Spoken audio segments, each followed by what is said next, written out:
You fool! Warren is dead.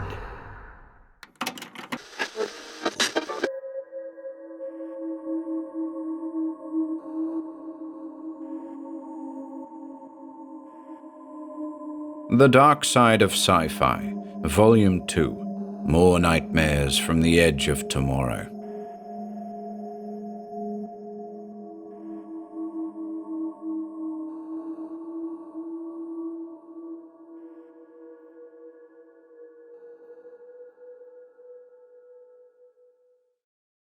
The Distortion Out of Space, by Francis Flagg. Back of Bear Mountain, the meteor fell that night. Jim Blake and I saw it falling through the sky. As large as a small balloon it was, and trailed a fiery tail. We knew it struck Earth within a few miles of our camp, and later we saw the glare of a fire dully lighting the heavens. Timber is sparse on the farther slope of Bear Mountain, and what little there is of it is stunted and grows in patches, with wide intervals of barren and rocky ground. The fire did not spread to any extent, and soon burned itself out. Seated by our campfire, we talked of meteoroids, those casual visitants from outer space which are usually small and consumed by heat on entering Earth's atmosphere.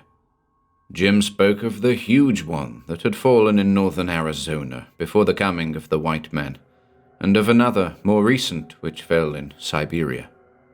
Fortunately, he said, meteors do little damage, but if a large one were to strike a densely populated area, I shudder to think of the destruction to life and property. Ancient cities may have been blotted out in some such catastrophe. I don't believe that this one we just saw fell anywhere near Simpson's Ranch. No, I said. It hit too far north.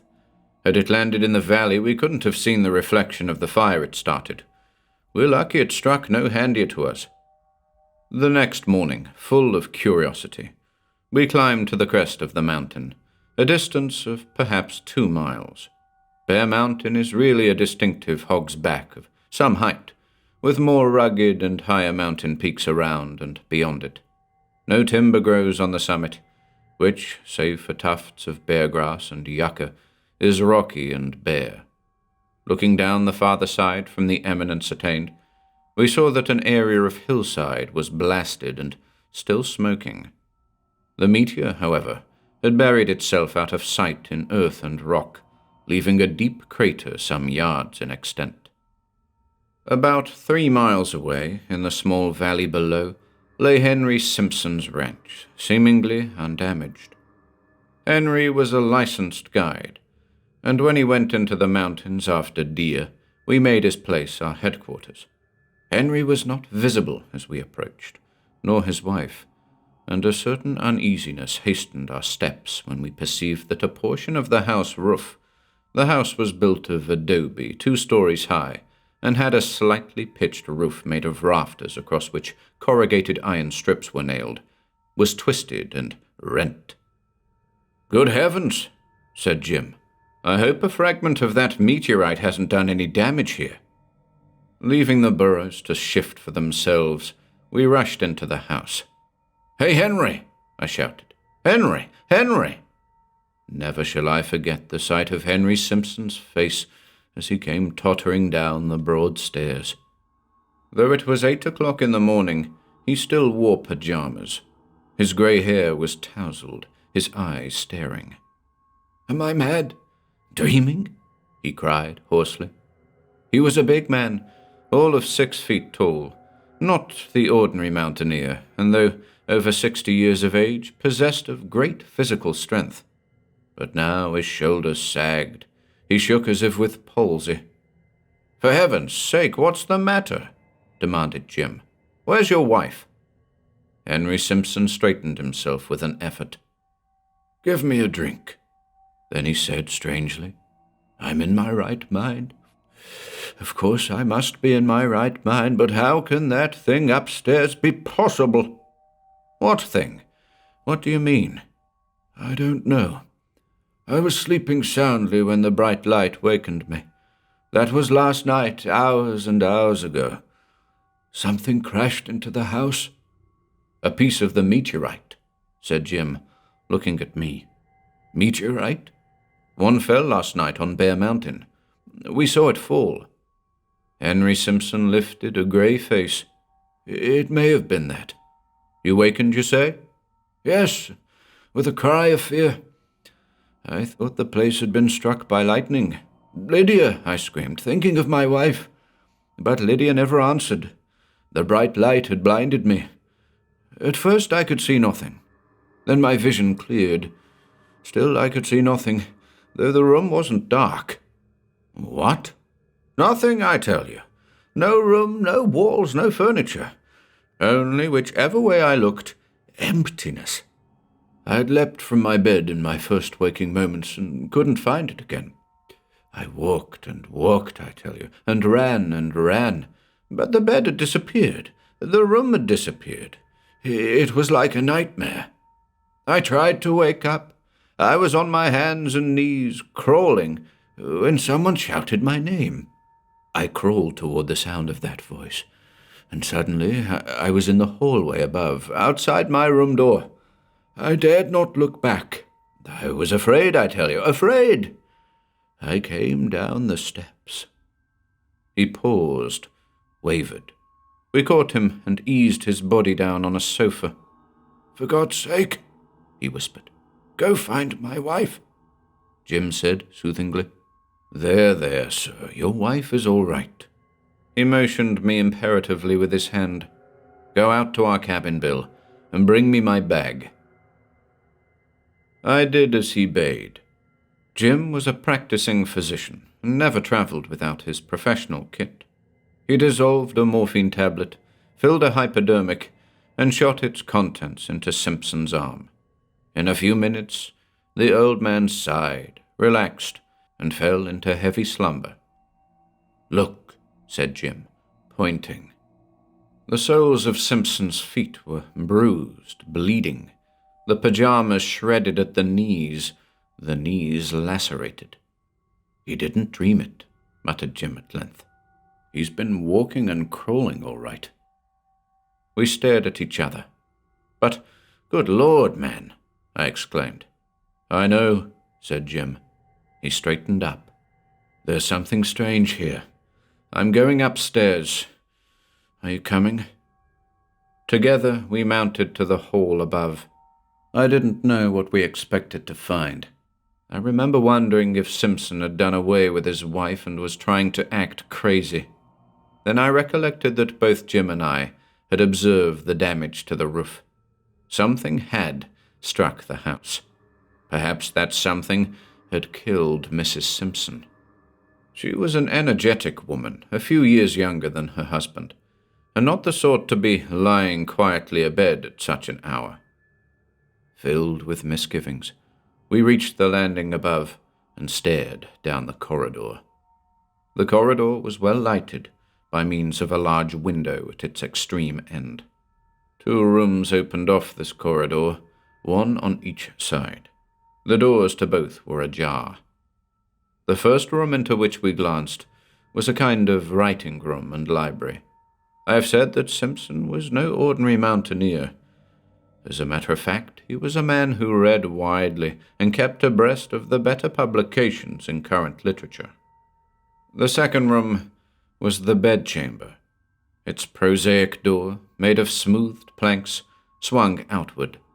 It swung toward us half open, and in the narrow corridor we had to draw it still further open to pass.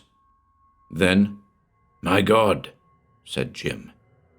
Rooted to the floor, we both stared.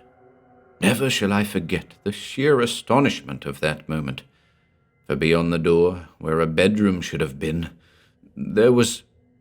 "Oh, it's impossible," I muttered. I looked away. Yes, I was in a narrow corridor, a house. Then I glanced back, and the effect was that of gazing into the emptiness of illimitable space. My trembling fingers gripped Jim's arm. I am not easily terrified. Men of my calling, aviation, have to possess steady nerves. Yet there was something so strange, so weird about the sight that I confess to a wave of fear. The space stretched away on all sides beyond that door, as space stretches away from one who, lying on his back on a clear day, stares at the sky. But the space was not bright with sunlight. It was a gloomy space, grey, intimidating, a space in which no stars or moon or sun were discernible. And it was a space that had, aside from its gloom, a quality of indirectness. "Jim," I whispered hoarsely. Do you see it too?" "Yes, Bill. Yes." "What does it mean?" "I don't know. An optical illusion, perhaps. Something has upset the perspective in that room." "Upset? I'm trying to think." He brooded a moment. Though a practicing physician, Jim is interested in physics and higher mathematics. His papers on the relativity theory have appeared in many scientific journals. "Space," he said, "has no existence aside from matter. You know that. Nor aside from time." He gestured quickly. "There's Einstein's concept of matter being a kink in space, of a universe at once finite and yet infinite. It's all abstruse and hard to grasp." He shook his head. "But in outer space, far beyond the reach of our most powerful telescopes, things may not function exactly as they do on Earth. Laws may vary. Phenomena the direct opposite of what we are accustomed to may exist." His voice sank. I stared at him, fascinated. "And that meteoroid from God knows where." He paused a moment. "I am positive that this phenomenon we witness is connected with it.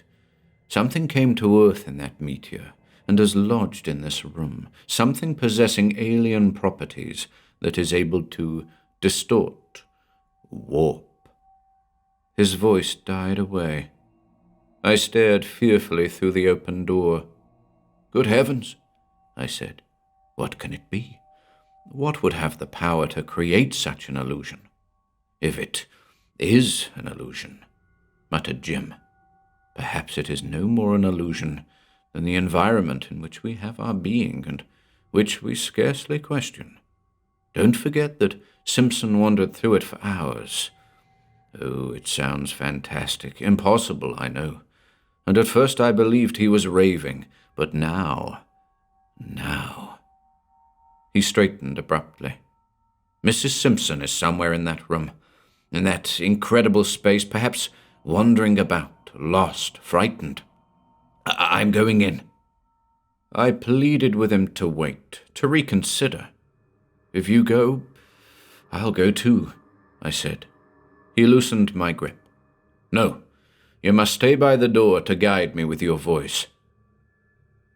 Despite my further protestations, he stepped through the doorway. In doing so, it seemed that he must fall into an eternity of nothing. "Jim!" I called fearfully. He glanced back, but whether he heard my voice I could not say. Afterward, he said he hadn't. It was weird to watch him walking, a lone figure in the midst of infinity. I tell you, it was the weirdest and most incredible sight the eye of man has ever seen. I must be asleep. Dreaming, I thought. This can't be real.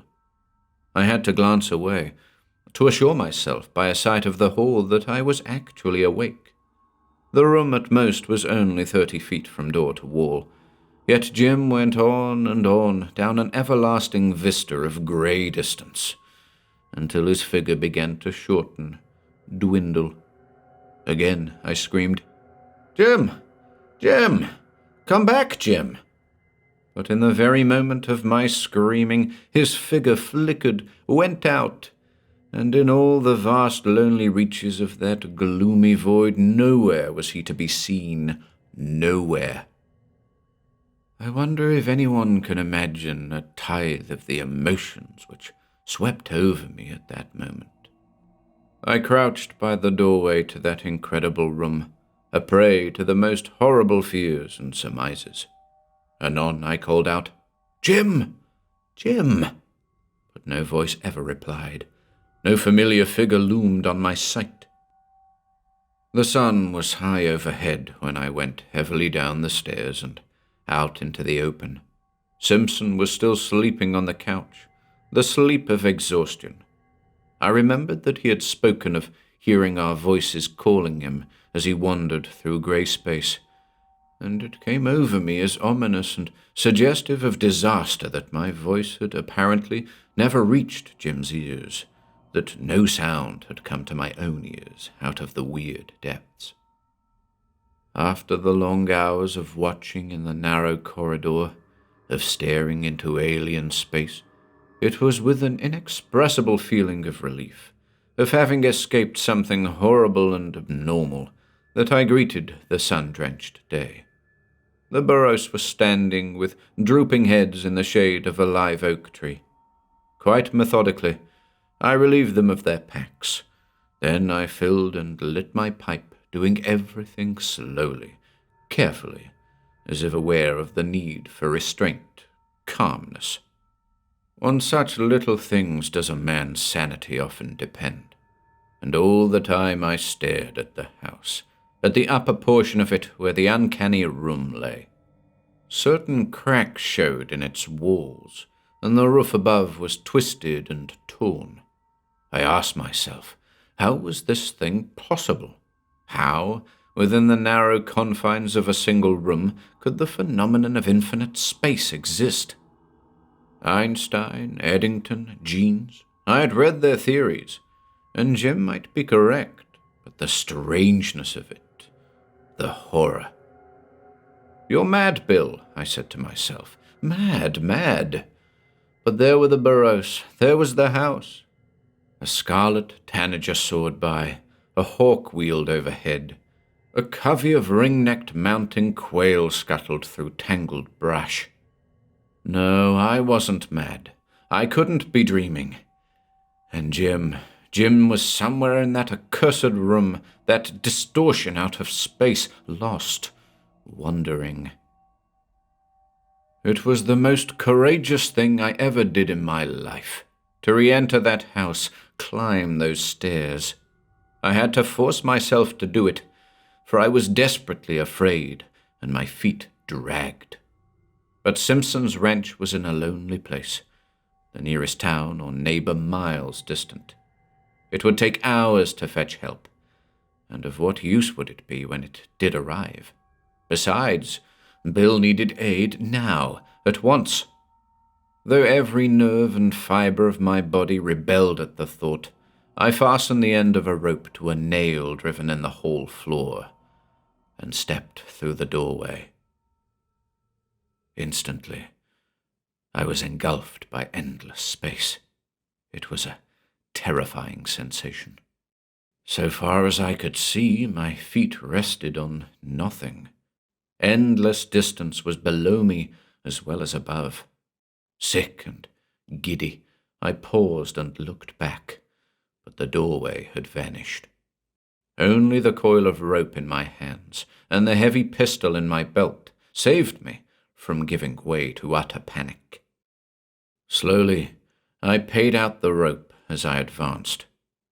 At first it stretched into infinity like a sinuous serpent. Then suddenly, all but a few yards of it disappeared. Fearfully, I tugged at the end in my hands. It resisted the tug.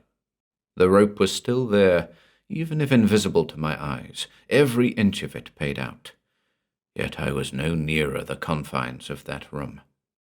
Standing there with emptiness above, around, below me, I knew the meaning of utter desolation, of fear and loneliness. This way and that I groped, at the end of my tether. Somewhere, Jim must be searching and groping too. "Jim!" I shouted, and miraculously enough, in my very ear it seemed, Jim's voice bellowed, "Bill! Bill! Is that you, Bill?" "Yes," I almost sobbed. "Where are you, Jim?" "I don't know. This place has me bewildered. I've been wandering around for hours." Listen, Bill. Everything is out of focus here. Matter warped, light curved. Can you hear me, Bill? Yes, I'm here too, clinging to the end of a rope that leads to the door. If you could follow the sound of my voice, I'm trying to do that. We must be very close to each other. Bill.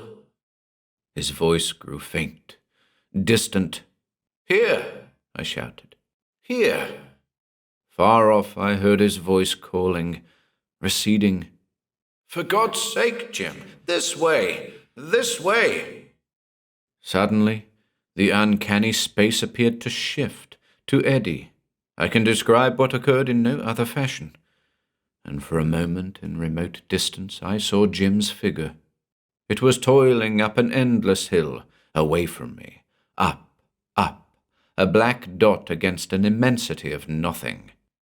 Then the dot flickered, went out, and he was gone.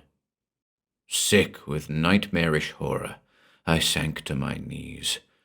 And even as I did so, the realization of another disaster made my heart leap suffocatingly to my throat. In the excitement of trying to attract Jim's attention, I had dropped hold of the rope.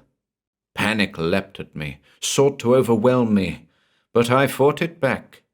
Keep calm, I told myself. Don't move. Don't lose your head. The rope must be lying at your feet. But though I felt carefully on all sides, I could not locate it. I tried to recollect if I had moved from my original position. Probably I had taken a step or two away from it. But in what direction? Hopeless to ask. In that infernal distortion of space and matter, there was nothing by which to determine direction. Yet I did not, I could not, abandon hope. The rope was my only guide to the outer world, the world of normal phenomena and life. This way and that I searched, wildly, frantically, but to no purpose. At last, I forced myself to stand quite still, closing my eyes to shut out the weird void. My brain functioned chaotically. Lost in a 30-foot room, Jim, myself, and a woman, unable to locate one another. The thing was impossible, incredible. With trembling fingers I took out my pipe, pressed tobacco in the charred bowl, and applied a match. Thank God for nicotine. My thoughts flowed more clearly. Incredible or not, here I was, neither mad nor dreaming. Some quirk of circumstance had permitted Simpson to stagger from the web of illusion, but that quirk had evidently been 1 in 1,000. Jim and I might go wandering through alien depths until we died of hunger and exhaustion. I opened my eyes. The grey clarity of space, a clarity of subtle indirection, still hemmed me in.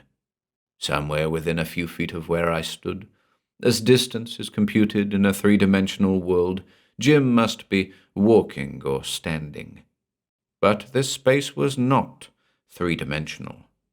It was a weird dimension from outside the solar system, which the mind of man could never hope to understand or grasp.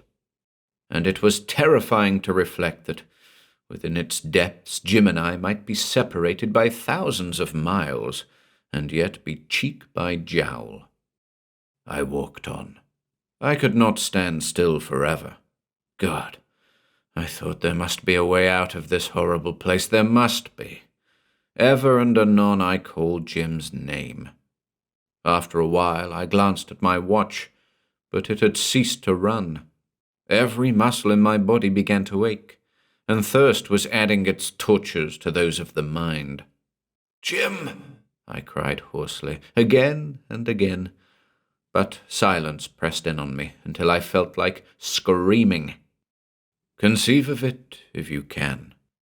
Though I walked on matter firm enough to the feet, seemingly space stretched below as well as above. Sometimes I had the illusion of being inverted, of walking head downward. There was an uncanny sensation of being translated from spot to spot without the need of intermediate action. God, I prayed inwardly, God, I sank to my knees, pressing my hands over my eyes. But of what use was that? Of what use was anything? I staggered to my feet, fighting the deadly fear gnawing at my heart, and forced myself to walk slowly, without haste, counting the steps, 1, 2, 3. When it was I first noticed the shimmering radiation, I cannot say. Like heat radiation it was, only more subtle, like waves of heat rising from an open furnace. I rubbed my eyes. I stared tensely. Yes, waves of energy were being diffused from some invisible source. Far off, in the illimitable depths of space, I saw them pulsing. But I soon perceived that I was fated, like a satellite fixed in its groove, to travel in a vast circle, of which they were the center. And perhaps in that direction lay the door. Filled with despair, I again sank to my knees, and kneeling, I thought drearily, this is the end. There is no way out. And calmer than I had been for hours, there is a calmness of despair, a fatalistic giving over of struggle. I raised my head and looked apathetically around. Strange, weird and strange. Could this be real? Was I myself? Could an immensity of nothing lie within a 30-foot radius, be caused by something out of space, something brought by the meteor, something able to distort, warp? Distort, warp. With an oath of dawning comprehension, I leapt to my feet and glared at the shimmering radiation. Why couldn't I approach it? What strange and invisible force forbade? Was it because the source of this incredible space lay lurking there?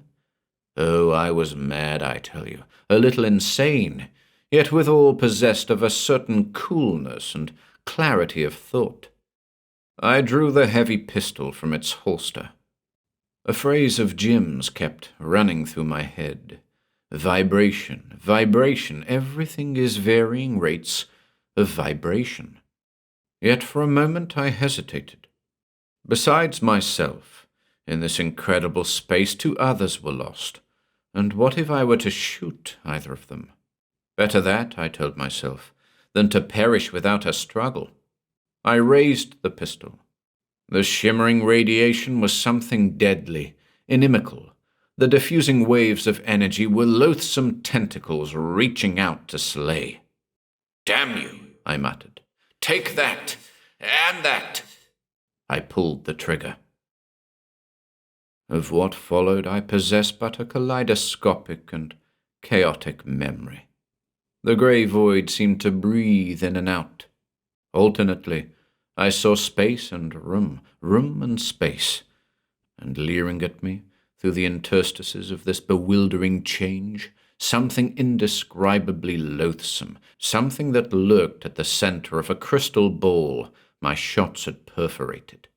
Through the bullet holes in this crystal a slow vapor oozed, and as it oozed, the creature inside of the ball struggled and writhed, and as it struggled, I had the illusion of being lifted in and out, into the room, out into empty space. Then suddenly the crystal ball shivered and broke. I heard it break with a tinkling as of glass.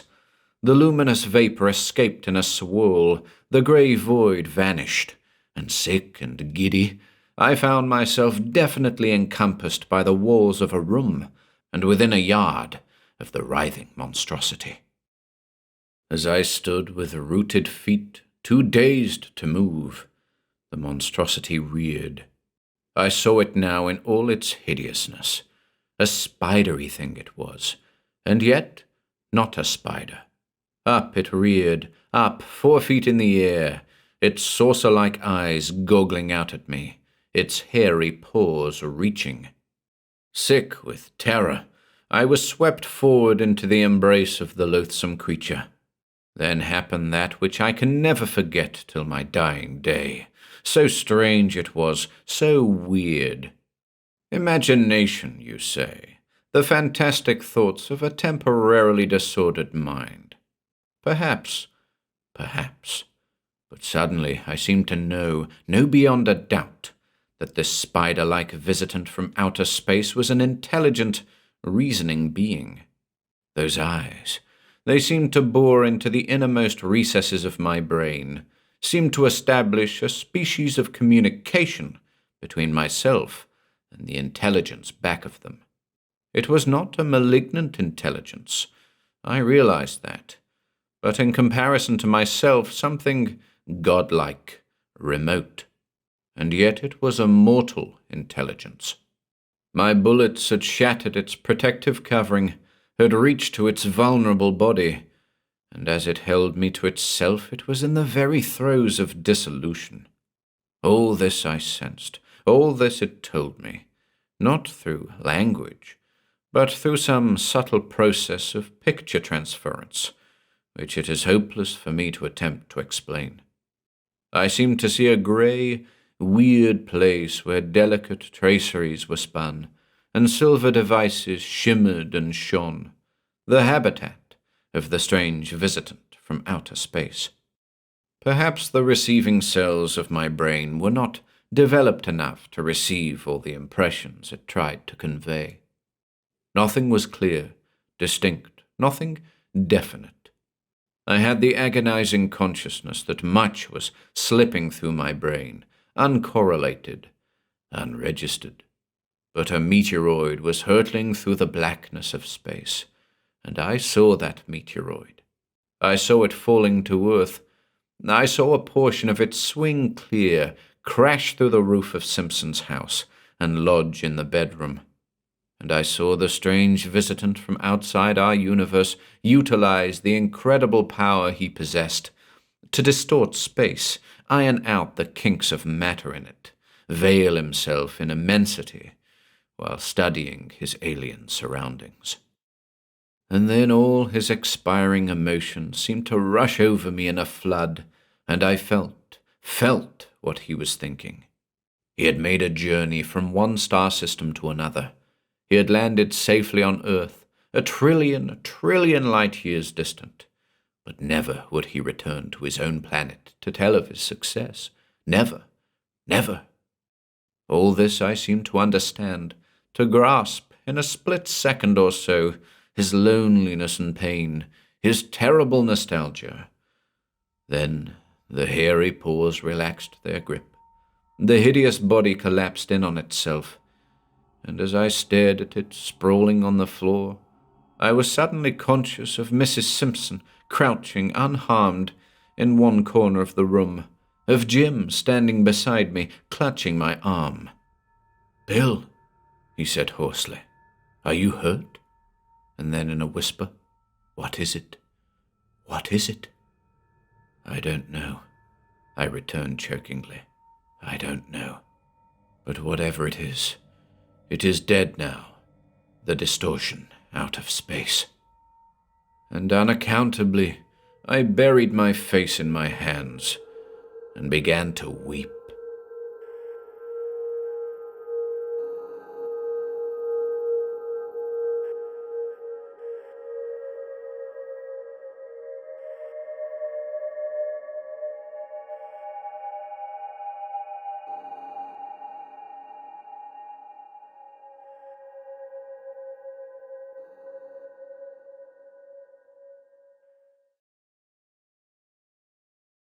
The House of Living Music by Edmond Hamilton.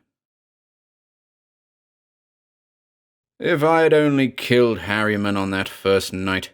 Yes, I know it would have been murder, but the diabolical thing that Harriman did was worse than any murder. He was a great composer. The world will never know just how great. He was also a devil from hell.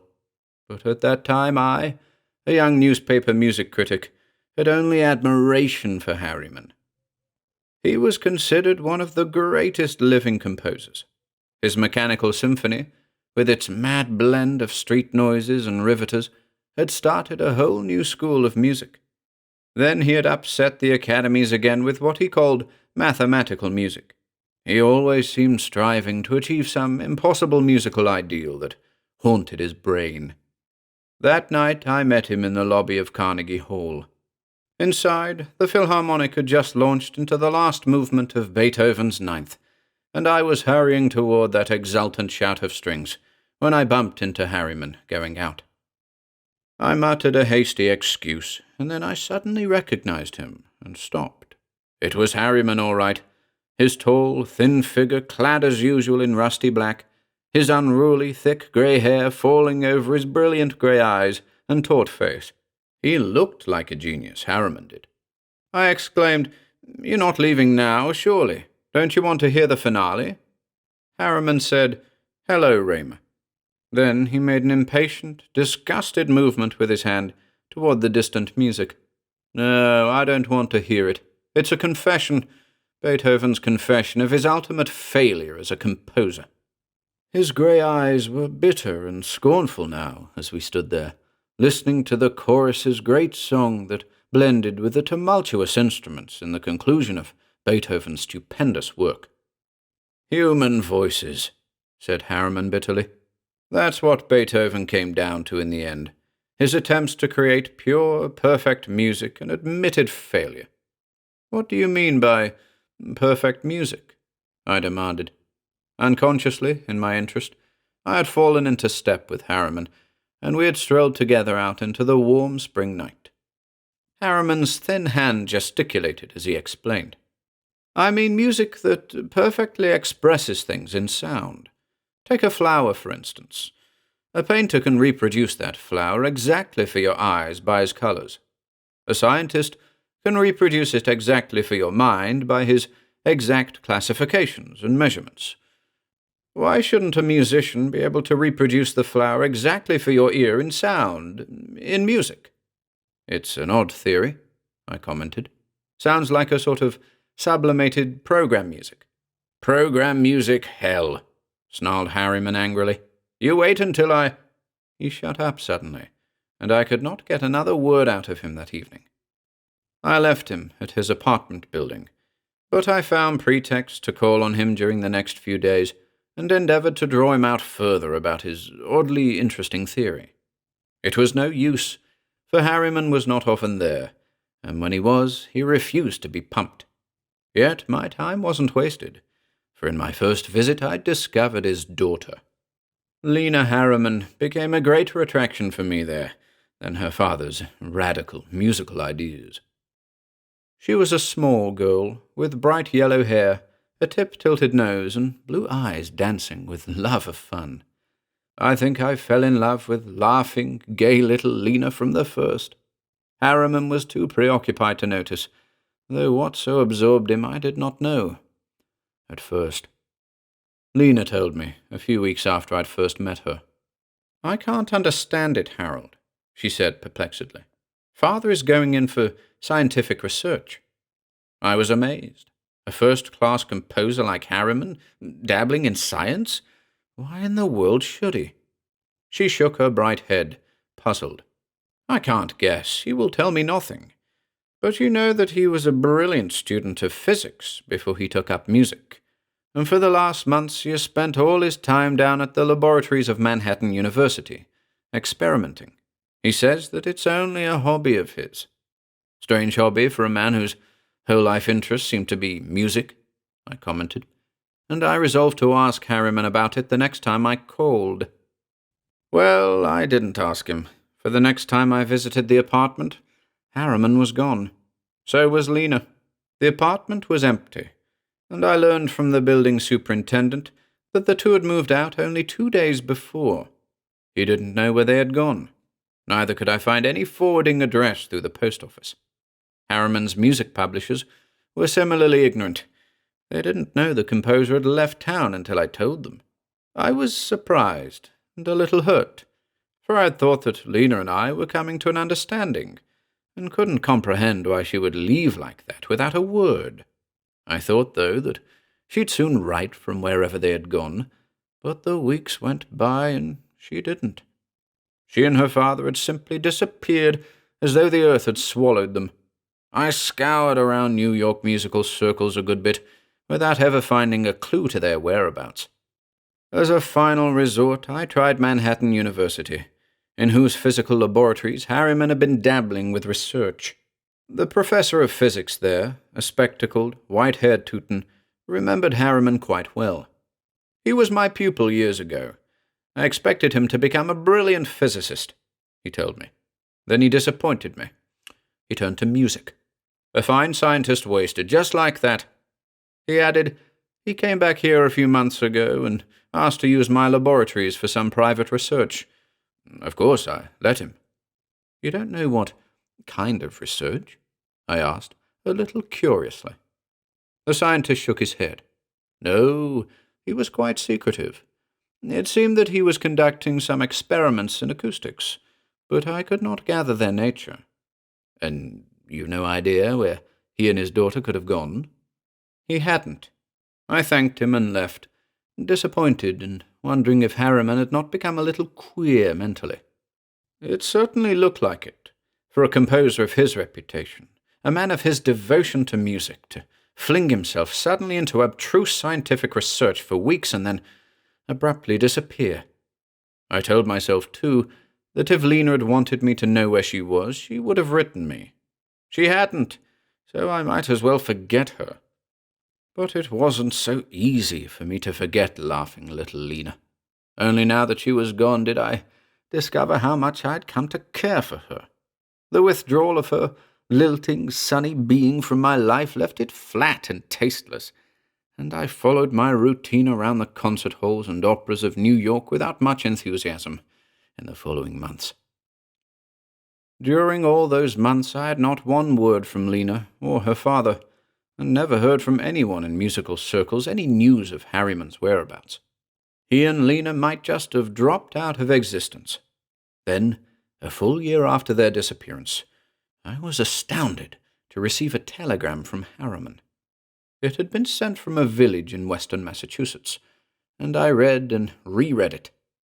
Raymer, I'm not dead, as you may have thought. I've been working up here, and I've achieved my ideal of perfect music. If you will come up here, you shall hear it. Lena. That was all I thought of when I read Harriman's queer message. I didn't care at that moment what Harriman had been doing in music. I was only overjoyed to discover at last where he and Lena were living. Early the next morning, I was in my roadster on the highway north, and as I drove through the spring-green Berkshires that afternoon, I could hardly wait to reach Lena. I still couldn't understand why she had not written me, but told myself that doubtless her father had forbidden it in his desire for seclusion. The village from which his wire had come was a neat little community of white-frame houses, tucked in the big hills west of Greenfield. There I learned without trouble where Harriman was living, a hilltop house a few miles out of the village. It was late afternoon by the time I steered my car around a winding dirt road into sight of the place. Harriman's house stood brooding black against the red embers of sunset, up on the low, domed hill. It was an old stone colonial farmhouse, whose grounds looked shabby and ill cared for. I stopped my car in its drive, wondering whether gay, fun-loving Lena had liked this isolated place. My heart pounded with eager anticipation as I stood in the dusk on the veranda, ringing the bell. But when the door opened, my spirits were a little dashed, for it wasn't Lena who stood inside, but Harriman himself. He had changed in this year. His white face was thinner, looking more taut and strained than it had been, and his grey eyes, always brilliant, were burning now with some continuous inward excitement. He smiled at me a little oddly, and said, "I hoped you'd come, Raymer. I was almost sure you would." "Where's Lena?" I demanded eagerly. "Does she know I'm coming?" Harriman made a brusque gesture. "Oh, Lena. She's not here." "Not here?" I echoed, dismayed. He shook his head. "No, she couldn't stand the loneliness out here. A month after we came, she left me and went down to live with an aunt of hers in North Carolina." He added, "Come on in, Raymer. Let me have your bag." I was numb with disappointment as I followed him inside. Only now was I aware how eagerly I had looked forward to seeing Lena again. Harriman, however, appeared not to notice my dejection, as he conducted me into the living room of the old house. The room was in an unforgivably slovenly state from complete lack of care, dust lying thick on the floor and old-fashioned black furniture. It was quite evident that Harriman was living here alone. He was rigid with repressed excitement as he told me now, "Raymer, you'll thank heaven you came here, for you, first of all men, are going to hear the greatest music ever produced on this earth. My music." I said hesitatingly. "Yes, but Lena. I can't understand why she never wrote me from Carolina," he exclaimed impatiently. "Oh, forget about Lena. Haven't you any curiosity at all about my music?" I tried to summon up an appearance of interest. "Of course I'm curious, Harriman. What have you been composing up here, anyway? Another symphony?" He nodded slowly, his brilliant grey eyes fixed with an odd expression on mine. "You might call it that. You remember, Raymer, that I once told you my dream was to create music that would perfectly express anything, any object, in sound? Well, I've succeeded, and you're going to hear that music. Come along to my laboratory." "Your laboratory?" I repeated, surprised. He chuckled. "Yes, Raymer. This music isn't composed with pen and ruled paper. It is created by— But come on, and see for yourself." I followed him along a dark corridor that led into the rear portion of the rambling old house. He led into a dark room, and when he had snapped on the lights, I saw that it really did look like a scientific laboratory. There were various electrical generators and machines around the room, which meant nothing to a music critic like myself. There was also a sound recording machine and a large phonograph, but the central object in the room was a big cubical metal chamber 6 feet high. This weird apparatus was open in front, and fastened outside one of its sides was a bank of big vacuum tubes connected to a resonator, like a flat loudspeaker. I said, "This is a queer kind of study for a composer." Harriman laughed triumphantly. "Wait until you hear the music that has been created in this room." He opened a big steel filing case. I saw that it was full of black discs, phonograph records of the long-playing kind. They were not ordinary commercial records, though, for the only label on each one was a white sticker with a scrawled word in Harriman's writing. Harriman took out one of the records and placed it on the turntable of the large phonograph near me. Then he turned to me. "This is one of the first pieces of music I created here, Raymer. It is a series of flowers in music." I said doubtfully, "You mean a descriptive suite, something like Hadley's?" "Hadley be damned," he muttered. "This isn't a musical description of flowers. It's the flowers themselves in music. Listen." He started the phonograph. Out from the turning black disc welled music. Strange music, such as I had never heard before. Its notes did not seem to have been produced by any musical instrument known to man. They were purer, sweeter, clearer than any sounds that man-made instruments could create.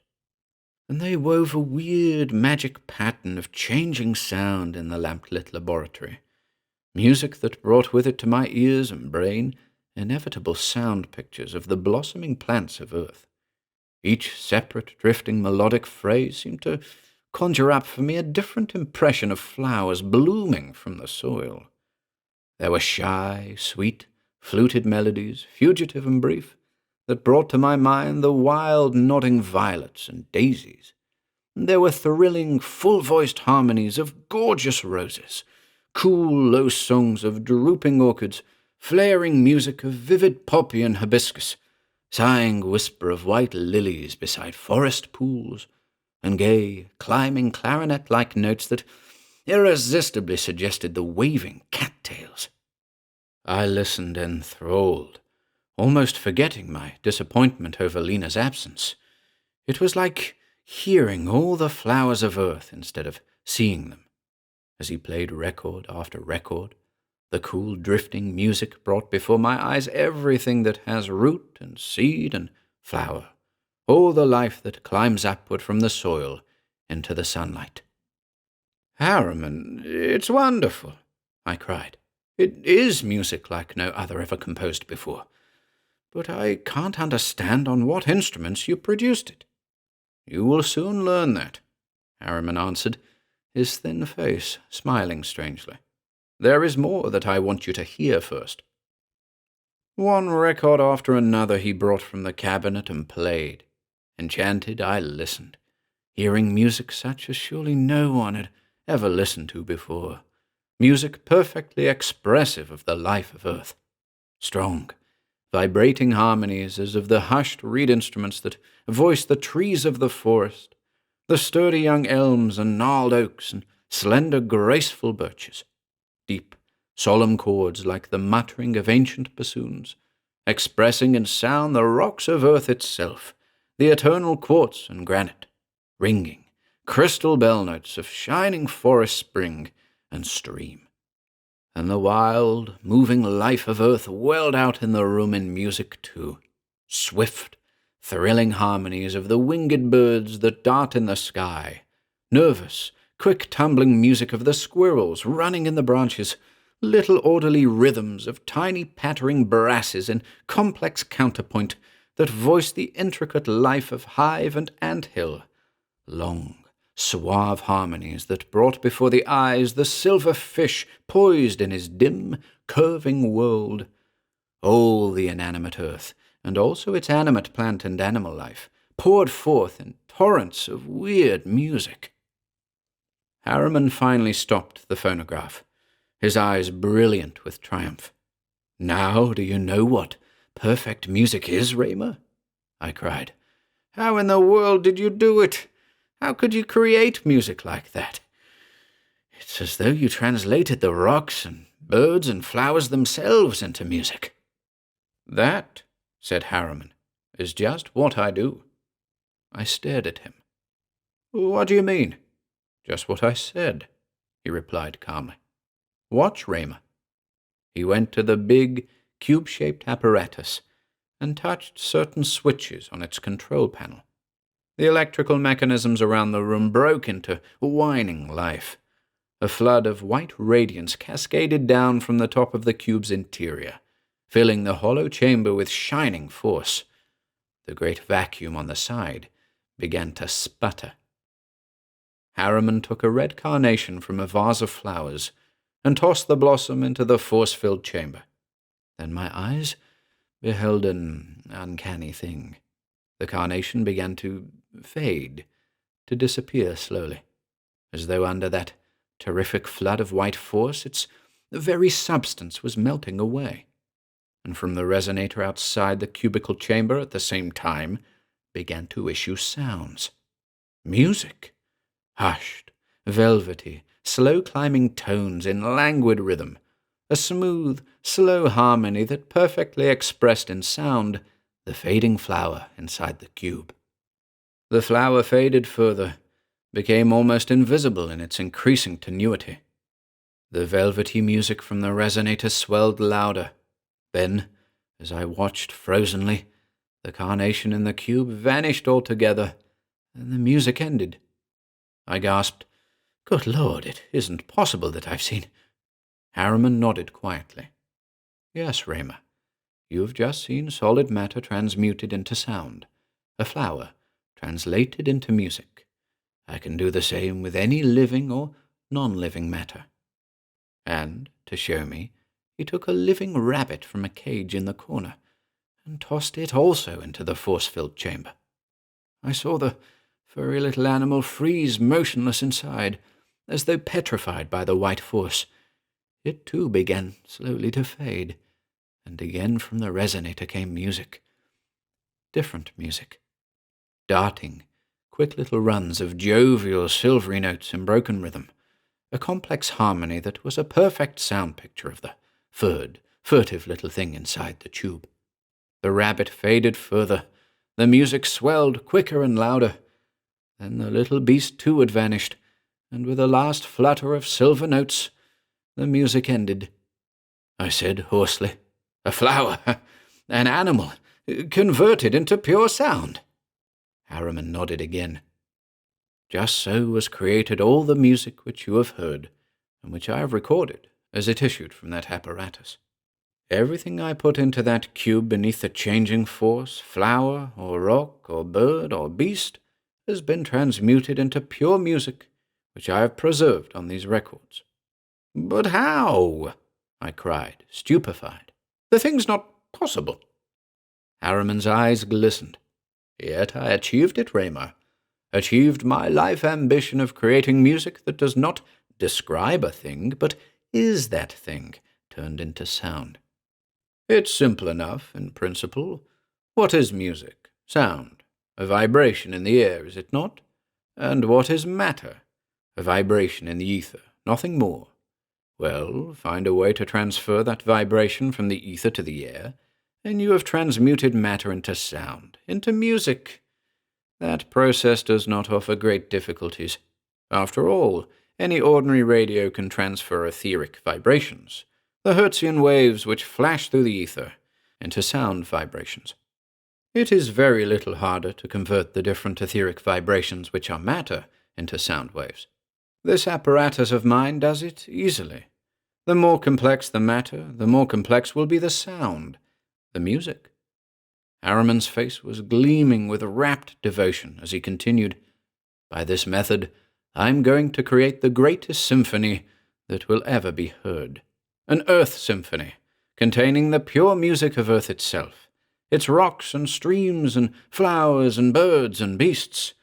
Out of the pure music preserved in these records, I shall assemble that Earth symphony, the greatest musical work that will ever be heard in this world."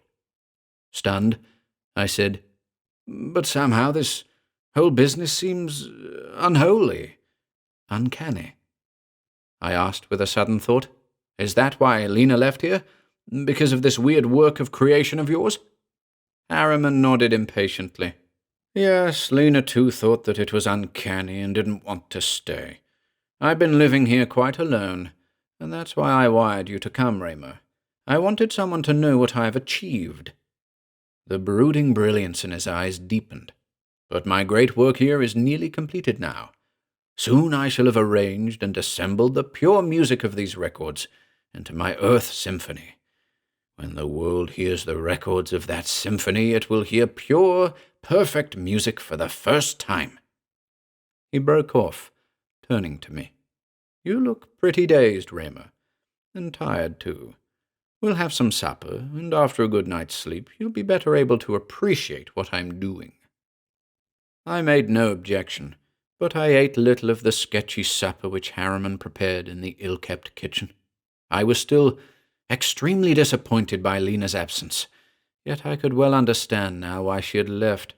There was something so strange about Harriman's fantastically created music that it repelled me in spite of its perfect beauty. Later, as I lay in bed in the dark, musty chamber Harriman had assigned me, I found myself shivering a little when I heard faint, drifting music from his library. He was there, I knew, even this late, going over his records, listening to the music into which he had converted life itself. Through the dark house the weird music whispered to me, where I lay in darkness. I heard again those cool, sweet harmonies of forest flowers, those mighty chords of the eternal rocks, the swift, rippling rhythms of winged birds and jovial broken music of furtive forest beasts. The music stopped, and then it began again. But this time it was not any music that Harriman had played for me in the laboratory, but was new, different music that brought me bolt upright in bed, trembling as I listened. A gay, dancing melody it was now, clearer and sweeter and more tender than any he had let me hear. It rose and fell like love and laughter themselves, translated into silver sound. Sweeter, stronger swelled that silver melody, while I listened with a strange feeling clutching my heart. That exquisite, lilting music, it was like the laughing tenderness of a loving heart, like a bright-haired girl dancing in the sunlight, like Lena. That hideous thought crashed into my brain like a dissonance of horror across the lilting notes. I leaped wildly out of bed, snatched on my clothes, and crept down the corridor toward the laboratory door. I was trembling like a harp string as I paused outside that door. From within, the gay, sweet music welled to a sheer climax of unearthly melody. Her last phrase of exquisitely tender notes whispered to me, then silence. I crashed madly through the door. Harriman whirled from the big phonograph, his face a stiff white mask of alarm, and came toward me. I thrust him reeling aside and ran to the phonograph, peered with wild eyes at the black record that lay on it. The label on the disc bore a single written word, Lena. Lena! I screamed it aloud like a maniac at Harriman as he stumbled to his feet. You did the thing to her, too! Translated her into music! Yes, I did. Harriman's stiff white face was strange, and in his voice there was a ghastly note of unhuman pride. He had drawn a pistol from his pocket and was covering me with it. His voice swelled, his eyes blazed. Yes, I put Lena into the cube and transmuted her also into music. Music that will live forever. I loved her, do you hear? Yet I did not hesitate to do that, for as a mere human being of flesh and blood she would have died within a few score of years. But as music, imprisoned eternally in that record, she is undying in beauty. She will live on always as part of my immortal Earth Symphony. And you too will be part of that great symphony, Raymer. That is the reason why I had you come here. For my Earth Symphony, to be really complete, must have in it not only the rocks and streams, the birds and flowers and beasts, it must also have in it human life, human love, man and woman who love each other. The music that was Lena is already recorded and preserved, and you, Raymer, shall now become music likewise, and take your place with her in my symphony. And Harriman, keeping his pistol aimed at my heart, strode toward the control panel of his diabolical apparatus. The switches clicked. The white forces streamed down into the interior of the tube. He rasped, "You will step into the cube, Raymer. Otherwise—" He stopped, for by now the wild grief that had frozen me suddenly dissolved into mad rage as I stared at the black record in which was prisoned the music that had been the girl I loved. Gone, transmuted into silver melody, lost to me forever. Lena. I shrieked, "By heaven, your devil's symphony will never be heard by the world. I'll destroy it and you."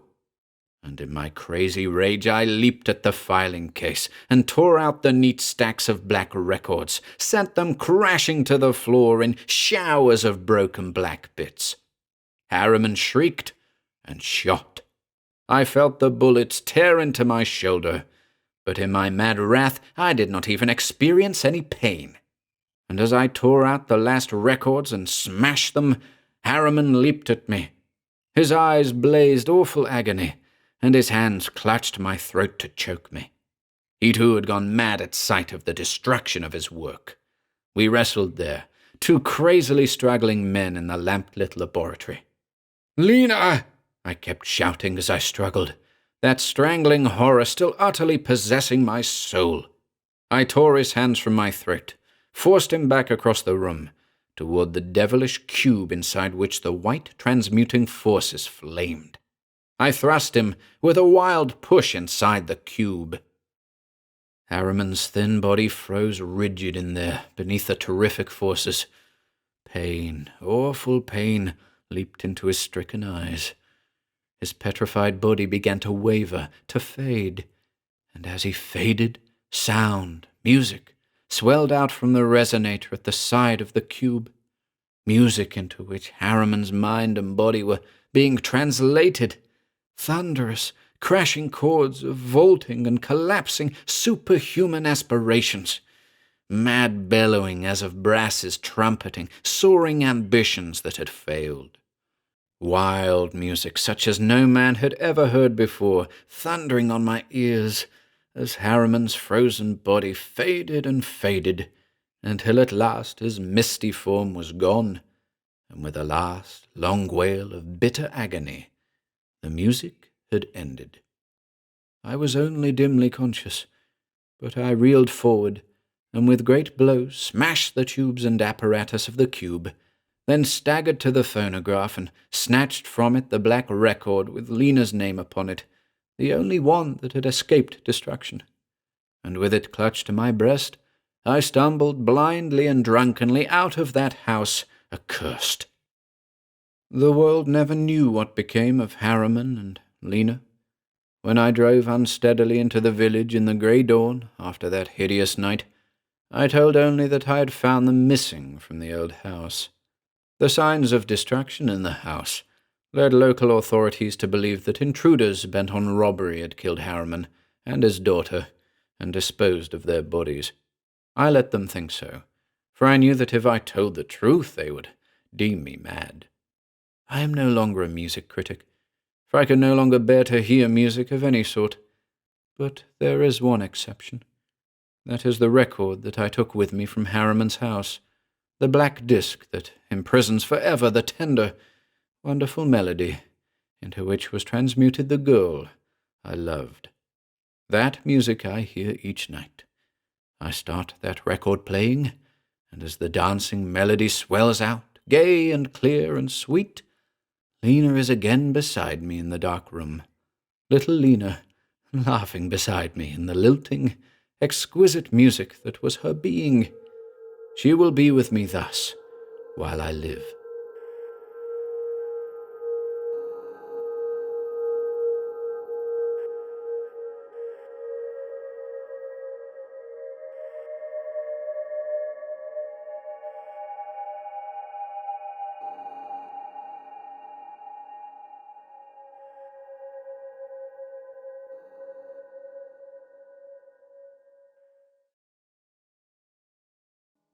Special News Bulletin by Vincent Gaddis.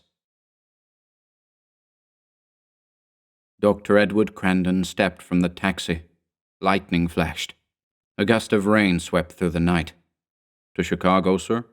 Yes. The doctor surrendered his suitcase to the airport attendant. The huge ship loomed into view. Its motors were roaring. The hangar lights were dim eyes in the mist, but the cabin windows gleamed cheerfully. Bad night, sir. It certainly is. The attendant handed the suitcase to the smiling hostess.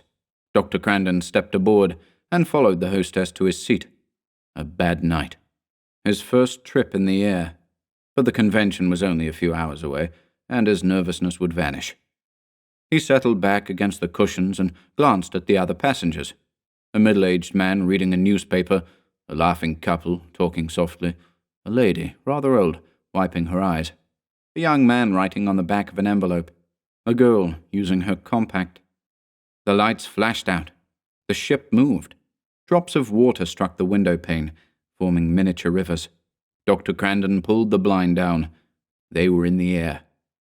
The plane lurched wildly.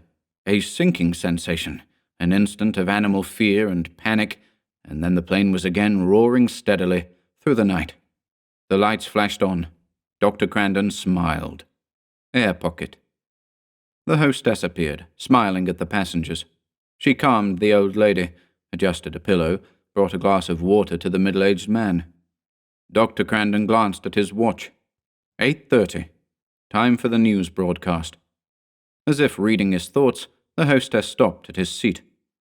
Would you care to listen to the radio, sir? There's a small set at each seat with earphones attached, instead of a loudspeaker. Thank you. I believe I will. Dr. Crandon slipped the phones over his head, and the hostess passed on. He spun the dial. A voice. At this time we bring you the news dispatches received over our special leased wires. Right on time, the doctor murmured. The voice continued. The Hindenburg, famous German dirigible, crashed in flames at Lakehurst, New Jersey late today. The great ship, while attempting to land and only several hundred feet in the air—" Dr. Crandon sat upright, his face frowning. Strange. The Hindenburg had crashed months ago. He remembered listening to these very words the night of the tragedy. Perhaps the news report was being repeated for some reason. He moved the dial. Lightning flashed. Thunder echoed through the cabin. Static. The soft, haunting murmur of an orchestra. Another voice. "We interrupt this program to bring you a special news bulletin. The Japanese forces have seized control of Shanghai. All foreigners have been warned." The voice faded. Shanghai had been taken the night Keller, his heart disease patient, died. Weeks ago. Suddenly, Dr. Crandon recalled reading a scientific theory. Every sound that has ever been made is still vibrating in the ether. Every radio program is still in existence in space. The noises of long-dead history might someday be captured. Could it be possible that due to electrical and magnetic conditions caused by the storm, the radio was picking up broadcasts made weeks before? The doctor's attention returned to the radio as a strange hum struck his ears. The hum faded into music, weird music, unlike anything he had ever heard. The music stopped. Clear, penetrating, came an announcement. "Special newsflash. The United States of Europe has declared war on the Federation of South American States. President Mary Dixon, in an official statement, has announced that refusal to grant trade—" Static. Again the sky flamed with brilliant light. A woman's voice. "Increased meteoric interference may cause officials to stop all space traffic between Mars and Venus. The solar system will move out of the danger zone within 2 weeks. The Scenic Spaceways Company tonight canceled all weekend trips to planets beyond Mars and—" The future? Dr. Crandon was listening to broadcasts that were yet to be made. Time, the fourth dimension. Time, extending into space like length and breadth.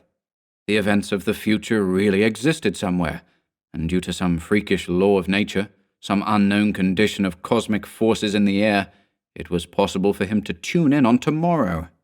His discovery would rock the scientific world. He glanced at the passengers. Were any of them using their radios? The old lady was staring into space. The couple were still talking. The middle-aged man was sleeping. The young man was reading a magazine. The girl was working on her fingernails. The secret was his, alone. A cold paralysis gripped him. He was on the edge of the great unknown. He must listen. Stock market reports, race results, the tide of wars, new discoveries. He could make millions, be a prophet, a great inventor. He slowly turned the dial, listened. Suddenly, the roaring motors died. A series of jolts. The plane was landing. So soon? Dr. Crandon looked at his watch. 8:30. The hostess appeared, smiling. The passengers arose and prepared to leave. It was dark outside. Dr. Crandon reached for the blind, but the hostess caught his arm. "Wait," she said. Still smiling, she opened the top of the radio, turned something inside, jerked a wire. A voice boomed into the earphones. Dr. Crandon stiffened as he listened to the words. "Special news bulletin. The 8:15 New York-Chicago airliner crashed tonight shortly after leaving the airport. 7 passengers, 2 pilots, and a hostess were on board. All were killed instantly. Among the passengers was Dr. Edward Crandon, famous specialist. He was on his way to attend the Chicago Medical Convention." Dr. Crandon jerked the phones from his head and followed the other passengers to the door.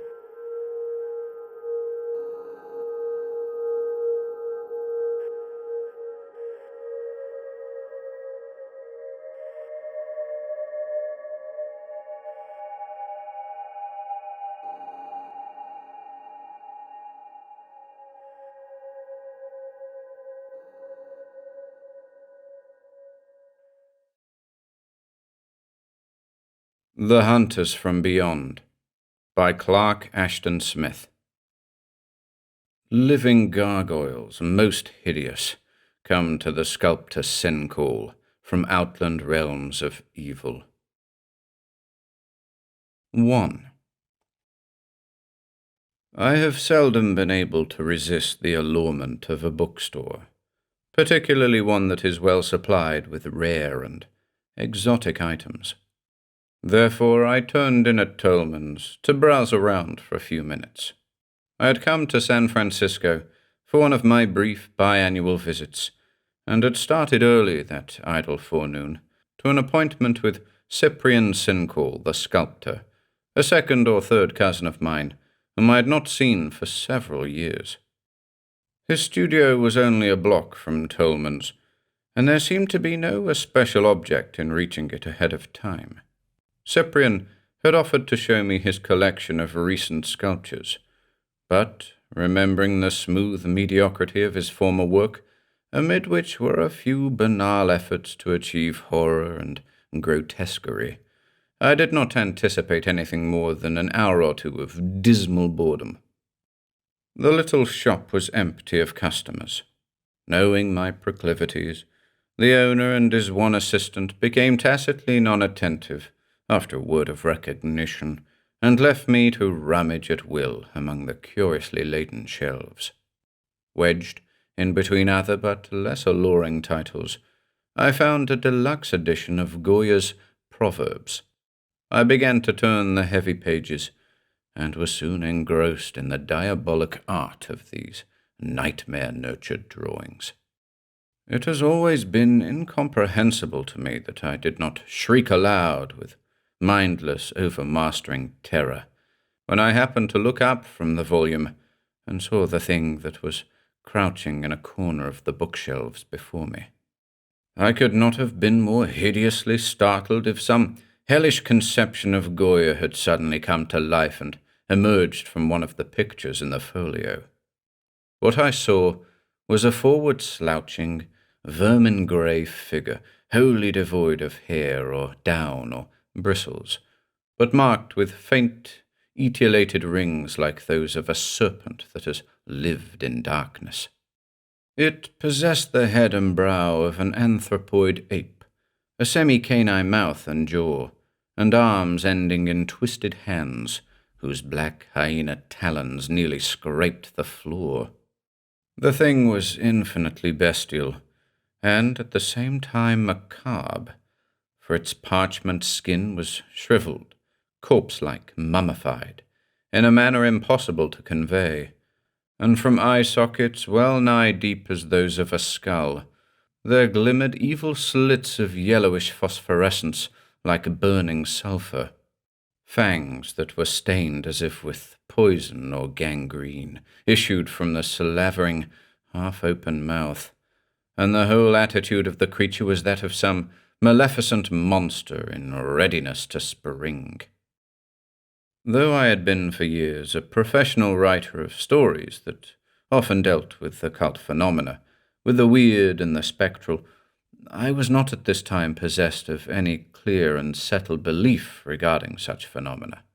I had never before seen anything that I could identify as a phantom, nor even an hallucination, and I should hardly have said offhand that a bookstore on a busy street in full summer daylight was the likeliest of places in which to see one. But the thing before me was assuredly nothing that could ever exist among the permissible forms of a sane world. It was too horrific, too atrocious, to be anything but a creation of unreality. Even as I stared across the Goya, sick with a half-incredulous fear, the apparition moved toward me. I say that it moved, but its change of position was so instantaneous, so utterly without effort or visible transition, that the verb is hopelessly inadequate. The foul spectre had seemed 5 or 6 feet away, but now it was stooping directly above the volume that I still held in my hands, with its loathsomely lambent eyes peering upward at my face, and a grey-green slime drooling from its mouth on the broad pages. At the same time, I breathed an insupportable fetor, like a mingling of rancid serpent stench with the mouldiness of antique charnels, and the fearsome reek of newly decaying carrion. In a frozen timelessness that was perhaps no more than a second or two, my heart appeared to suspend its beating while I beheld the ghastly face. Gasping, I let the Goya drop with a resonant bang on the floor, and even as it fell, I saw that the vision had vanished. Tolman, a tonsured gnome with shell-rimmed goggles, rushed forward to retrieve the fallen volume, exclaiming, "What is wrong, Mr. Hastane? Are you ill?" From the meticulousness with which he examined the binding in search of possible damage, I knew that his chief solicitude was concerning the Goya. It was plain that neither he nor his clerk had seen the phantom, nor could I detect aught in their demeanour to indicate that they had noticed the mephitic odour that still lingered in the air like an exhalation from broken graves. And, as far as I could tell, they did not even perceive the greyish slime that still polluted the open folio. I do not remember how I managed to make my exit from the shop. My mind had become a seething blur of muddled horror, of crawling, sick revulsion from the supernatural vileness I had beheld, together with the direst apprehension for my own sanity and safety. I recall only that I found myself on the street above Tolman's, walking with feverish rapidity toward my cousin's studio, with a neat parcel containing the Goya volume under my arm. Evidently, in an effort to atone for my clumsiness, I must have bought and paid for the book by a sort of automatic impulse, without any real awareness of what I was doing. I came to the building in which was my destination, but went on around the block several times before entering. All the while I fought desperately to regain my self-control and equipoise. I remember how difficult it was even to moderate the pace at which I was walking, or refrain from breaking into a run, for it seemed to me that I was fleeing all the time from an invisible pursuer. I tried to argue with myself, to convince the rational part of my mind that the apparition had been the product of some evanescent trick of light and shade, or a temporary dimming of eyesight. But such sophistries were useless, for I had seen the gargoylish terror all too distinctly, in an unforgettable fullness of grisly detail. What could the thing mean? I had never used narcotic drugs or abused alcohol. My nerves, as far as I knew, were in sound condition, but either I had suffered a visual hallucination that might mark the beginning of some obscure cerebral disorder, or had been visited by a spectral phenomenon, by something from realms and dimensions that are past the normal scope of human perception. It was a problem either for the alienist or the occultist. Though I was still damnably upset, I contrived to regain a nominal composure of my faculties. Also, it occurred to me that the unimaginative portrait busts and tamely symbolic figure groups of Cyprian Sincall might serve admirably to soothe my shaken nerves. Even his grotesques would seem sane and ordinary by comparison with the blasphemous gargoyle that had drooled before me in the bookshop. I entered the studio building and climbed a worn stairway to the second floor, where Cyprian had established himself in a somewhat capacious suite of rooms. As I went up the stairs, I had the peculiar feeling that somebody was climbing them just ahead of me, but I could neither see nor hear anyone, and the hall above was no less silent and empty than the stairs. Cyprian was in his atelier when I knocked. After an interval which seemed unduly long, I heard him call out, telling me to enter. I found him wiping his hands on an old cloth, and surmised that he had been modelling.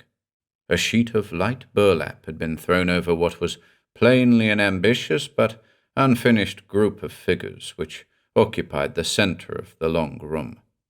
All around were other sculptures in clay, bronze, marble, and even the terracotta and steatite which he sometimes employed for his less conventional conceptions.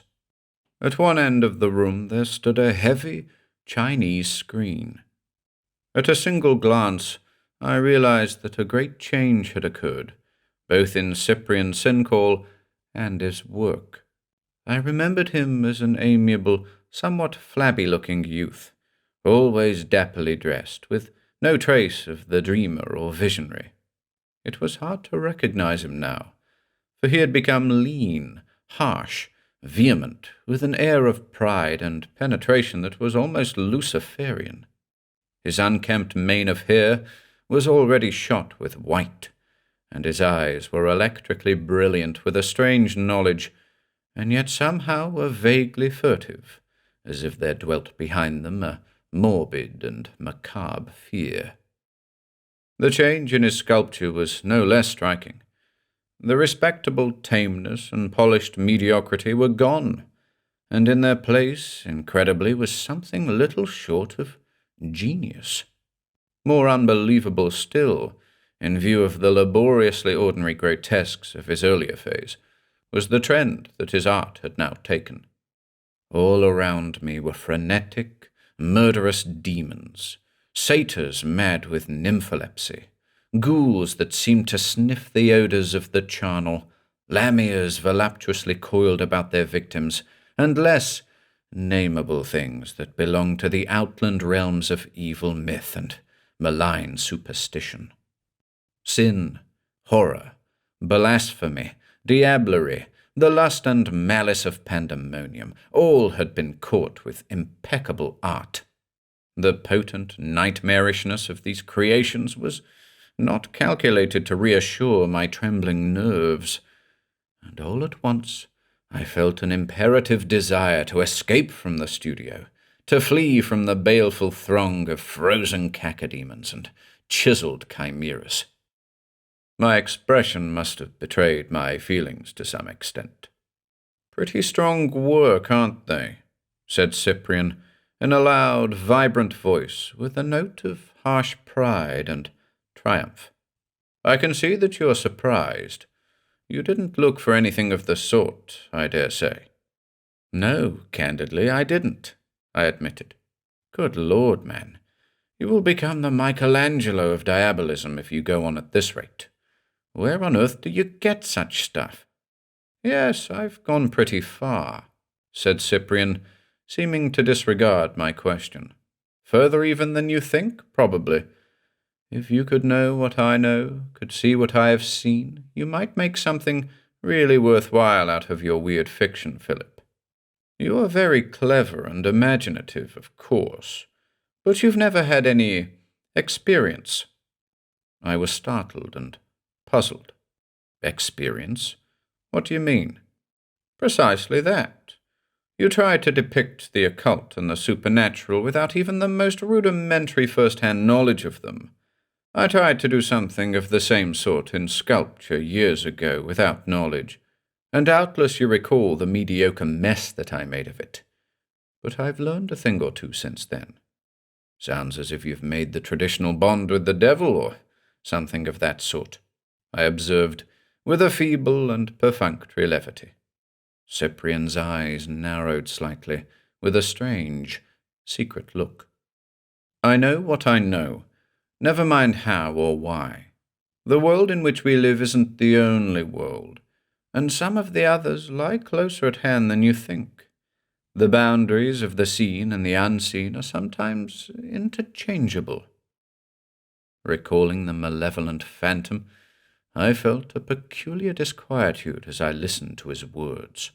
An hour before, his statement would have impressed me as mere theorizing, but now it assumed an ominous and terrifying significance.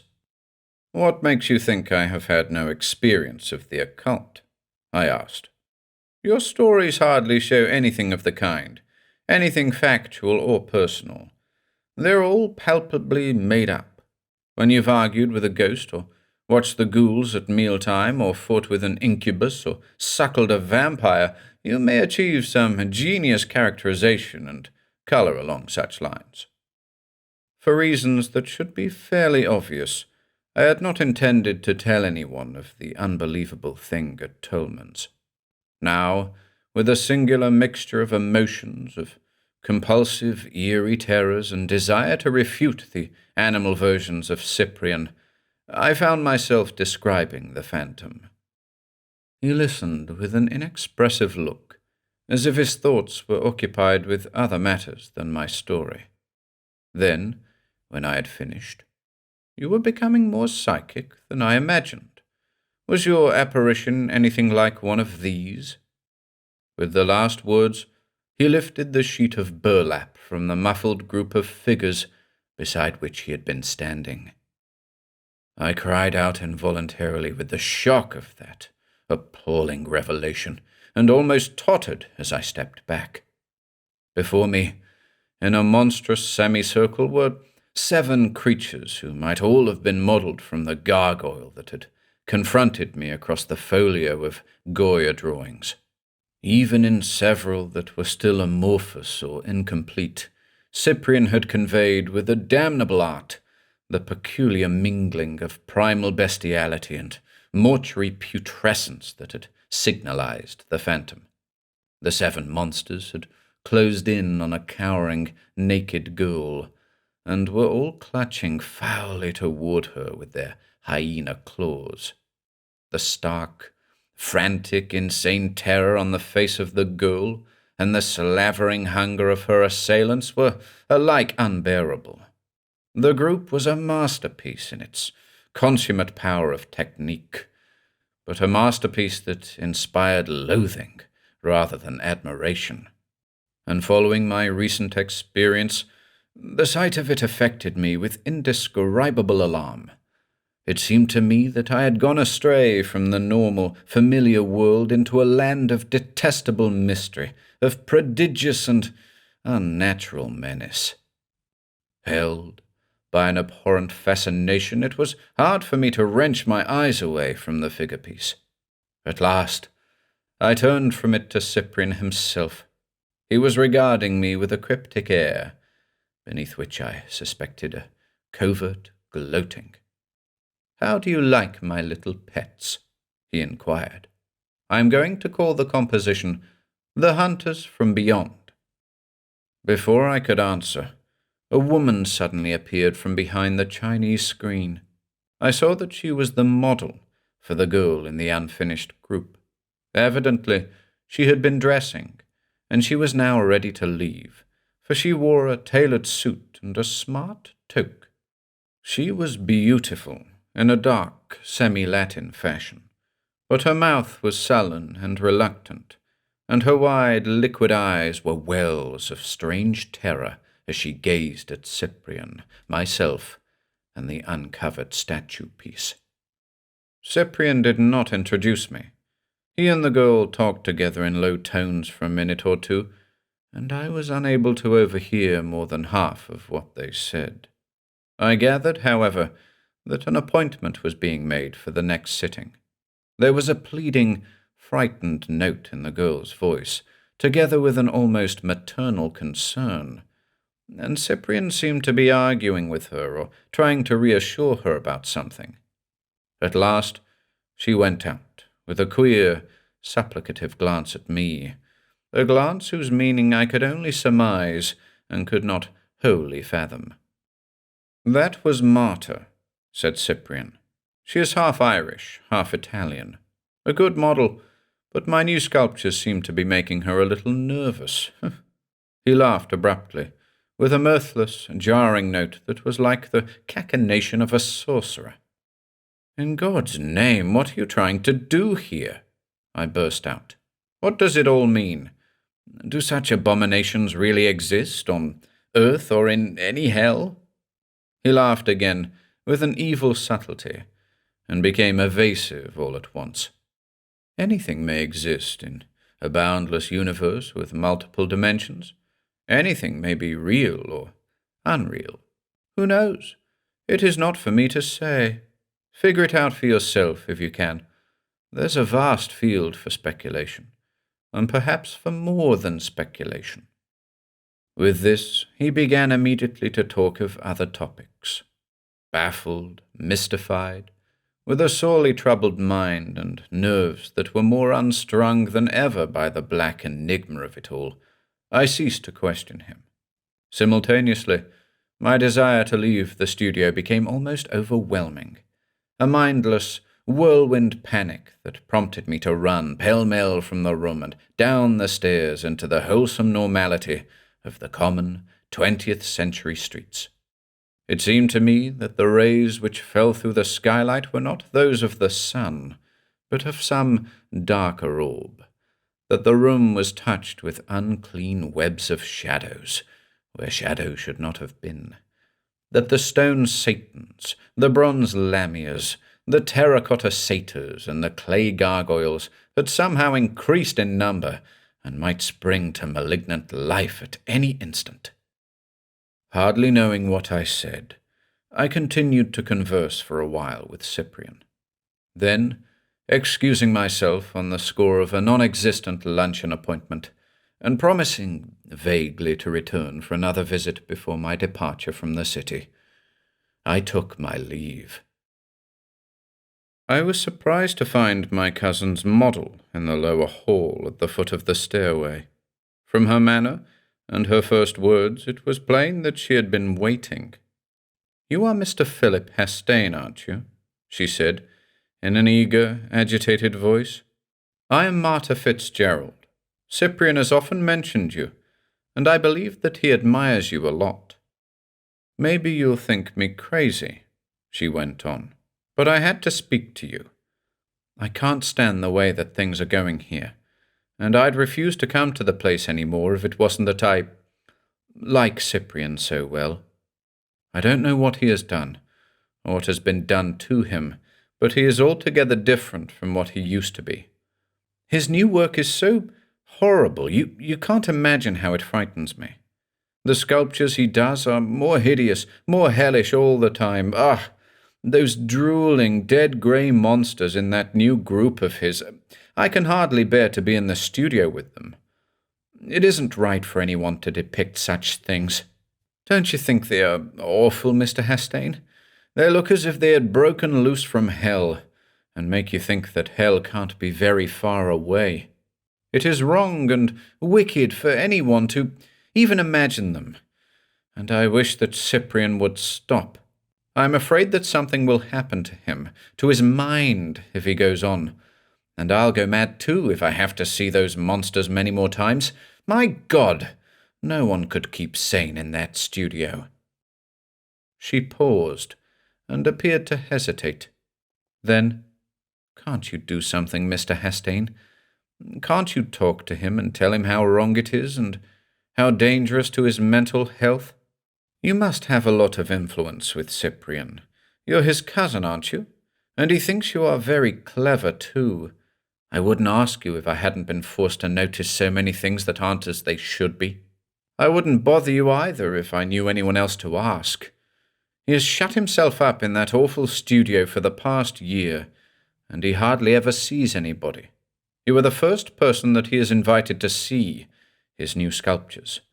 He wants them to be a complete surprise for the critics and the public when he holds his next exhibition.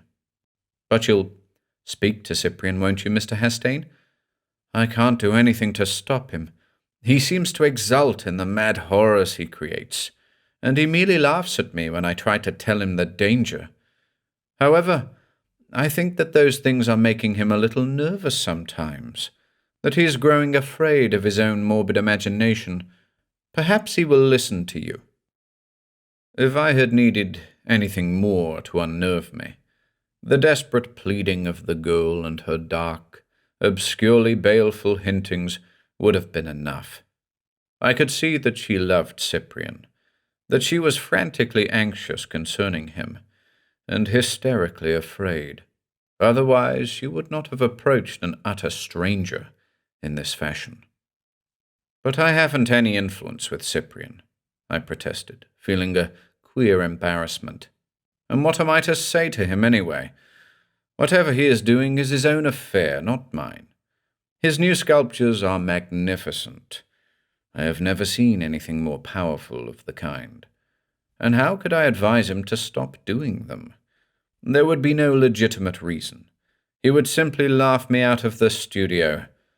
An artist has the right to choose his own subject matter, even if he takes it from the nether pits of Limbo and Erebus. The girl must have pleaded and argued with me for many minutes in that deserted hall. Listening to her, and trying to convince her of my inability to fulfill her request, was like a dialogue in some futile and tedious nightmare. During the course of it, she told me a few details that I am unwilling to record in this narrative, details that were too morbid and too shocking for belief regarding the mental alteration of Cyprian and his new subject matter and method of work. There were direct and oblique hints of a growing perversion, but somehow it seemed that much more was being held back, that even in her most horrifying disclosures she was not wholly frank with me. At last, with some sort of hazy promise that I would speak to Cyprian, would remonstrate with him, I succeeded in getting away from her and returned to my hotel. 2. The afternoon and evening that followed were tinged as by the tyrannous adumbration of an ill dream. I felt that I had stepped from the solid earth into a gulf of seething, menacing, madness-haunted shadow, and was lost henceforward to all rightful sense of location or direction. It was all too hideous, and too doubtful and unreal. The change in Cyprian himself was no less bewildering, and hardly less horrifying, than the vile phantom of the bookshop, and the demon sculptures that displayed a magisterial art. It was as if the man had become possessed by some satanic energy or entity. Everywhere that I went, I was powerless to shake off the feeling of an intangible pursuit, of a frightful, unseen vigilance. It seemed to me that the worm-grey face and sulphurous eyes would reappear at any moment, that the semi-canine mouth with its gangrene-dripping fangs might come to slaver above the restaurant table at which I ate, or upon the pillow of my bed. I did not dare to reopen the purchased Goya volume, for fear of finding that certain pages were still defiled with a spectral slime. I went out and spent the evening in cafes, in theatres, wherever people thronged and lights were bright. It was after midnight when I finally ventured to brave the solitude of my hotel bedroom. Then there were endless hours of nerve-wrung insomnia, of shivering, sweating apprehension beneath the electric bulb that I had left burning. Finally, a little before dawn, by no conscious transition and with no premonitory drowsiness, I fell asleep.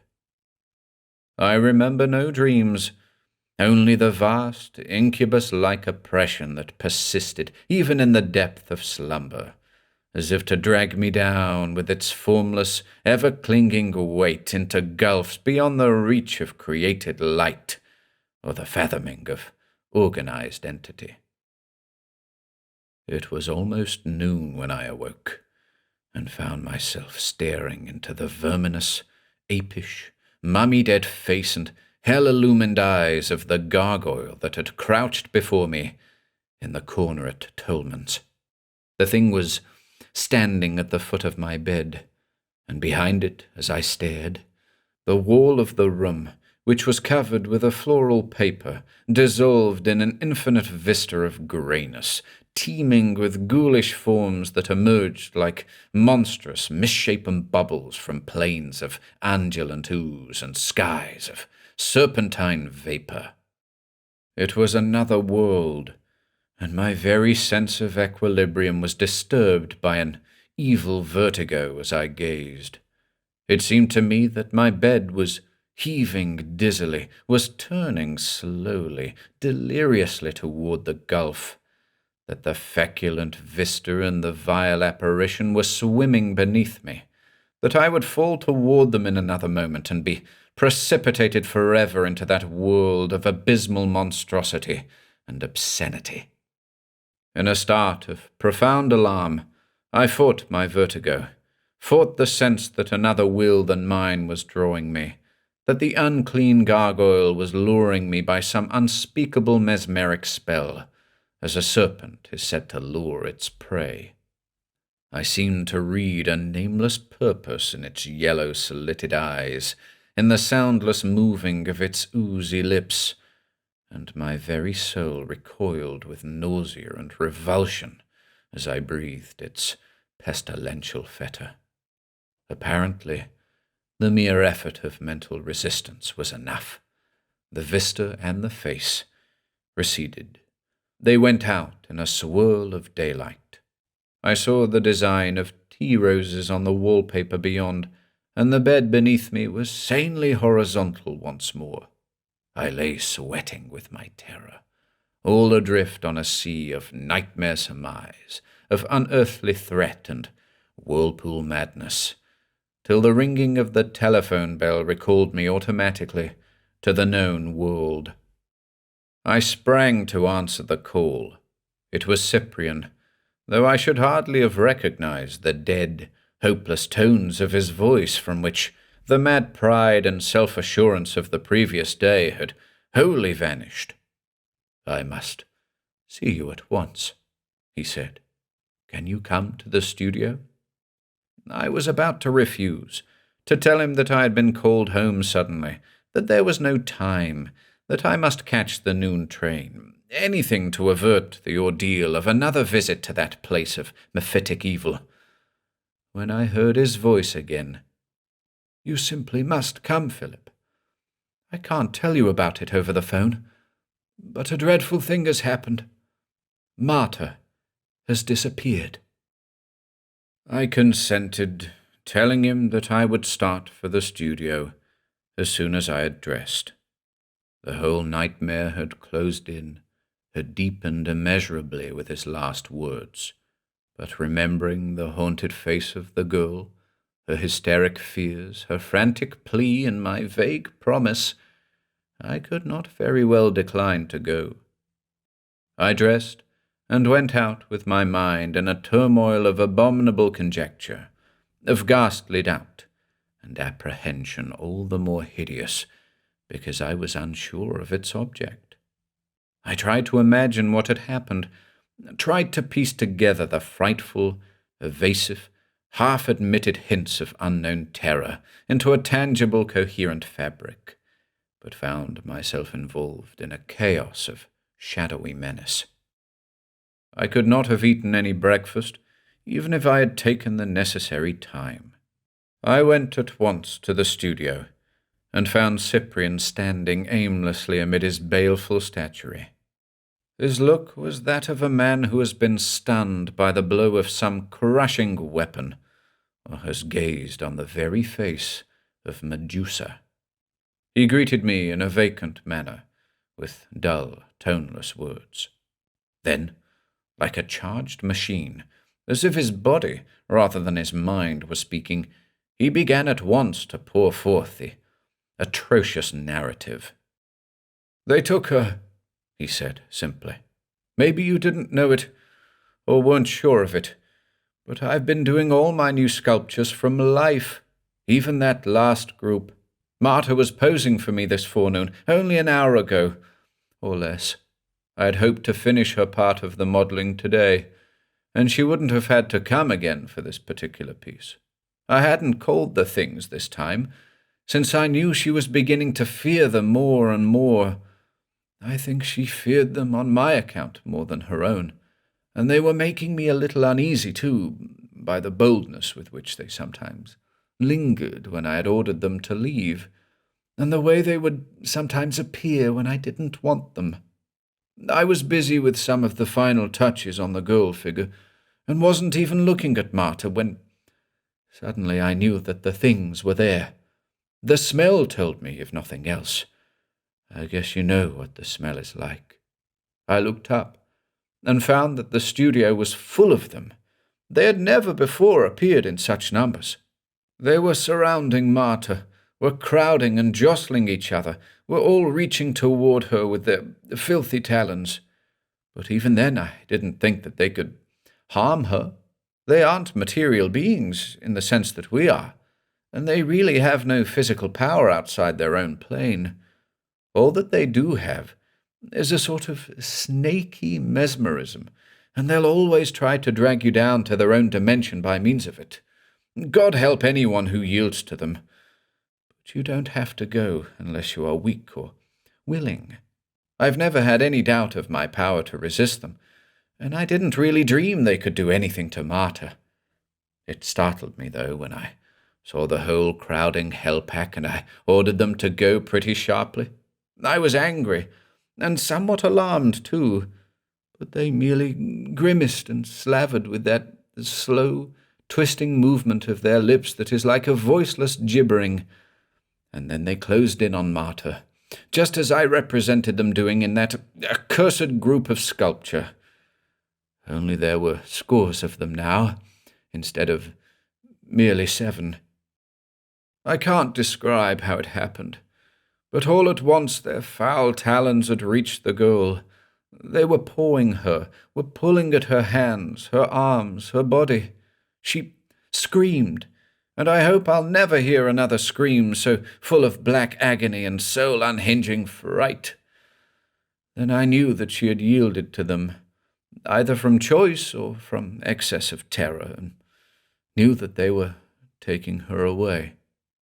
For a moment, the studio wasn't there at all, only a long, grey, oozing plain, beneath skies where the fumes of hell were writhing like a million ghostly and distorted dragons.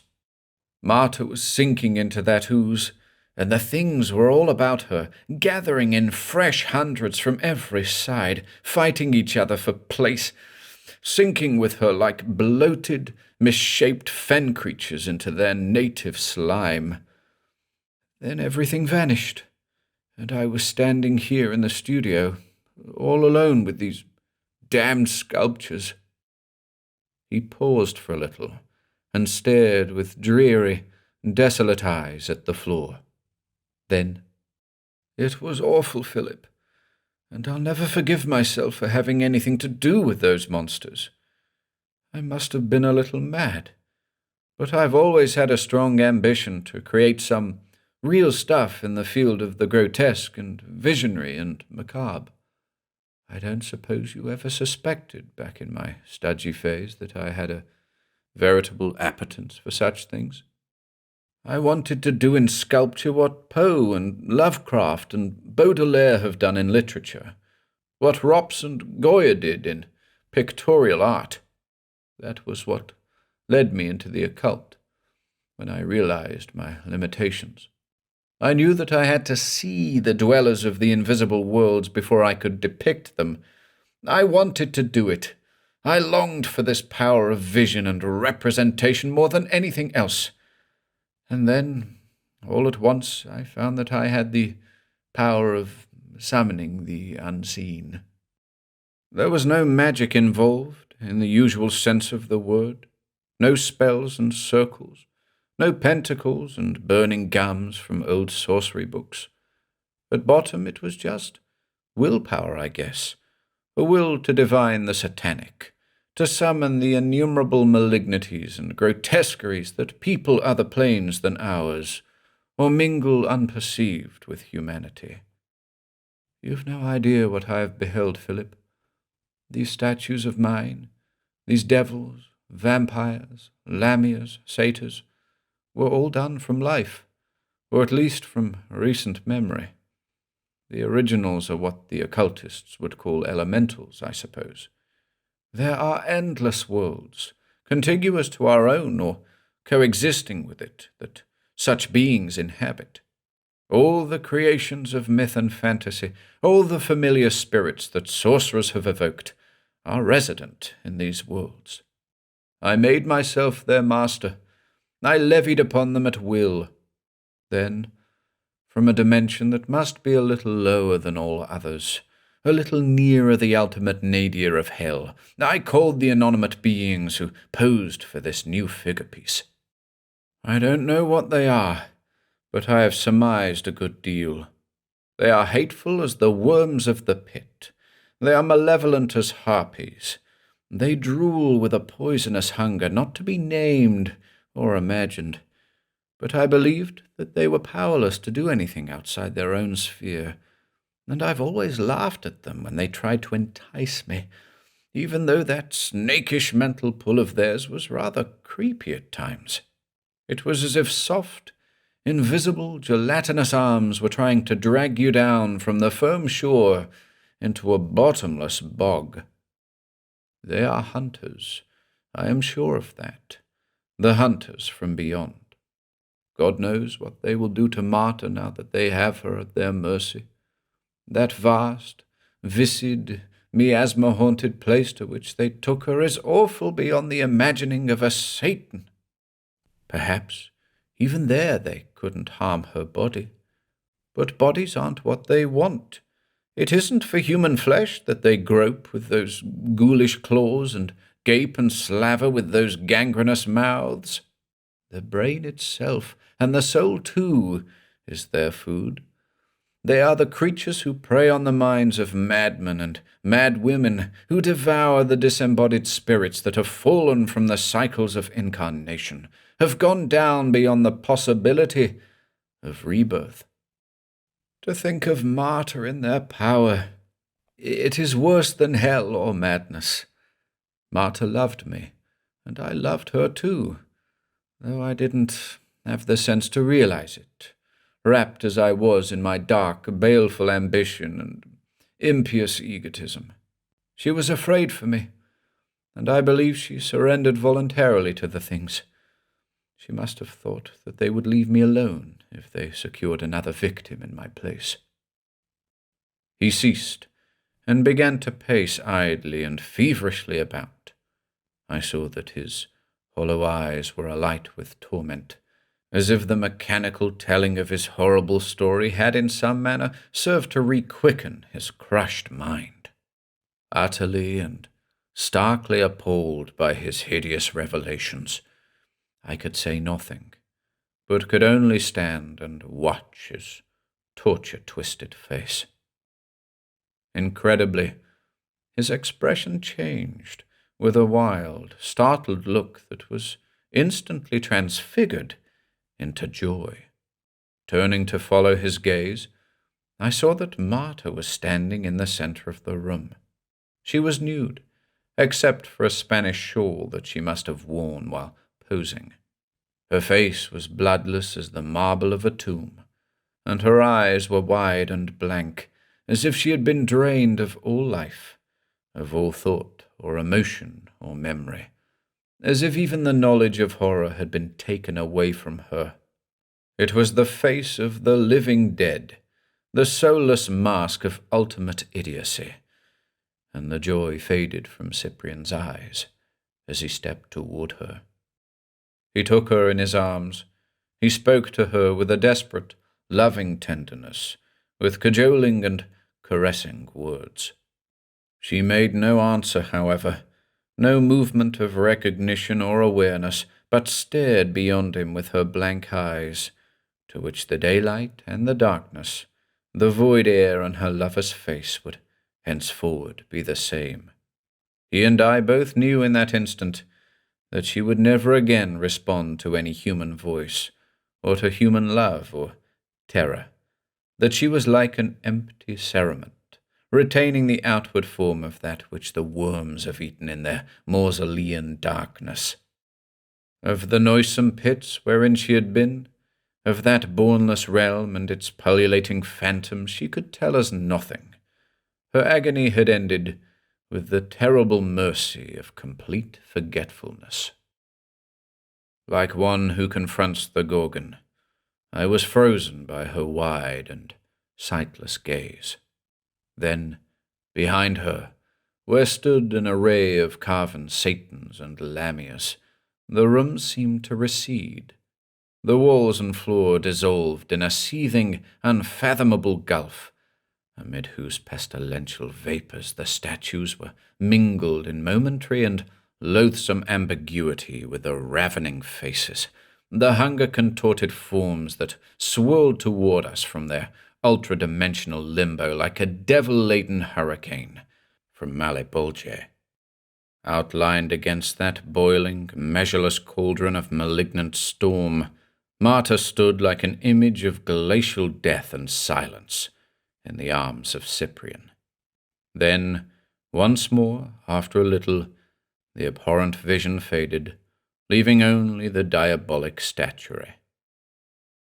I think that I alone had beheld it, that Cyprian had seen nothing but the dead face of Marta. He drew her close. He repeated his hopeless words of tenderness and cajolery. Then, suddenly, he released her with a vehement sob of despair.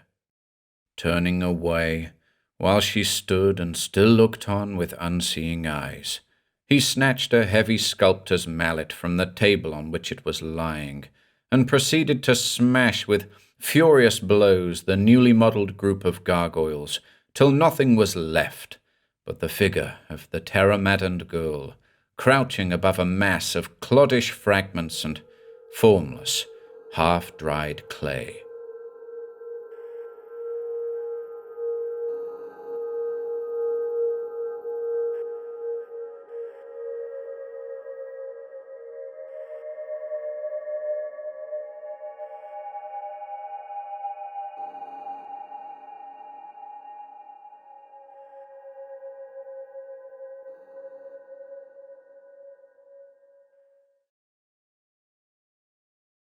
Moxon's Master by Ambrose Bierce. 1. Are you serious? Do you really believe that a machine thinks? I got no immediate reply. Moxon was apparently intent upon the coals in the grate, touching them deftly here and there with the fire poker, till they signified a sense of his attention by a brighter glow.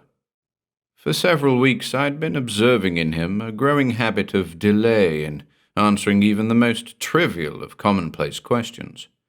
His air, however, was that of preoccupation rather than deliberation. One might have said that he had something on his mind. Presently he said, "What is a machine?" The word has been variously defined.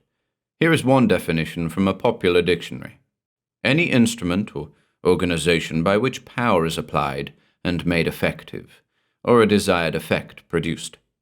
Well then, is not a man a machine?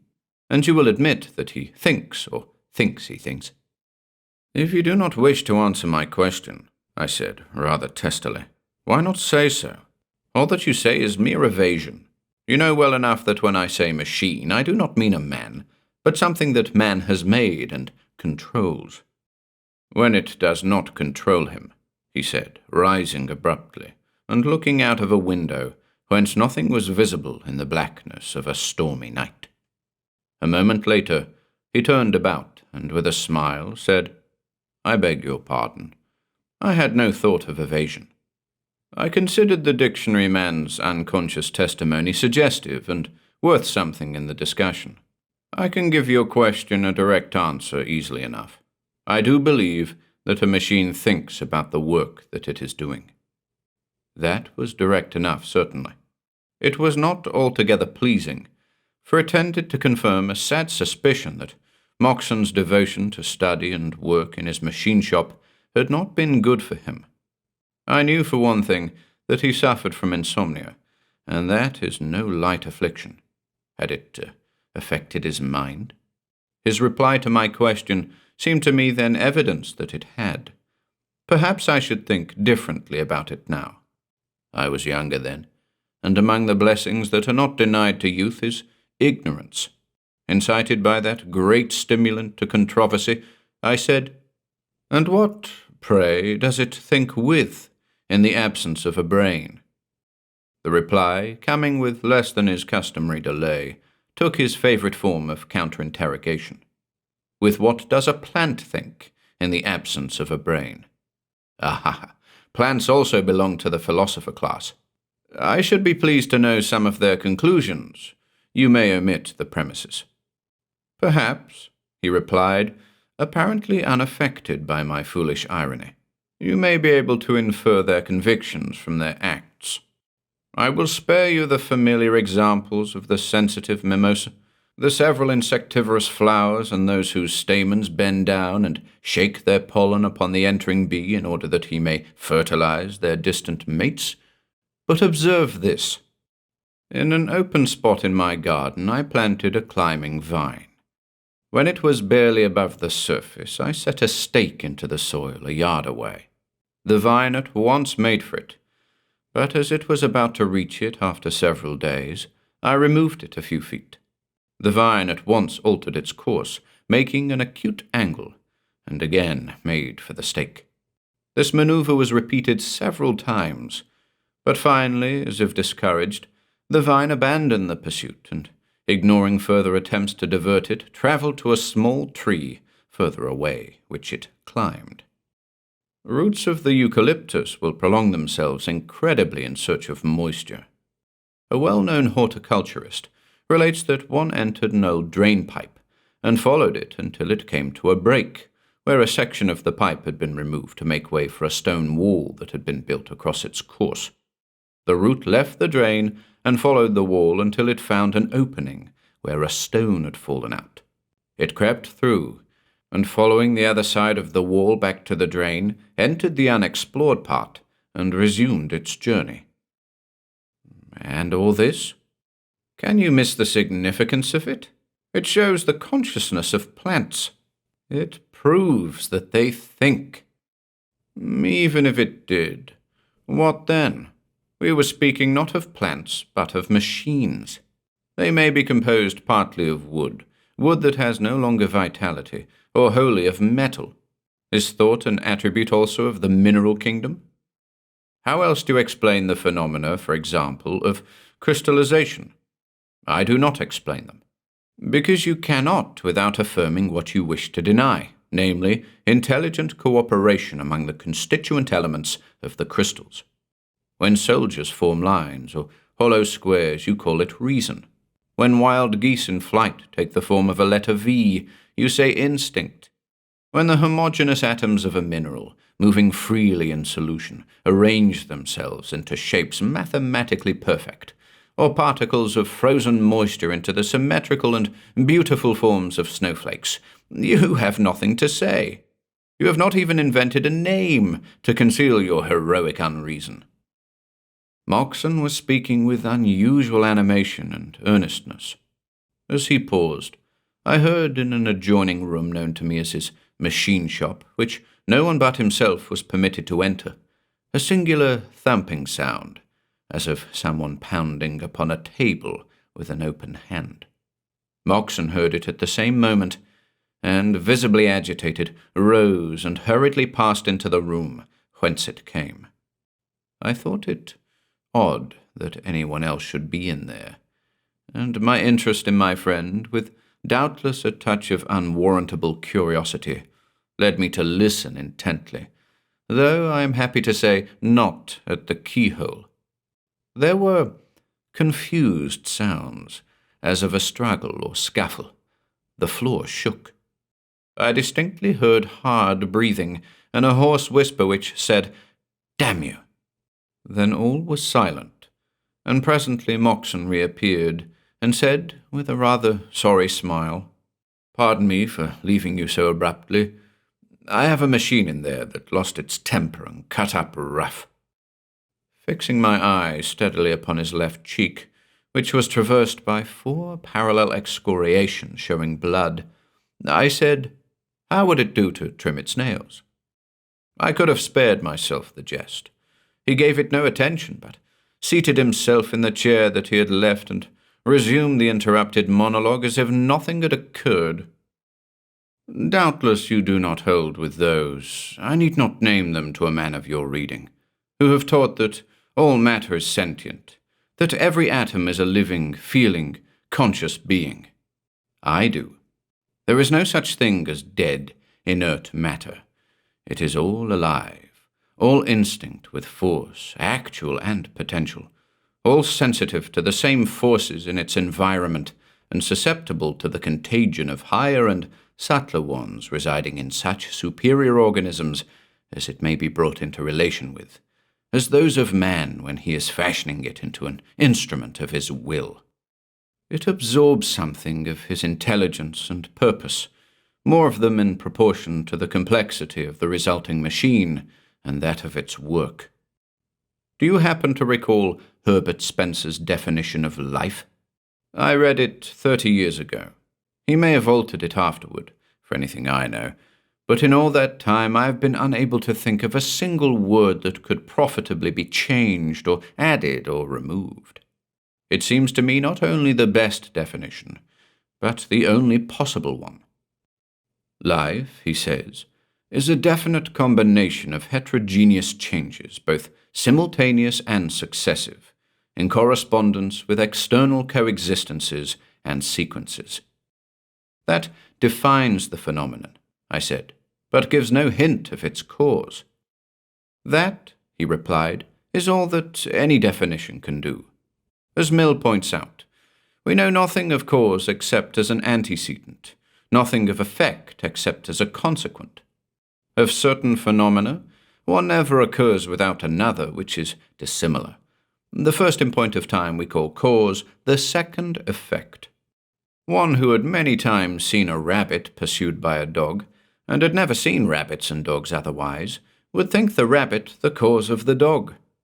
But I fear, he added, laughing naturally enough, that my rabbit is leading me a long way from the track of my legitimate quarry. I'm indulging in the pleasure of the chase for its own sake. What I want you to observe is that in Herbert Spencer's definition of life, the activity of a machine is included. There is nothing in the definition that is not applicable to it. According to the sharpest of observers and deepest of thinkers, if a man during his period of activity is alive, so is a machine when in operation. As an inventor and constructor of machines, I know that to be true. Moxon was silent for a long time, gazing absently into the fire. It was growing late, and I thought it time to be going, but somehow I did not like the notion of leaving him in that isolated house, all alone, except for the presence of some person, of whose nature my conjectures could go no further than that it was unfriendly, perhaps malign. Leaning toward him and looking earnestly into his eyes while making a motion with my hand through the door of his workshop, I said, "Moxon, whom have you in there?" Somewhat to my surprise, he laughed lightly, and answered without hesitation, "Nobody. The incident that you have in mind was caused by my folly in leaving a machine in action with nothing to act upon, while I undertook the interminable task of enlightening your understanding. Do you happen to know that consciousness is the creature of rhythm?" "Oh, bother them both," I replied, rising and laying hold of my overcoat. "I'm going to wish you good night, and I'll add the hope that the machine which you inadvertently left in action will have her gloves on the next time you think it needful to stop her." Without waiting to observe the effect of my shot, I left the house. 2. Rain was falling, and the darkness was intense.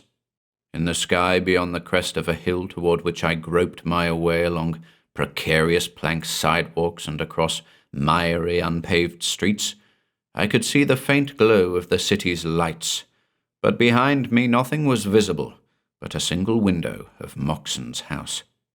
It glowed with what seemed to me a mysterious and fateful meaning. I knew it was an uncurtained aperture in my friend's machine shop, and I had little doubt that he had resumed the studies interrupted by his duties as my instructor in mechanical consciousness and the fatherhood of rhythm. Odd, and in some degree humorous as his conviction seemed to me at that time, I could not wholly divest myself of the feeling that they had some tragic relation to his life and character, perhaps to his destiny, although I no longer entertained the notion that they were the vagaries of a disordered mind. Whatever might be thought of his views, his exposition of them was too logical for that. Over and over, his last words came back to me. Consciousness is the creature of rhythm. Bold and terse as the statement was, I now found it infinitely alluring. At each recurrence it broadened in meaning and deepened in suggestion. Why, here, I thought, is something upon which to found a philosophy. If consciousness is the product of rhythm, all things are conscious, for all have motion, and all motion is rhythmic. I wondered if Moxon knew the significance and breadth of his thought, the scope of this momentous generalization, or had he arrived at his philosophic faith by the tortuous and uncertain road of observation? That faith was then new to me, and all Moxon's expounding had failed to make me a convert, but now it seemed as if a great light shone about me, like that which fell upon Saul of Tarsus, and out there in the storm and darkness and solitude, I experienced what Lewis calls the endless variety and excitement of philosophic thought. I exulted in a new sense of knowledge, a new pride of reason. My feet seemed hardly to touch the earth. It was as if I were uplifted and borne through the air by invisible wings. Yielding to an impulse to seek further light from him whom I now recognized as my master and guide, I had unconsciously turned about, and almost before I was aware of having done so, found myself again at Moxon's door. I was drenched with rain, but felt no discomfort. Unable in my excitement to find the doorbell, I instinctively tried the knob. It turned, and entering, I mounted the stairs to the room that I had so recently left. All was dark and silent. Moxon, as I had supposed, was in the adjoining room, the machine shop. Groping along the wall until I found the communicating door, I knocked loudly several times, but got no response, which I attributed to the uproar outside, for the wind was blowing a gale and dashing the rain against the thin walls in sheets. The drumming upon the shingle roof spanning the unceiled room was loud and incessant. I had never been invited into the machine shop, had indeed been denied admittance, as had all others, with one exception, a skilled metal worker, of whom no one knew anything except that his name was Haley, and his habit, silence. But in my spiritual exaltation, discretion and civility were alike forgotten, and I opened the door. What I saw took all philosophical speculation out of me in short order. Moxon sat facing me at the farther side of a small table, upon which a single candle made all the light that was in the room. Opposite him, his back toward me, sat another person. On the table between the two was a chessboard. The men were playing. I knew little of chess, but as only a few pieces were on the board, it was obvious that the game was near its close. Moxon was intensely interested, not so much, it seemed to me, in the game as in his antagonist, upon whom he had fixed so intent a look that, standing though I did directly in the line of his vision, I was altogether unobserved. His face was ghastly white, and his eyes glittered like diamonds. Of his antagonist, I had only a back view, but that was sufficient. I should not have cared to see his face. He was apparently not more than 5 feet in height, with proportions suggesting those of a gorilla, a tremendous breadth of shoulders, thick, short neck, and broad, squat head, which had a tangled growth of black hair and was topped with a crimson fez. A tunic of the same colour, belted tightly to the waist, reached the seat, apparently a box upon which he sat. His legs and feet were not seen. His left forearm appeared to rest in his lap.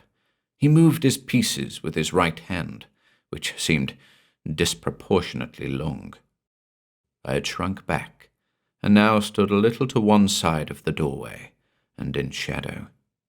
If Moxon had looked farther than the face of his opponent, he could have observed nothing now, except that the door was open.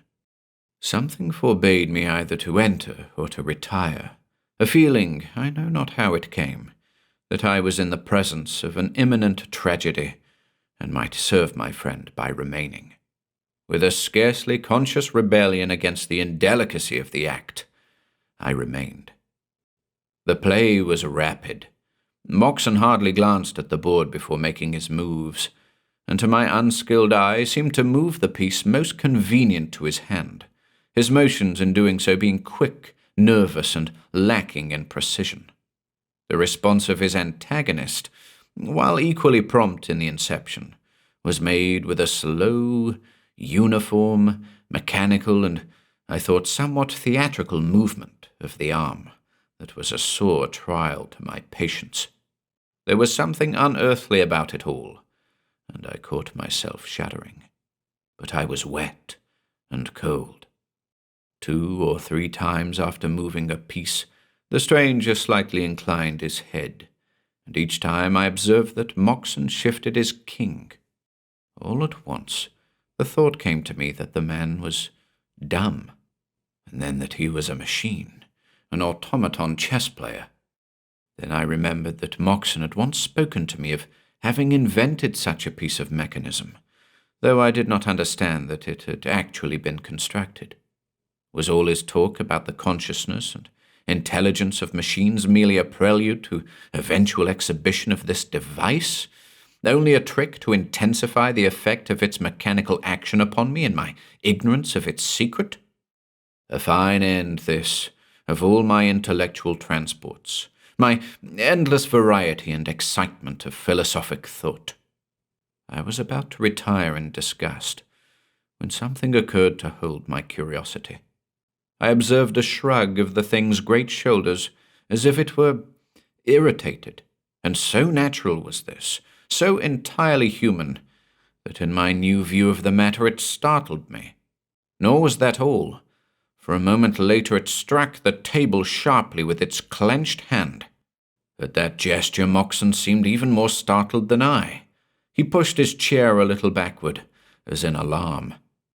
Presently Moxon, whose play it was, raised his hand high above the board, pounced upon one of his pieces like a sparrow-hawk, and with the exclamation, "Checkmate!" rose quickly to his feet and stepped behind his chair. The automaton sat motionless. The wind had gone down, but I heard, at lessening intervals and progressively louder, the rumble and roll of thunder.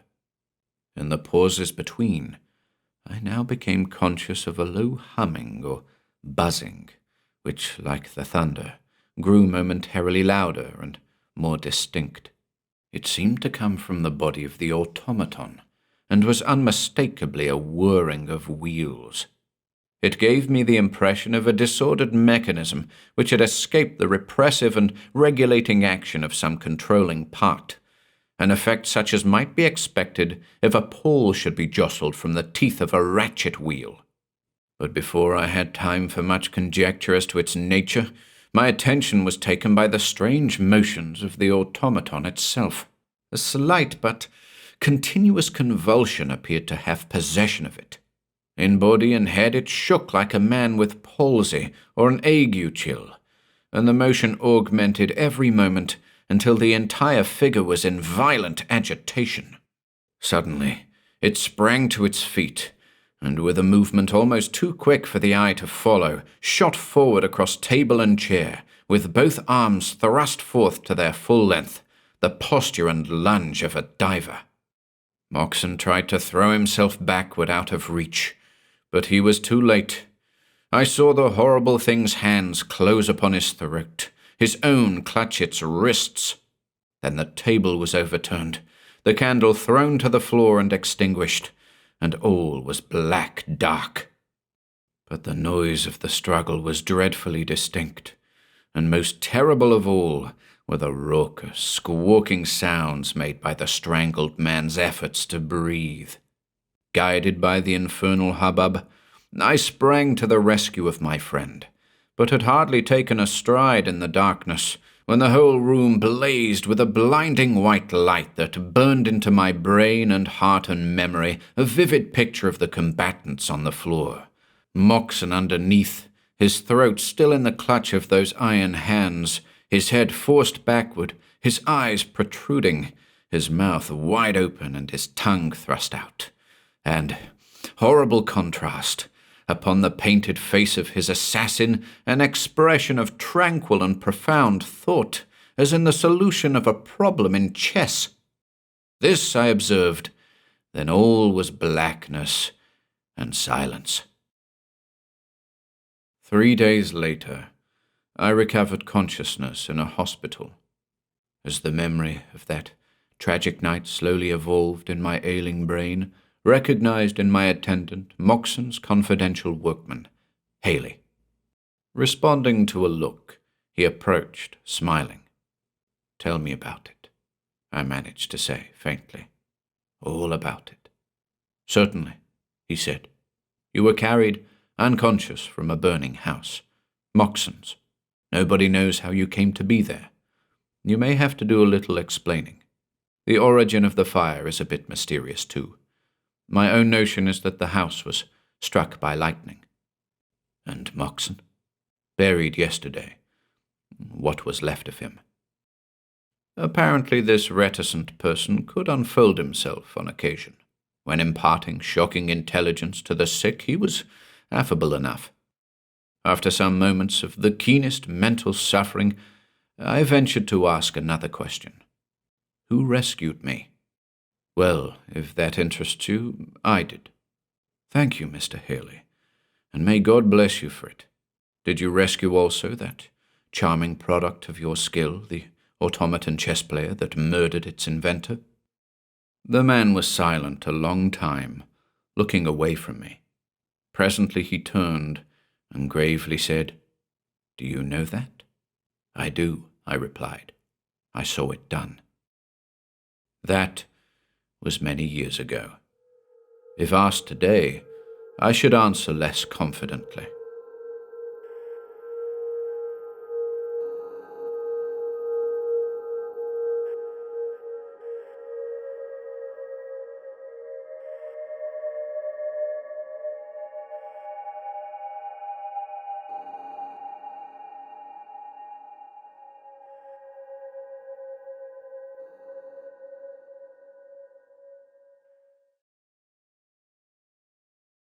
The Demoiselle D'ys by Robert W. Chambers. 1. The utter desolation of the scene began to have its effect. I sat down to face the situation and, if possible, recall to mind some landmark which might aid me in extricating myself from my present position. If I could only find the ocean again, all would be clear, for I knew one could see the island of Groa from the cliffs. I laid down my gun and, kneeling behind a rock, lighted a pipe. Then I looked at my watch. It was nearly 4 o'clock. I might have wandered far from Kerselec since daybreak. Standing the day before on the cliffs below Kerselec with Gulven, looking out over the sombre moors among which I had now lost my way, these downs had appeared to me level as a meadow, stretching to the horizon, and although I knew how deceptive is distance, I could not realize that what from Kerselec seemed to be mere grassy hollows were great valleys covered with gorse and heather, and what looked like scattered boulders were in reality enormous cliffs of granite. "It's a bad place for a stranger," old Gulven had said. "You'd better take a guide." And I had replied, "I shall not lose myself." Now I knew that I had lost myself as I sat there smoking with the sea wind blowing in my face. On every side stretched the moorland, covered with flowering gorse and heath and granite boulders. There was not a tree in sight, much less a house. After a while I picked up the gun and, turning my back on the sun, tramped on again. There was little use in following any of the brawling streams which every now and then crossed my path, for instead of flowing into the sea, they ran inland to reedy pools in the hollows of the moors. I had followed several, but they all led me to swamps or silent little ponds from which the snipe rose, peeping and wheeled away in an ecstasy of fright. I began to feel fatigued. and the gun galled my shoulder in spite of the double pads. The sun sank lower and lower, shining level across yellow gorse and the moorland pools. As I walked, my own gigantic shadow led me on, seeming to lengthen at every step. The gorse scraped against my leggings, crackled beneath my feet, showering the brown earth with blossoms, and the brake bowed and billowed along my path. From tufts of heath, rabbits scurried away through the bracken, and among the swamp grass I heard the wild duck's drowsy quack. Once a fox stole across my path, and again, as I stooped to drink at a hurrying rill, a heron flapped heavily from the reeds beside me. I turned to look at the sun. It seemed to touch the edges of the plain. When at last I decided that it was useless to go on, and that I must make up my mind to spend at least one night on the moors, I threw myself down, thoroughly fagged out. The evening sunlight slanted warm across my body, but the sea winds began to rise, and I felt a chill strike through me from my wet shooting boots. High overhead, gulls were wheeling and tossing like bits of white paper. From some distant marsh, a solitary curlew called. Little by little, the sun sank into the plain, and the zenith flushed with the afterglow. I watched the sky change from palest gold to pink, and then to smouldering fire. Clouds of midges danced above me, and high in the calm air a bat dipped and soared. My eyelids began to droop. Then, as I shook off the drowsiness, a sudden crash among the bracken roused me. I raised my eyes. A great bird hung quivering in the air above my face. For an instant I stared, incapable of motion. Then something leaped past me in the ferns, and the bird rose, wheeled, and pitched headlong into the brake. I was on my feet in an instant, peering through the gorse. There came the sound of a struggle from a bunch of heather close by, and then all was quiet. I stepped forward, my gun poised. But when I came to the heather, the gun fell under my arm again, and I stood motionless in silent astonishment. A dead hare lay on the ground, and on the hare stood a magnificent falcon, one talon buried in the creature's neck, the other planted firmly on its limp flank. But what astonished me was not the mere sight of a falcon sitting upon its prey. I had seen that more than once.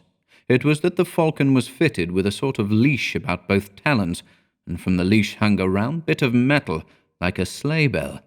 The bird turned its fierce yellow eyes on me, and then stooped and struck its curved beak into the quarry. At the same instant, hurried steps sounded among the heather, and a girl sprang into the covert in front. Without a glance at me, she walked up to the falcon, and passing her gloved hand under its breast, raised it from the quarry. Then she deftly slipped a small hood over the bird's head, and holding it out on her gauntlet, stooped and picked up the hare. She passed a cord about the animal's legs and fastened the end of the thong to her girdle. Then she started to retrace her steps through the covert. As she passed me, I raised my cap, and she acknowledged my presence with a scarcely perceptible inclination. I had been so astonished, so lost in admiration of the scene before my eyes, that it had not occurred to me that here was my salvation.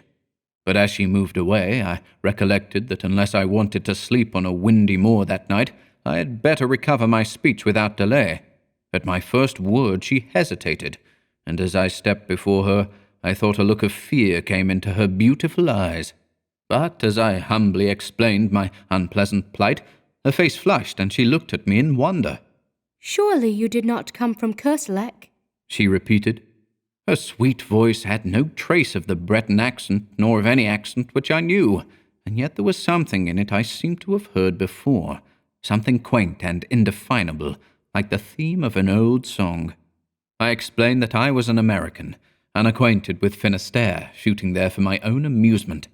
"An American?" she repeated in the same quaint musical tones. "I have never before seen an American." For a moment she stood silent, then looking at me, she said, "If you should walk all night, you could not reach Kerselec now, even if you had a guide." This was pleasant news. "But," I began, "if I could only find a peasant's hut where I might get something to eat and shelter." The falcon on her wrist fluttered and shook its head. The girl smoothed its glossy back and glanced at me. "Look around," she said gently.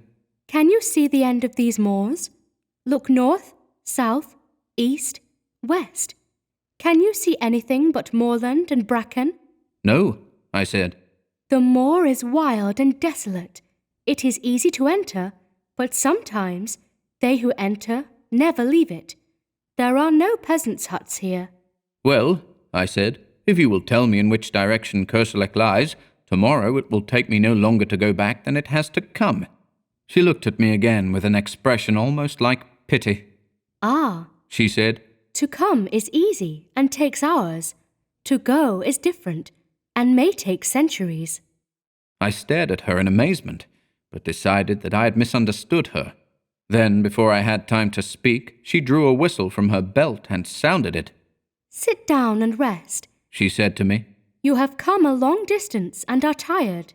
She gathered up her pleated skirts and, motioning me to follow, picked her dainty way through the gorse to a flat rock among the ferns. They will be here directly, she said, and taking a seat at one end of the rock, invited me to sit down on the other edge. The afterglow was beginning to fade in the sky, and a single star twinkled faintly through the rosy haze. A long wavering triangle of waterfowl drifted southward over our heads, and from the swamps around, plover were calling. They are very beautiful, these moors, she said quietly. Beautiful, but cruel to strangers, I answered. Beautiful and cruel, she repeated dreamily. Beautiful and cruel. Like a woman, I said stupidly. Oh, she cried with a little catch in her breath and looked at me. Her dark eyes met mine, and I thought she seemed angry or frightened. Like a woman, she repeated under her breath. How cruel to say so. Then, after a pause, as though speaking aloud to herself, How cruel for him to say that. I don't know what sort of an apology I offered for my inane, though harmless speech, but I know that she seemed so troubled about it that I began to think I had said something very dreadful without knowing it, and remembered with horror the pitfalls and snares which the French language sets for foreigners. While I was trying to imagine what I might have said, a sound of voices came across the moor, and the girl rose to her feet. No, she said, with a trace of a smile on her pale face. I will not accept your apologies, monsieur, but I must prove you wrong, and that shall be my revenge. Look, here come Hastur and Raoul. Two men loomed up in the twilight. One had a sack across his shoulders, and the other carried a hoop before him, as a waiter carries a tray. The hoop was fastened with straps to his shoulders, and around the edge of the circlet sat 3 hooded falcons fitted with tinkling bells. The girl stepped up to the falconer, and with a quick turn of her wrist transferred her falcon to the hoop, where it quickly sidled off and nestled among its mates, who shook their hooded heads and ruffled their feathers till the bell jesses tinkled again. The other man stepped forward, and bowing respectfully, took up the hare and dropped it into the game sack. These are my piqueurs, said the girl, turning to me with a gentle dignity. Raoul is a good fauconnier, and I shall some day make him grand veneur. Hastur is incomparable. The 2 silent men saluted me respectfully. Did I not tell you, monsieur, that I should prove you wrong? She continued. This, then, is my revenge, that you do me the courtesy of accepting food and shelter at my own house. Before I could answer, she spoke to the falconers, who started instantly across the heath, and with a gracious gesture to me she followed. I don't know whether I made her understand how profoundly grateful I felt, but she seemed pleased to listen as we walked over the dewy heather. Are you not very tired? She asked. I had clean forgotten my fatigue in her presence, and I told her so. Don't you think your gallantry is a little old-fashioned? She said, and when I looked confused and humbled, she added quietly, Oh, I like it. I like everything old-fashioned, and it is delightful to hear you say such pretty things. The moorland around us was very still now under its ghostly sheet of mist. The plovers had ceased their calling. The crickets and all the little creatures of the fields were silent as we passed, yet it seemed to me as if I could hear them beginning again far behind us. Well in advance, the 2 tall falconers strode across the heather, and the faint jingling of the hawk's bells came to our ears in distant, murmuring chimes. Suddenly, a splendid hound dashed out of the mist in front, followed by another and another, until 6 or more were bounding and leaping around the girl beside me. She caressed and quieted them with her gloved hand, speaking to them in quaint terms which I remembered to have seen in old French manuscripts. Then the falcons on the circlet borne by the falconer ahead began to beat their wings and scream, and from somewhere out of sight the notes of a hunting horn floated across the moor. The hounds sprang away before us and vanished in the twilight. The falcons flapped and squealed upon their perch, and the girl, taking up the song of the horn, began to hum. Clear and mellow her voice sounded in the night air. Chasseur, chasseur, chassez encore, quittez Rosette et j'entends, tonton, tonton, tontain, tonton, ou pour abattre des lourds, que les amours soient des plantons, tonton, tontain, tonton. As I listened to her lovely voice, a grey mass which rapidly grew more distinct loomed up in front, and the horn rang out joyously through the tumult of the hounds and falcons. A torch glimmered at a gate, a light streamed through an opening door, and we stepped upon a wooden bridge, which trembled under our feet and rose creaking and straining behind us as we passed over the moat and into a small stone court, walled on every side. From an open doorway a man came and, bending in salutation, presented a cup to the girl beside me. She took the cup and touched it with her lips, then, lowering it, turned to me and said in a low voice, I bid you welcome. At that moment, one of the falconers came with another cup, but before handing it to me, presented it to the girl, who tasted it. The falconer made a gesture to receive it, but she hesitated a moment, and then, stepping forward, offered me the cup with her own hands. I felt this to be an act of extraordinary graciousness, but hardly knew what was expected of me, and did not raise it to my lips at once. The girl flushed crimson. I saw that I must act quickly. Mademoiselle, I faltered, a stranger whom you have saved from dangers he may never realize empties this cup to the gentlest and loveliest hostess of France. In his name, she murmured, crossing herself as I drained the cup. Then, stepping into the doorway, she turned to me with a pretty gesture, and, taking my hand in hers, led me into the house, saying again and again, You are very welcome. Indeed, you are welcome to the Chateau d'Ys. 2. I awoke next morning with the music of the horn in my ears, and leaping out of the ancient bed, went to a curtained window where the sunlight filtered through little deep-set panes. The horn ceased as I looked into the court below. A man who might have been brother to the two falconers of the night before stood in the midst of a pack of hounds.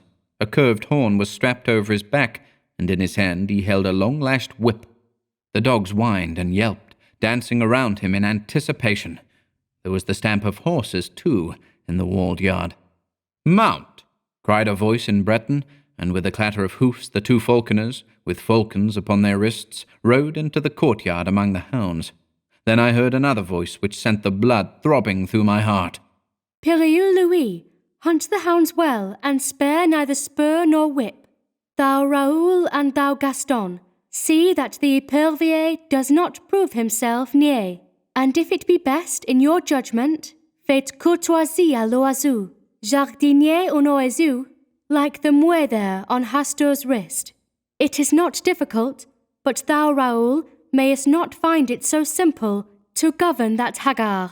Twice last week he foamed au vif, and lost the beccade, although he is used to the lure. The bird acts like a stupid branchier. Pétrer un haggard n'est pas si facile. Was I dreaming?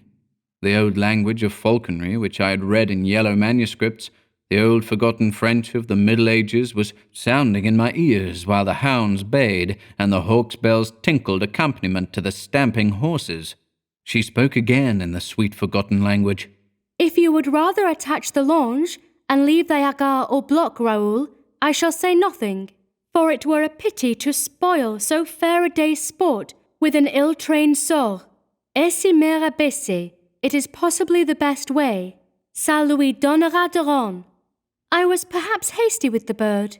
It takes time to pass à la filière and the exercises d'escape. Then the falconer Raoul bowed in his stirrups and replied, "If it be the pleasure of Mademoiselle, I shall keep the hawk." It is my wish, she answered. Falconry I know, but you have yet to give me many a lesson in artisanry, my poor Raoul. Sieur Perrier Louis mount. The huntsman sprang into an archway, and in an instant returned, mounted upon a strong black horse, followed by a piqueur, also mounted. Ah! She cried joyously. Speed, Glimmerette Grenet! Speed! Speed all! Sound thy horn, Sieur Perrier! The silvery music of the hunting horn filled the courtyard. The hounds sprang through the gateway, and galloping hoofbeats plunged out of the paved court, loud on the drawbridge, suddenly muffled, and lost in the heather and bracken of the moors. Distant and more distant sounded the horn, until it became so faint that the sudden carol of a soaring lark drowned it in my ears. I heard the voice below responding to some call from within the house. I do not regret the chase. I will go another time. Courtesy to the stranger, Pelagie, remember. And a feeble voice came quavering from within the house. Courtoisie. I stripped and rubbed myself from head to foot in the huge earthen basin of icy water, which stood upon the stone floor at the foot of my bed. Then I looked about for my clothes. They were gone, but on a settle near the door lay a heap of garments, which I inspected with astonishment. As my clothes had vanished, I was compelled to attire myself in the costume which had evidently been placed there for me to wear while my own clothes dried. Everything was there, cap, shoes, and hunting doublet of silvery grey homespun, but the close-fitting costume and seamless shoes belonged to another century, and I remembered the strange costumes of the 3 falconers in the courtyard. I was sure that it was not the modern dress of any portion of France or Brittany, but not until I was dressed and stood before a mirror between the windows did I realize that I was clothed much more like a young huntsman of the Middle Ages than like a Breton of that day. I hesitated and picked up the cap. Should I go down and present myself in that strange guise? There seemed to be no help for it. My own clothes were gone, and there was no bell in the ancient chamber to call a servant, so I contented myself with removing a short hawk's feather from the cap, and, opening the door, went downstairs. By the fireplace in the large room at the foot of the stairs, an old Breton woman sat spinning with a distaff. She looked up at me when I appeared, and, smiling frankly, wished me health in the Breton language, to which I laughingly replied in French. At the same moment my hostess appeared, and returned my salutation with a grace and dignity that sent a thrill to my heart. Her lovely head with its dark curly hair was crowned with a headdress which set all doubts as to the epoch of my own costume at rest. Her slender figure was exquisitely set off in the homespun hunting gown edged with silver, and on her gauntlet-covered wrist she bore one of her petted hawks. With perfect simplicity, she took my hand and led me into the garden in the court, and, seating herself before a table, invited me very sweetly to sit beside her. Then she asked me in her soft, quaint accent how I had passed the night, and whether I was very much inconvenienced by wearing the clothes which old Pelagie had put there for me while I slept. I looked at my own clothes and shoes, drying in the sun by the garden wall, and hated them. What horrors they were compared with the graceful costume which I now wore. I told her this laughing, but she agreed with me very seriously. We will throw them away, she said in a quiet voice. In my astonishment, I attempted to explain that I not only could not think of accepting clothes from anybody, although for all I knew it might be the custom of hospitality in that part of the country, but that I should cut an impossible figure if I returned to France clothed as I was then.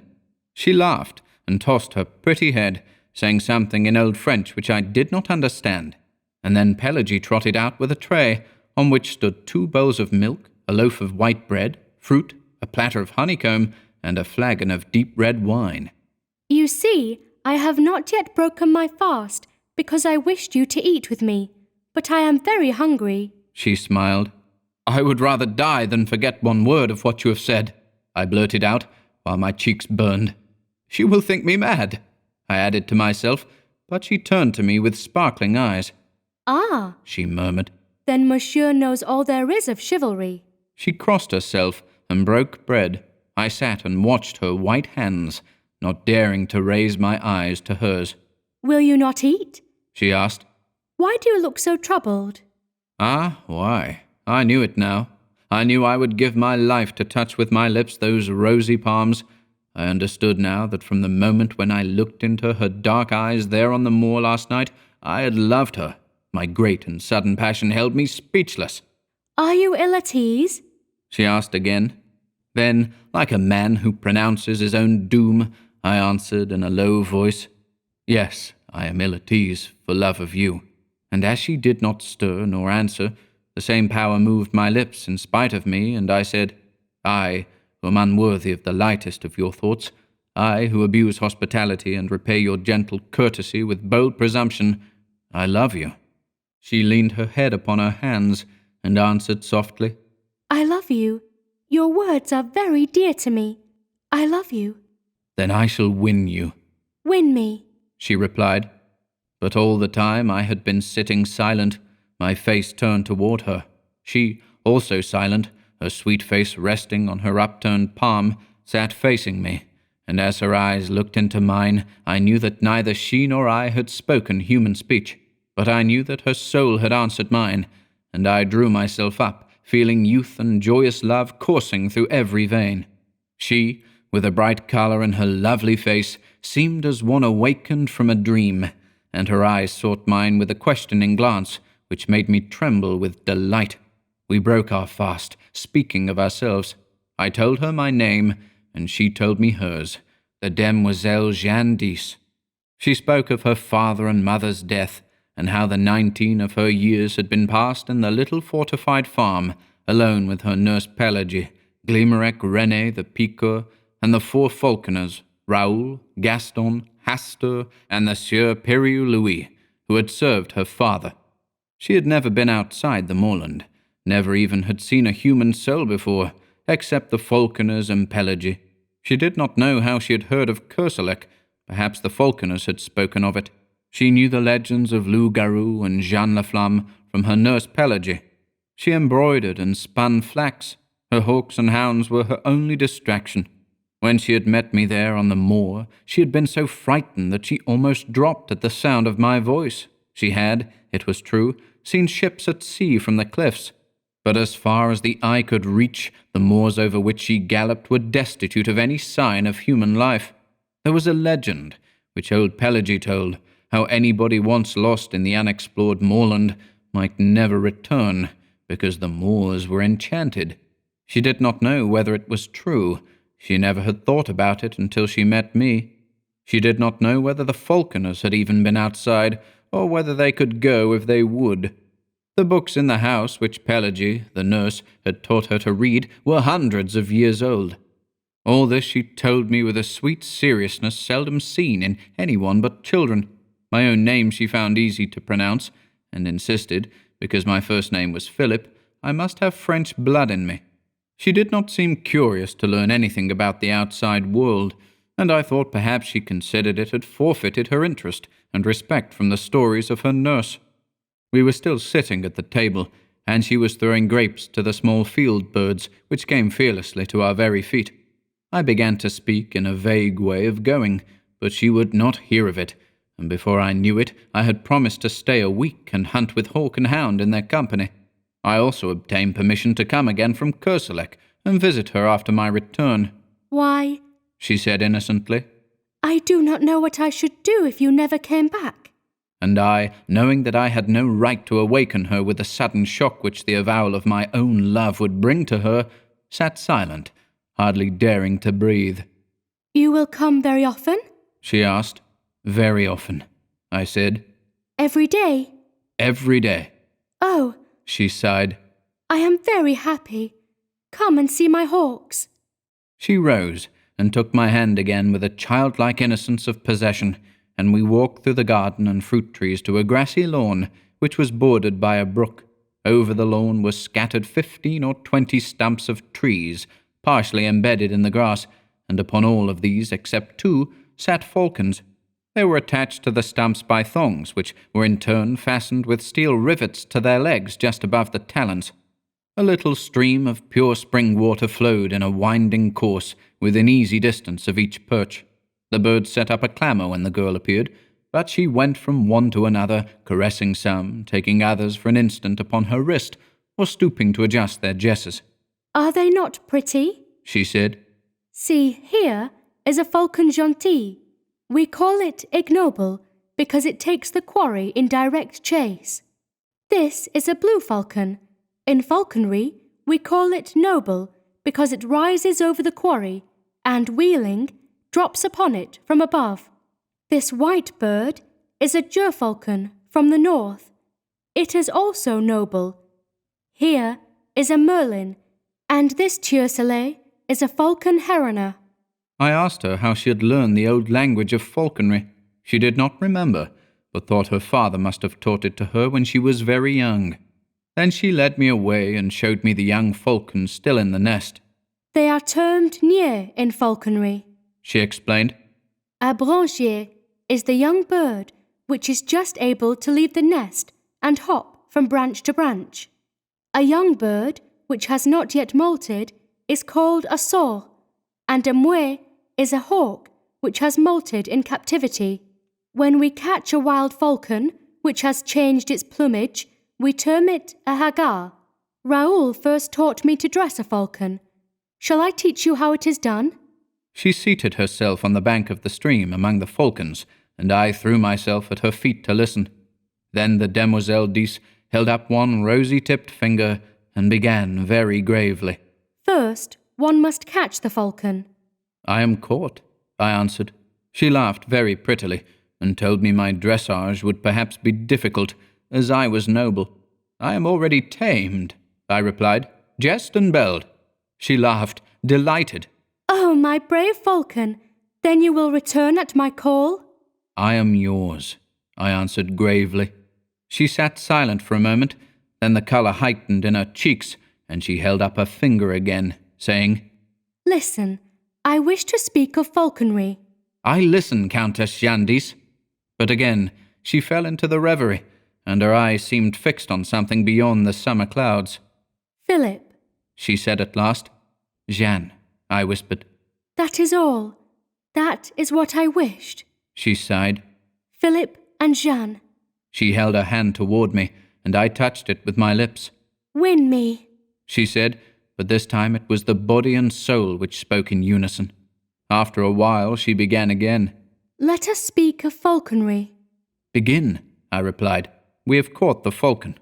Then Jeanne D'ys took my hand in both of hers, and told me how with infinite patience the young falcon was taught to perch upon the wrist, how little by little it became used to the bell jesses and the chaperona cornet.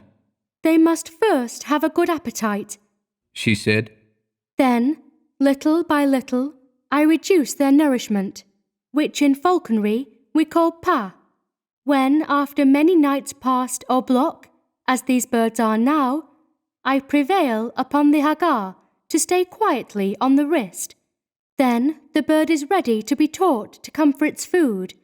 I fix the pas to the end of a thong, or lure, and teach the bird to come to me as soon as I begin to whirl the cord in circles about my head.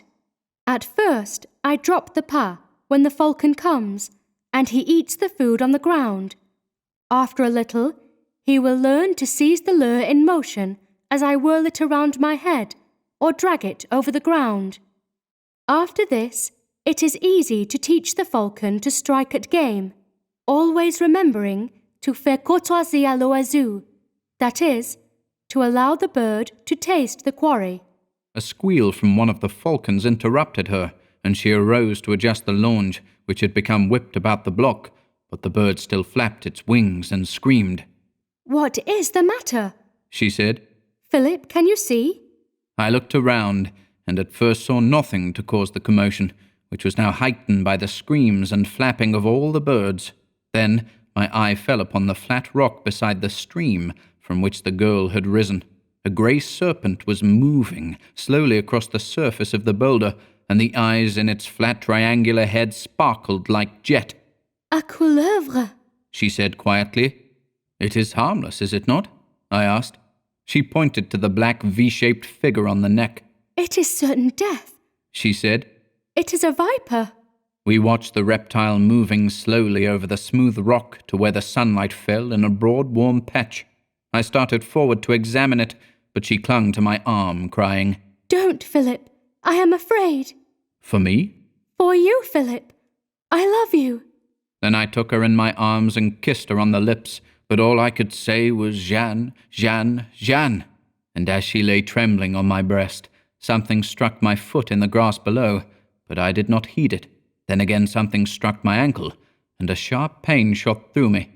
I looked into the sweet face of Jeanne D'ys and kissed her, and with all my strength lifted her in my arms and flung her from me.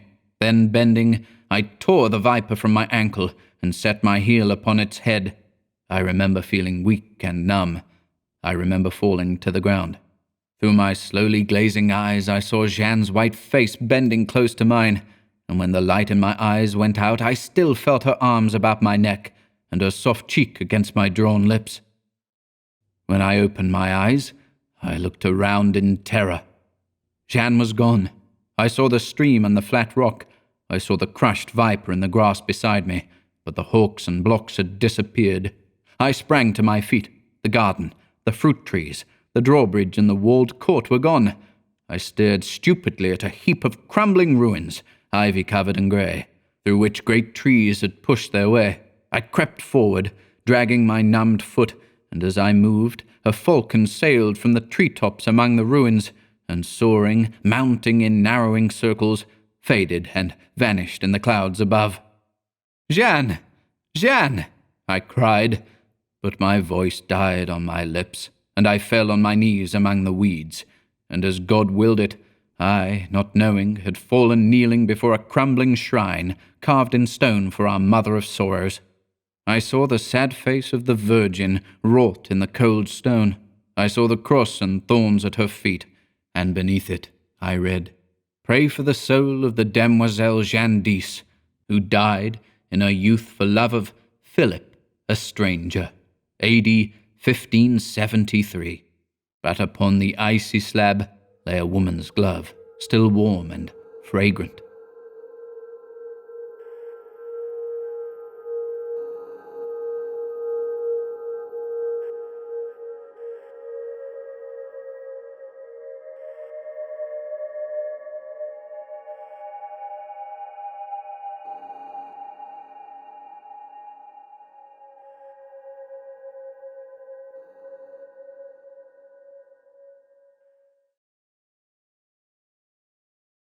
Beyond Lies the Wub by Philip K. Dick.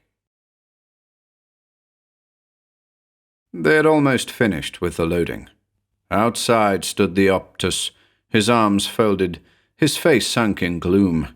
Captain Franco walked leisurely down the gangplank, grinning. "What's the matter?" he said. "You're getting paid for all this." The Optus said nothing. He turned away, collecting his robes. The captain put his boot on the hem of the robe. "Just a minute. Don't go off. I'm not finished." "Oh?" The Optus turned with dignity. "I'm going back to the village." He looked toward the animals and birds being driven up the gangplank into the spaceship. "I must organize new hunts." Franco lit a cigarette. "Why not? You people can go out into the veldt and track it all down again. But when we run out halfway between Mars and Earth..." The Optus went off, wordless. Franco joined the first mate at the bottom of the gangplank. "How's it coming?" he said.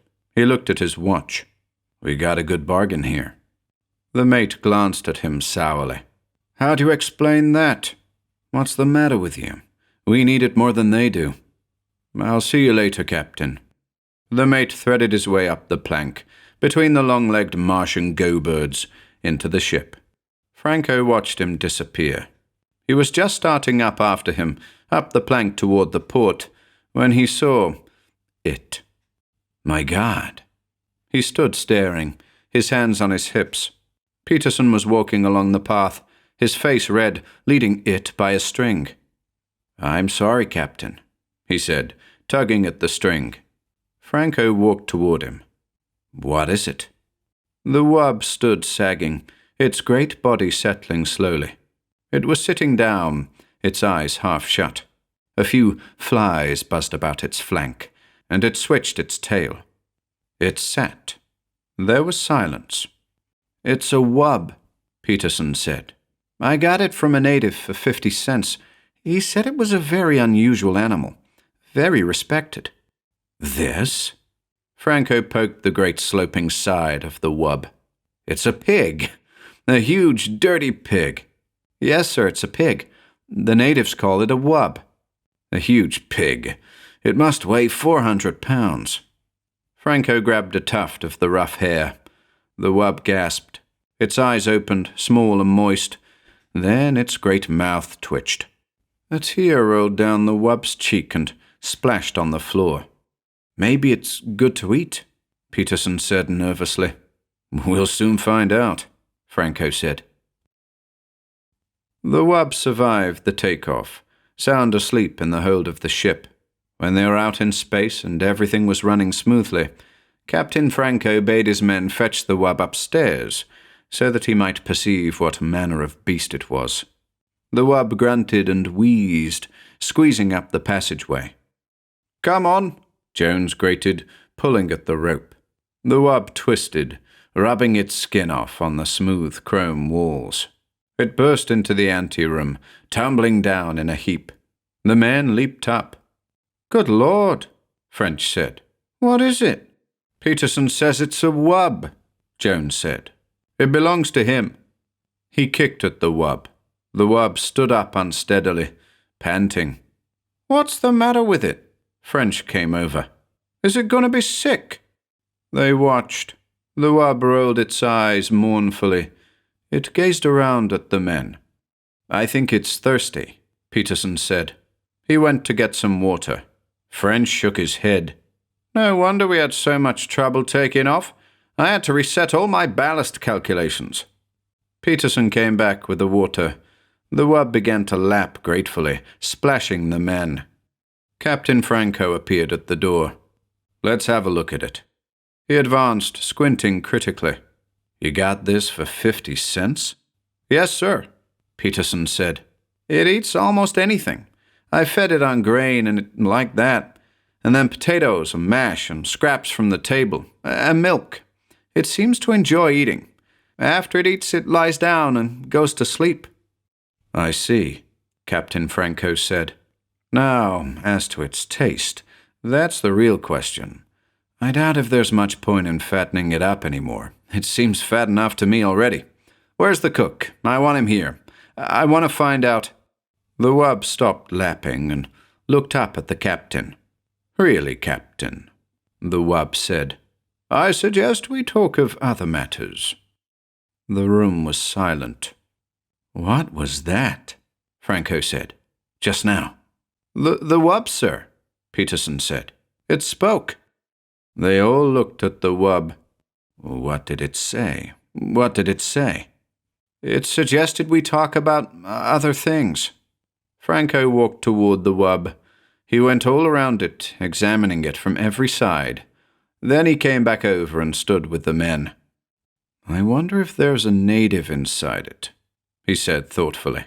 Maybe we should open it up and have a look. Oh, goodness, the wub cried. Is that all you people can think of?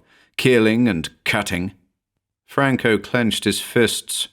Come out of there. Whoever you are, come out. Nothing stirred. The men stood together, their faces blank, staring at the wub. The wub swished its tail. It belched suddenly. I beg your pardon, the wub said. I don't think there's anyone in there, Jones said in a low voice. They all looked at each other. The cook came in. You wanted me, Captain? He said. What's this thing? This is a wub, Franco said. It's to be eaten. Will you measure it and figure out? I think we should have a talk, the wub said. I'd like to discuss this with you, Captain, if I might. I can see that you and I do not agree on some basic issues. The captain took a long time to answer. The wub waited good-naturedly, licking the water from its jowls. Come into my office, the captain said at last. He turned and walked out of the room. The wub rose and padded after him. The men watched it go out. They heard it climbing the stairs. I wonder what the outcome will be, the cook said. Well, I'll be in the kitchen. Let me know as soon as you hear. Sure, Jones said. Sure. The wub eased itself down in the corner with a sigh. "You must forgive me," it said. "I'm afraid I'm addicted to various forms of relaxation. When one is as large as I—" The captain nodded impatiently. He sat down at his desk and folded his hands. "All right," he said. "Let's get started. You're a wub, is that correct?" The wub shrugged. "I suppose so. That's what they call us. The natives, I mean. We have our own term." "And you speak English? You've been in contact with Earthmen before?" "No." "Then how do you do it?" "Speak English? Am I speaking English? I'm not conscious of speaking anything in particular. I examined your mind." "My mind?" "I studied the contents, especially the semantic warehouse, as I refer to it." "I see," the captain said. "Telepathy. Of course." "We are a very old race," the wub said. "Very old and very ponderous. It is difficult for us to move around. You can appreciate that anything so slow and heavy would be at the mercy of more agile forms of life. There was no use in our relying on physical defenses. How could we win? Too heavy to run, too soft to fight, too good-natured to hunt for game. How do you live? Plants, vegetables. We can eat almost anything. We're very Catholic, tolerant, eclectic, Catholic. We live and let live. That's how we've gotten along." The wub eyed the captain. "And that's why I so violently objected to this business about having me boiled. I could see the image in your mind, most of me in the frozen food locker, some of me in the kettle, a bit for your pet cat." "So you read minds?" the captain said. "How interesting. Anything else? I mean, what else can you do along those lines?" "A few odds and ends," the wub said absently, staring around the room. "A nice apartment you have here, Captain. You keep it quite neat. I respect life forms that are tidy. Some Martian birds are quite tidy. They throw things out of their nests and sweep them." "Indeed." The captain nodded. "But to get back to the problem." "Quite so. You spoke of dining on me. The taste, I'm told, is good. A little fatty, but tender. But how can any lasting contact be established between your people and mine if you resort to such barbaric attitudes? Eat me? Rather you should discuss questions with me, philosophy, the arts." The captain stood up. "Philosophy? It might interest you to know that we will be hard put to find something to eat for the next month. An unfortunate spoilage." "I know." The wub nodded. "But wouldn't it be more in accord with your principles of democracy if we all drew straws or something along that line? After all, democracy is to protect the minority from just such infringements. Now, if each of us casts one vote—" The captain walked to the door. "Nuts to you," he said. He opened the door. He opened his mouth. He stood frozen, his mouth wide, his eyes staring, his fingers still on the knob. The wub watched him. Presently it padded out of the room, edging past the captain. It went down the hall, deep in meditation. The room was quiet. "So you see," the wub said, "we have a common myth. Your mind contains many familiar myth symbols. Ishtar, Odysseus." Peterson sat silently, staring at the floor. He shifted in his chair. "Go on," he said. "Please go on." "I find in your Odysseus a figure common to the mythology of most self-conscious races. As I interpret it, Odysseus wanders as an individual, aware of himself as such. This is the idea of separation from family and country, the process of individuation. But Odysseus returns to his home." Peterson looked out the port window, at the stars, endless stars, burning intently in the empty universe. Finally, he goes home. As must all creatures, the moment of separation is a temporary period, a brief journey of the soul. It begins, it ends. The wanderer returns to land and race. The door opened. The wub stopped, turning its great head. Captain Franco came into the room, the men behind him. They hesitated at the door. "Are you all right?" French said. "Do you mean me?" Peterson said, surprised. "Why me?" Franco lowered his gun. "Come over here," he said to Peterson. "Get up and come here." There was silence. "Go ahead," the wub said. "It doesn't matter." Peterson stood up. "What for?" "It's an order." Peterson walked to the door. French caught his arm. "What's going on?" Peterson wrenched loose. "What's the matter with you?" Captain Franco moved toward the wub. The wub looked up from where it lay in the corner, pressed against the wall. "It is interesting," the wub said, "that you're obsessed with the idea of eating me. I wonder why." "Get up," Franco said. "If you wish." The wub rose, grunting. "Be patient. It is difficult for me." It stood, gasping, its tongue lolling foolishly. "Shoot it now," French said.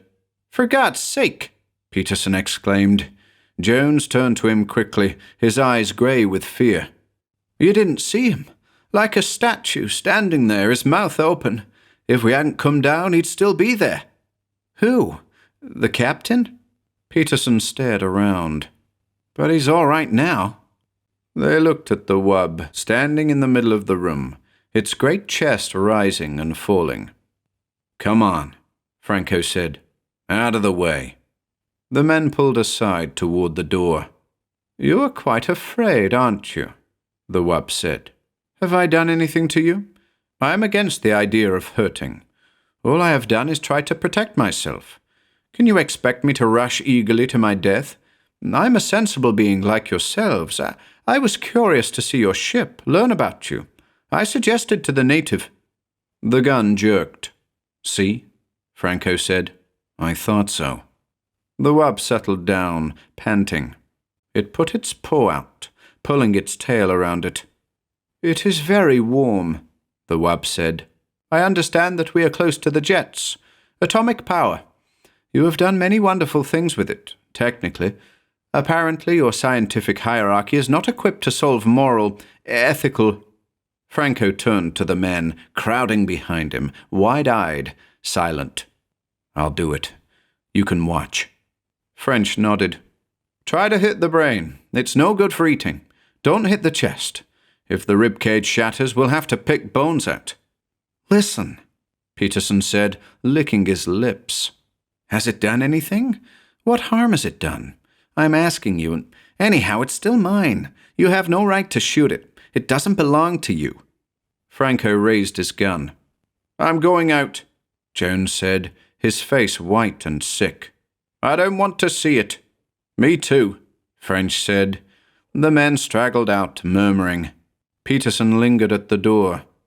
"It was talking to me about myths," he said. "It wouldn't hurt anyone."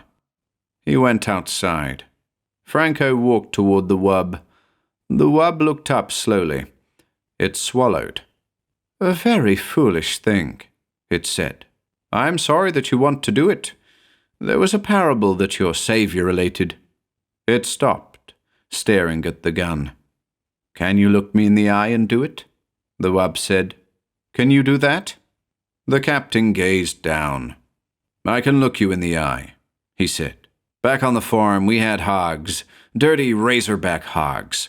I can do it."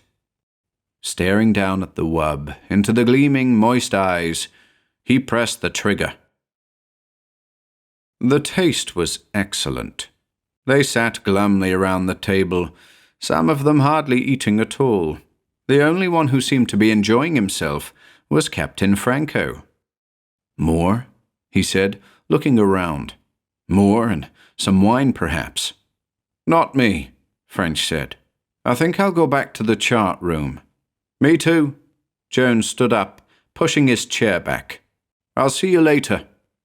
The captain watched them go. Some of the others excused themselves. "What do you suppose the matter is?" the captain said. He turned to Peterson. Peterson sat staring down at his plate, at the potatoes, the green peas, and at the thick slab of tender, warm meat. He opened his mouth. No sound came. The captain put his hand on Peterson's shoulder. "It is only organic matter now," he said. "The life essence is gone." He ate, spooning up the gravy with some bread. "I myself love to eat. It is one of the greatest things that a living creature can enjoy. Eating, resting, meditation, discussing things." Peterson nodded. 2 more men got up and went out. The captain drank some water and sighed. "Well," he said, "I must say that this was a very enjoyable meal. All the reports I had heard were quite true. The taste of wub, very fine. But I was prevented from enjoying this pleasure in times past." He dabbed at his lips with his napkin and leaned back in his chair. Peterson stared dejectedly at the table. The captain watched him intently. He leaned over. Come, he said. "Cheer up. Let's discuss things." He smiled. "As I was saying before I was interrupted, the role of Odysseus in the myths." Peterson jerked up, staring. "To go on," the captain said. "Odysseus, as I understand him."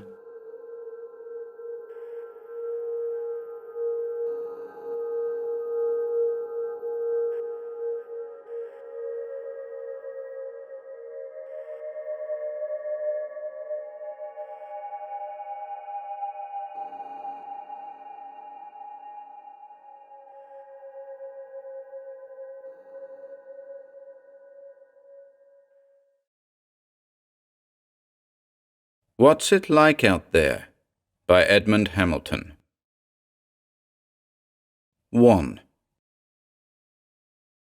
I hadn't wanted to wear my uniform when I left the hospital, but I didn't have any other clothes there, and I was too glad to get out to argue about it. But as soon as I got on the local plane I was taking to Los Angeles, I was sorry I had it on. People gawked at me and began to whisper. The stewardess gave me a special big smile. She must have spoken to the pilot, for he came back and shook hands and said, "Well, I guess a trip like this is sort of a come-down for you." A little man came in, looked around for a seat and took the one beside me. He was a fussy, spectacled guy of 50 or 60, and he took a few minutes to get settled. Then he looked at me and stared at my uniform and at the little brass button on it that said 2. "Why," he said, "you're one of those Expedition 2 men." And then, as though he'd only just figured it out, "Why, you've been to Mars." "Yeah," I said, "I was there." He beamed at me in a kind of wonder. I didn't like it, but his curiosity was so friendly that I couldn't quite resent it. "Tell me," he said, "what's it like out there?" The plane was lifting, and I looked out at the Arizona desert sliding by close underneath. "Different," I said. "It's different." The answer seemed to satisfy him completely. "I'll just bet it is," he said. "Are you going home, Mr. Haddon? Sergeant Frank Haddon?" "You going home, Sergeant?" "My home's back in Ohio," I told him. "I'm going into L.A. to look up some people before I go home." "Well, that's fine. I hope you have a good time, Sergeant. You deserve it. You boys did a great job out there. Why, I read in the newspapers that after the UN sends out a couple more expeditions, we'll have cities out there and regular passenger lines and all that." "Look," I said, "that stuff is for the birds. You might as well build cities down here in Mojave and have them a lot closer. There's only one reason for going to Mars now, and that's uranium." I could see he didn't quite believe me. "Oh, sure," he said. "I know that's important too, the uranium we're all using now for our power stations, but that isn't all, is it?" "It'll be all for a long, long time," I said. "But look, Sergeant, this newspaper article said—" I didn't say anything more. By the time he'd finished telling about the newspaper article, we were coming down into L.A. He pumped my hand when we got out of the plane. "Have yourself a time, Sergeant. You sure rate it. I hear a lot of chaps on 2 didn't come back." "Yeah," I said. "I heard that." I was feeling shaky again by the time I got to downtown L.A. I went in a bar and had a double bourbon, and it made me feel a little better. I went out and found a cabbie and asked him to drive me out to San Gabriel. He was a fat man with a broad red face. "Hop right in, buddy," he said. "Say, you're one of those Mars guys, aren't you?" I said, "That's right." "Well, well," he said. "Tell me, how was it out there?" "It was a pretty dull grind, in a way," I told him. "I'll bet it was," he said, as we started through traffic. "Me, I was in the army in World War II, 20 years ago. That's just what it was, a dull grind 9/10 of the time. I guess it hasn't changed any." "This wasn't any army expedition," I explained. "It was a United Nations one, not an army one. But we had officers and rules of discipline like the army." "Sure, it's the same thing," said the cabbie. "You don't need to tell me what it's like, buddy. Why, back there in 42, or was it 43? Anyway, back there I remember that—" I leaned back and watched Huntington Boulevard slide past. The sun poured in on me and seemed very hot, and the air seemed very thick and soupy. It hadn't been so bad up on the Arizona plateau, but it was a little hard to breathe down here. The cabbie wanted to know what address in San Gabriel. I got the little packet of letters out of my pocket and found the one that had Martin Vallinez and a street address on the back. I told the cabbie and put the letters back into my pocket. I wish now that I'd never answered them. But how could I keep from answering when Joe Vallinez's parents wrote to me at the hospital? And it was the same with Jim's girl and Walter's family. I'd had to write back. And the first thing I knew, I'd promised to come and see them, and now if I went back to Ohio without doing it, I'd feel like a heel. Right now, I wished I'd decided to be a heel. The address was on the south side of San Gabriel, in a section that still had a faintly Mexican tinge to it. There was a little frame grocery store with a small house beside it, and a picket fence around the yard of the house. Very neat, but a queerly homely place after all the slick California stucco. I went into the little grocery, and a tall, dark man with quiet eyes took a look at me and called a woman's name in a low voice, and then came around the counter and took my hand. "You're Sergeant Haddon," he said. "Yes, of course. We've been hoping you'd come." His wife came in a hurry from the back. She looked a little too old to be Joe's mother, for Joe had been just a kid. But then she didn't look so old either, but just sort of worn. She said to Vallinez, "Please, a chair. Can't you see he's tired? And just from the hospital." I sat down and looked between them at a case of canned peppers, and they asked me how I felt, and wouldn't I be glad to get home, and they hoped all my family were well. They were gentlefolk. They hadn't said a word about Joe, just waited for me to say something.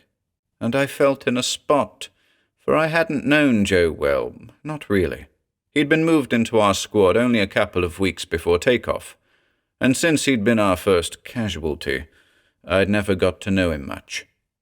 I finally had to get it over with, and all I could think to say was, "They wrote you in detail about Joe, didn't they?" Vallinez nodded gravely. "Yes, that he died from shock within 24 hours after takeoff. The letter was very nice." His wife nodded too. "Very nice," she murmured. She looked at me, and I guess she saw that I didn't know quite what to say, for she said, "You can tell us more about it, yet you must not if it pains you." I could tell them more. Oh yes, I could tell them a lot more if I wanted to. It was all clear in my mind, like a movie film you run over and over, till you know it by heart. I could tell them all about the takeoff that had killed their son, the long lines of us, uniformed backs going up into Rocket 4 and all the other 19 rockets, the lights flaring up there on the plateau, the grind of machinery and blast of whistles, and the inside of the big rocket as we climbed up the ladders of its center well.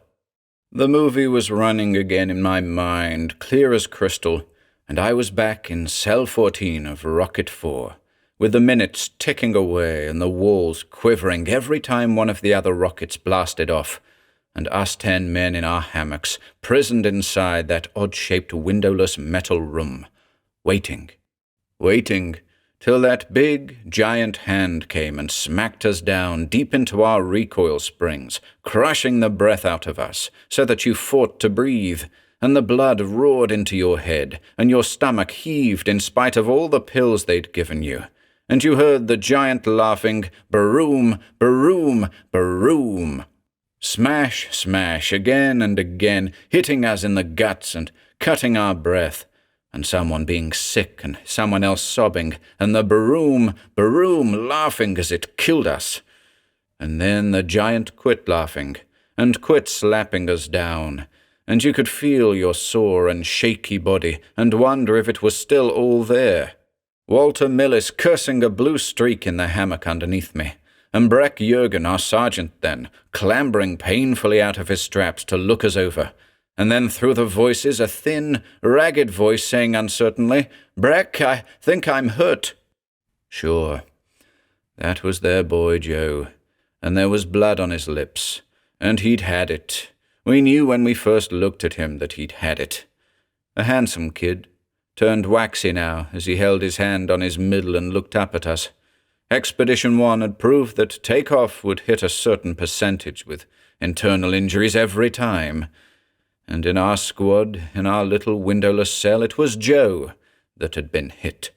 If only he died right off. But he couldn't die right off. He had to lie in the hammock all those hours and hours. The medics came and put a straitjacket around his body and doped him up. And that was that. And the hours went by.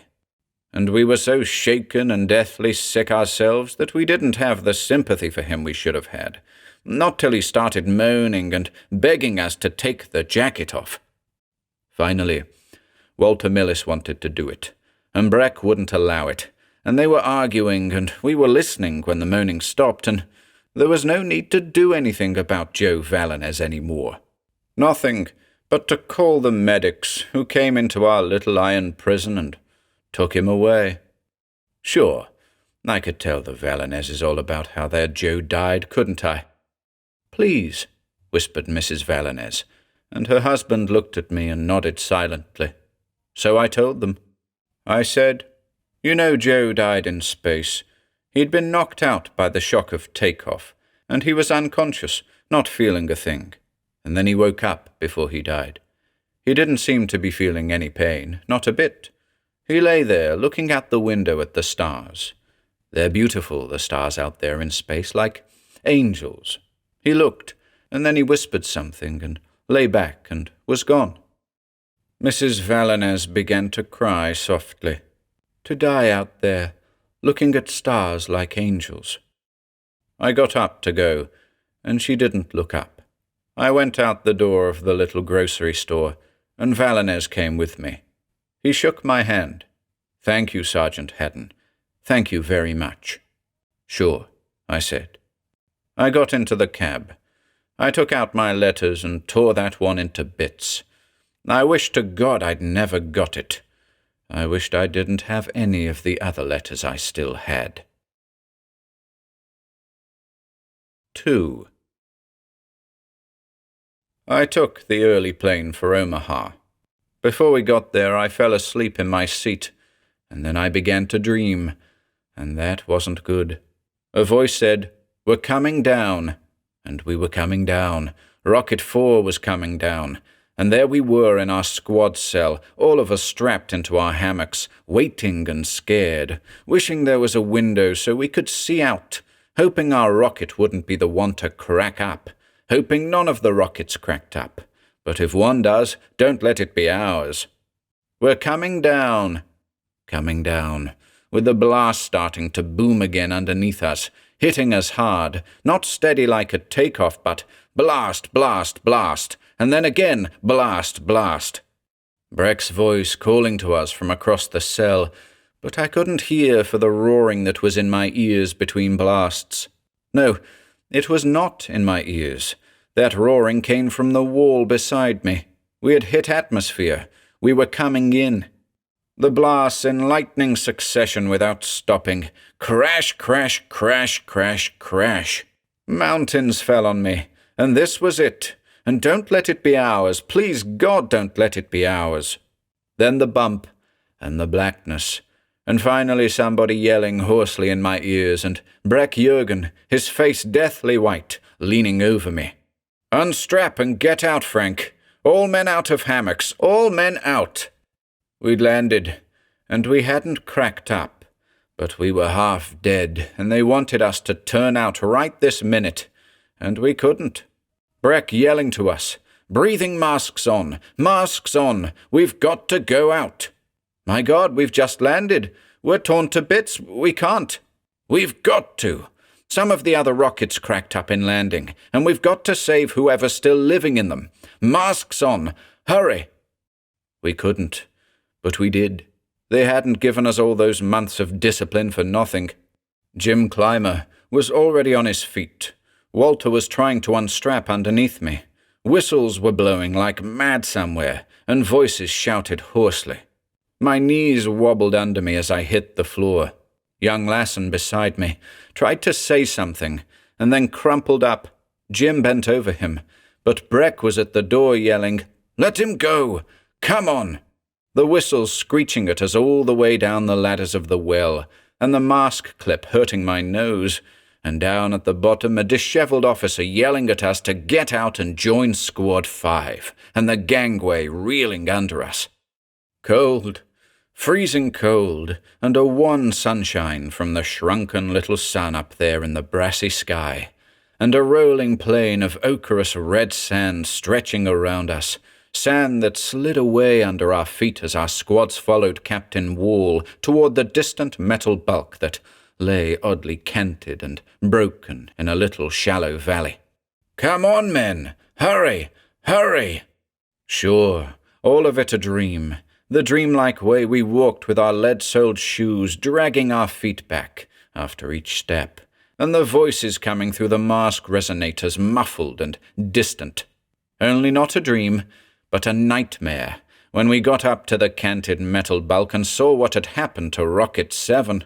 The metal hull ripped like paper, and a few men crawling out of the wreck with blood on them, and a gurgling sound where shattered tanks were emptying, and voices whimpering, "First aid! First aid!"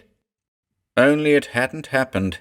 It hadn't happened yet at all, for we were still back in Rocket 4 coming in. We hadn't landed yet at all, but we were going to any minute. "We're coming down." I couldn't go through it all again. I yelled and fought my hammock straps and woke up, and I was in my plane seat, and a scared hostess was a foot away from me, saying, "This is Omaha, Sergeant. We're coming down." They were all looking at me, all the other passengers, and I guessed I'd been talking in the dream. I still had the sweat down my back like all those nights in the hospital when I'd keep waking up. I sat up, and they all looked away from me quick and pretended they hadn't been staring. We came down to the airport. It was midday, and the hot Nebraska sun felt good on my back when I got out. I was lucky, for when I asked at the bus depot about going to Cuffington, there was a bus all ready to roll. A farmer sat down beside me, a big young fellow who offered me cigarettes and told me it was only a few hours' ride to Cuffington. "Your home there?" he asked. "No, my home's back in Ohio," I said. "A friend of mine came from there, name of Clymer." He didn't know him, but he remembered that one of the town boys had gone on that second expedition to Mars. "Yeah," I said. "That was Jim." He couldn't keep it in any longer. "What's it like out there, anyway?" I said, "Dry. Terrible dry." "I'll bet it is," he said. "To tell the truth, it's too dry here this year, for good wheat weather. Last year it was fine. Last year—" Cuffington, Nebraska was a wide street of stores, and other streets with trees and old houses, and yellow wheat fields all around as far as you could see. It was pretty hot, and I was glad to sit down in the bus depot while I went through the thin little phone book. There were 3 Graham families in the book, But the first one I called was the right one, Miss Isla Graham. She talked fast and excited, and said she'd come right over, and I said I'd wait in front of the bus depot. I stood underneath the awning, looking down the quiet street and thinking that it sort of explained why Jim Clymer had always been such a quiet, slow-moving sort of guy. The place was sort of relaxed, like he'd been. A coupe pulled up, and Miss Graham opened the door. She was a brown-haired girl, not especially good-looking, but the kind you think of as a nice girl, a very nice girl. She said, "You look so tired that I feel guilty now about asking you to stop." "I'm all right," I said, "and it's no trouble stopping over a couple of places on my way back to Ohio." As we drove across the little town, I asked her if Jim hadn't had any family of his own here. "His parents were killed in a car crash years ago," Miss Graham said. "He lived with an uncle on a farm outside Grandview, but they didn't get along, and Jim came into town and got a job at the power station." She added as we turned a corner, "My mother rented him a room. That's how we got to know each other. That's how we got engaged." "Yeah, sure," I said. It was a big square house with a deep front porch and some trees around it. I sat down in a wicker chair, and Miss Graham brought her mother out. Her mother talked a little about Jim, how they missed him, and how she declared he'd been just like a son. When her mother went back in, Miss Graham showed me a little bunch of blue envelopes. These were the letters I got from Jim. There weren't very many of them, and they weren't very long. We were only allowed to send one 30-word message every 2 weeks, I told her. There are a couple of thousand of us out there, and they couldn't let us jam up the message transmitter all the time. It was wonderful how much Jim could put into just a few words, she said, and handed me some of them. I read a couple. One said, "I have to pinch myself to realize that I'm one of the first Earthmen to stand on an alien world. At night, in the cold, I look up at the green star that's Earth and can't quite realize I've helped an age-old dream come true." Another one said, "This world's grim and lonely and mysterious. We don't know much about it yet. So far, nobody's seen anything living but the lichens that Expedition 1 reported. But there might be anything here." Miss Graham asked me, "Was that all there was? Just lichens?" "That and 2 or 3 kinds of queer cactus things," I said, "and rock and sand. That's all." As I read more of those little blue letters, I found that now that Jim was gone, I knew him better than I ever had. There was something about him I'd never suspected. He was romantic inside. We hadn't suspected it. He was always so quiet and slow. But now I saw that all the time he was more romantic about the thing we were doing than any of us. He hadn't let on. We'd have kidded him if he had. Our name for Mars, after we got sick of it, was The Hole. We always talked about it as The Hole. I could see now that Jim had been too shy of our kidding to ever let us know that he glamorized the thing in his mind. "This was the last one I got from him before his sickness," Miss Graham said. That one said, "I'm starting north tomorrow with one of the mapping expeditions. We'll travel over country no human has ever seen before." I nodded. "I was on that party myself. Jim and I were on the same half-track." "He was thrilled by it, wasn't he, Sergeant?" I wondered. I remembered that trip, and it was hell. Our job was simply to run a preliminary topographical survey, checking with Geigers for possible uranium deposits. It wouldn't have been so bad if the sand hadn't started to blow. It wasn't sand like Earth sand. It was ground to dust by billions of years of blowing around that dry world. It got inside your breathing mask, and your goggles, and the engines of the half-tracks, in your food and water and clothes. There was nothing for 3 days but cold and wind and sand. Thrilled? Ha! I'd have laughed at that before. But now, I didn't know. Maybe Jim had been at that. He had lots of patience, a lot more than I ever had. Maybe he glamorized that hellish trip into wonderful adventure on a foreign world. Sure, he was thrilled, I said. We all were. Anybody would be. Miss Graham took the letters back and then said, "You had Martian sickness too, didn't you?" I said, yes, I had, just a touch, and that was why I'd had to spend a stretch in reconditioning hospital when I got back. She waited for me to go on, and I knew I had to. They don't know yet if it's some sort of virus, or just the effect of Martian conditions on Earthmen's bodies.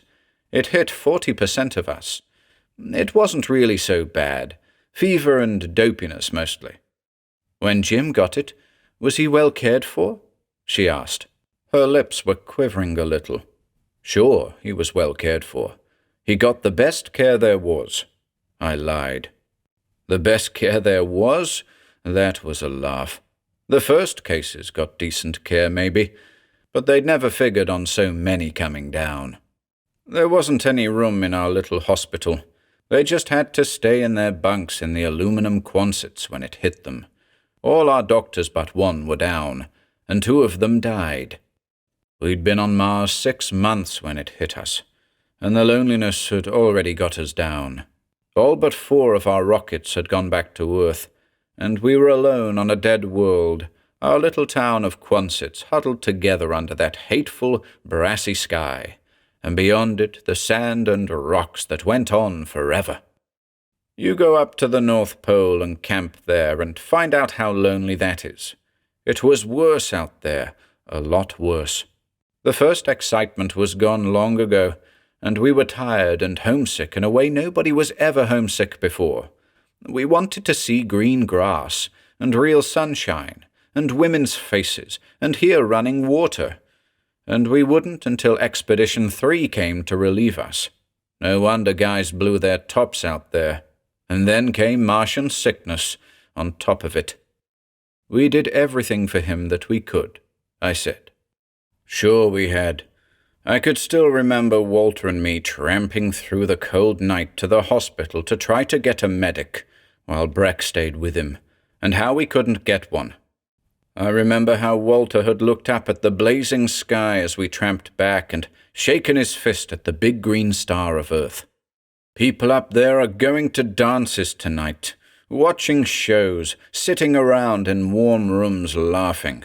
Why should good men have to die out here to get them uranium for cheap power?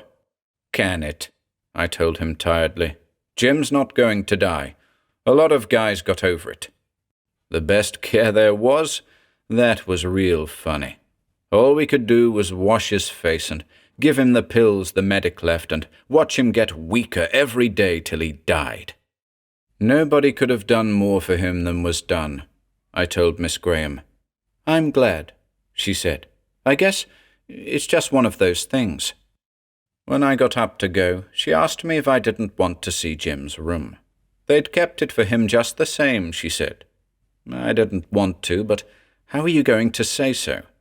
I went up with her and looked and said it was nice. She opened a big cupboard. It was full of neat rows of old magazines. They're all the old science fiction magazines he read when he was a boy, she said. He always saved them. I took one out. It had a bright cover with a spaceship on it, not like our rockets, but a streamlined thing, and the rings of Saturn in the background. When I laid it down, Miss Graham took it up and put it back carefully into its place in the row, as though somebody was coming back who wouldn't like to find things out of order. She insisted on driving me back to Omaha and out to the airport. She seemed sorry to let me go, and I suppose it was because I was the last real tie to Jim, and when I was gone it was all over then for good. I wondered if she'd get over it in time, and I guessed she would. People do get over things. I supposed she'd marry some other nice guy, and I wondered what they'd do with Jim's things, with all those old magazines nobody was ever coming back to read. 3. I would never have stopped at Chicago at all if I could have got out of it, for the last person I wanted to talk to anybody about was Walter Millis. It would be too easy for me to make a slip, and Let out stuff nobody was supposed to know. But Walter's father had called me at the hospital a couple of times. The last time he called, he said he was having Breck's parents come down from Wisconsin so they could see me too. So what could I do then but say, yes, I'd stop. But I didn't like it at all, and I knew I'd have to be careful. Mr. Millis was waiting at the airport and shook hands with me and said what a big favor I was doing them all, and how he appreciated my stopping when I must be anxious to get back to my own home and parents. That's all right, I said. My dad and mother came out to the hospital to see me when I first got back. He was a big, fine-looking, important sort of man, with a little bit of the stuffed shirt about him, I thought. He seemed friendly enough, but I got the feeling he was looking at me and wondering why I'd come back, and his son Walter hadn't. Well, I couldn't blame him for that. His car was waiting, a big car with a driver, and we started north through the city. Mr. Millis pointed out a few things to me to make conversation, especially a big atomic power station we passed. It's only one of thousands strung all over the world, he said. They're going to transform our whole economy. This Martian uranium will be a big thing, Sergeant. I said yes, I guessed it would. I was sweating blood, waiting for him to start asking about Walter, and I didn't know yet just what I could tell him. I could get myself in Dutch plenty if I opened my big mouth too wide, for that one thing that had happened to Expedition 2 was supposed to be strictly secret, and we'd all been briefed on why we had to keep our mouths shut. But he let it go for the time being, and just talked other stuff. I gathered that his wife wasn't too well, and that Walter had been their only child. I also gathered that he was a very big shot in business, and dough-heavy. I didn't like him. Walter I'd liked plenty, but his old man seemed a pretty pompous person, with his heavy business talk. He wanted to know how soon I thought Martian uranium would come through in quantity, and I said I didn't think it'd be very soon. Expedition 1 only located the deposits, I said, and 2 just did mapping and setting up a preliminary base. Of course, the thing keeps expanding, and I hear 4 will have 100 rockets, but Mars is a tough setup. Mr. Millis said decisively that I was wrong, that the world was power-hungry, that it would be pushed a lot faster than I expected. He suddenly quit talking business and looked at me and asked, who was Walter's best friend out there? He asked it sort of apologetically. He was a stuffed shirt, but all my dislike of him went away then. Breck Jürgen, I told him. Breck was our sergeant. He sort of held our squad together, and he and Walter cottoned to each other from the first. Mr. Millis nodded, but didn't say anything more about it. He pointed out the window at the distant lake, and said we were almost to his home. It wasn't a home, it was a big mansion. We went in, and he introduced me to Mrs. Millis. She was a limp, pale-looking woman who said she was glad to meet one of Walter's friends. Somehow, I got the feeling that even though he was a stuffed shirt, he felt it about Walter a lot more than she did. He took me up to a bedroom and said that Breck's parents would arrive before dinner, and that I could get a little rest before then. I sat looking around the room. It was the plushiest one I'd ever been in, and seeing this house and the way these people lived, I began to understand why Walter had blown his top more than the rest of us. He'd been a good guy, Walter, but high-tempered, and I could see now he'd been a little spoiled. The discipline at training base had been tougher on him than on most of us, and this was why. I sat and dreaded this dinner that was coming up, and looked out the window at a swimming pool and tennis court, and wondered if anybody ever used them now that Walter was gone. It seemed a queer thing for a fellow with a setup like this to go out to Mars and get himself killed. I took the satin cover off the bed so my shoes wouldn't dirty it, and lay down and closed my eyes, and wondered what I was going to tell them. The trouble was, I didn't know what story the officials had given them. The commanding officer regrets to inform you that your son was shot down like a dog. They'd never got any telegram like that, but just what line had been handed them? I wished I'd had a chance to check on that. Damn it, why didn't all these people let me alone? They started it all going through my mind again, and the psychos had told me I ought to forget it for a while, but how could I? It might be better just to tell them the truth. After all, Walter wasn't the only one who'd blown his top out there. In that grim last couple of months, plenty of guys had gone around sounding off. Expedition 3 isn't coming. We're stuck, and they don't care enough about us to send help. That was the line of talk. You heard it plenty in those days. You couldn't blame the guys for it either. A fourth of us down with Martian sickness, the little grave markers clotting up the valley beyond the ridge, rations getting thin, medicine running low, everything running low, all of us watching the sky for rockets that never came. There'd been a little hitch back on Earth, Colonel Nichols explained. He was our CO, now that General Rayan had died. There was a little delay, but the rockets would be on their way soon. We'd get relief. We just had to hold on. Holding on. That's what we were doing. Nights we'd sit in the Quonset and listen to Lassen coughing in his bunk, and it seemed like wind giants, cold giants were bawling and laughing around our little huddle of shelters. "Damn it, if they're not coming, why don't we go home?" Walter said. "We've still got the 4 rockets. They could take us all back." Breck's serious face got graver. "Look, Walter, there's too much of that stuff being talked around. Lay off. Can you blame the men for talking it? We're not storybook heroes. If they've forgotten about us back on Earth, why do we just sit and take it?"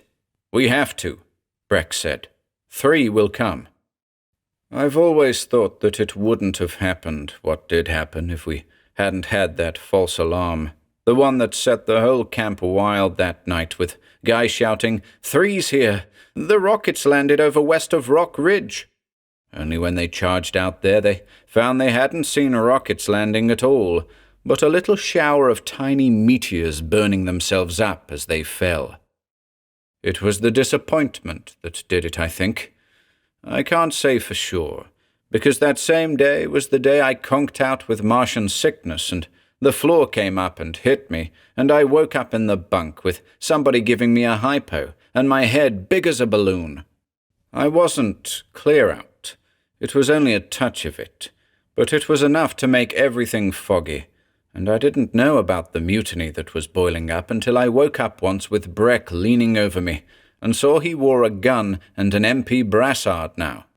When I asked him how come, he said there'd been so much wild talk about grabbing the 4 rockets and going home that the MP force had been doubled, and Nichols had issued stern warnings. "Walter?" I said, and Breck nodded. "He's a leader, and he'll get hit with a court-martial when this is over. The blasted idiot." "I don't get it. He's got plenty of guts, you know that," I said. "Yes, but he can't take discipline. He never did take it very well. And now that the squeeze is on, he's blowing up. Well, see you later, Frank."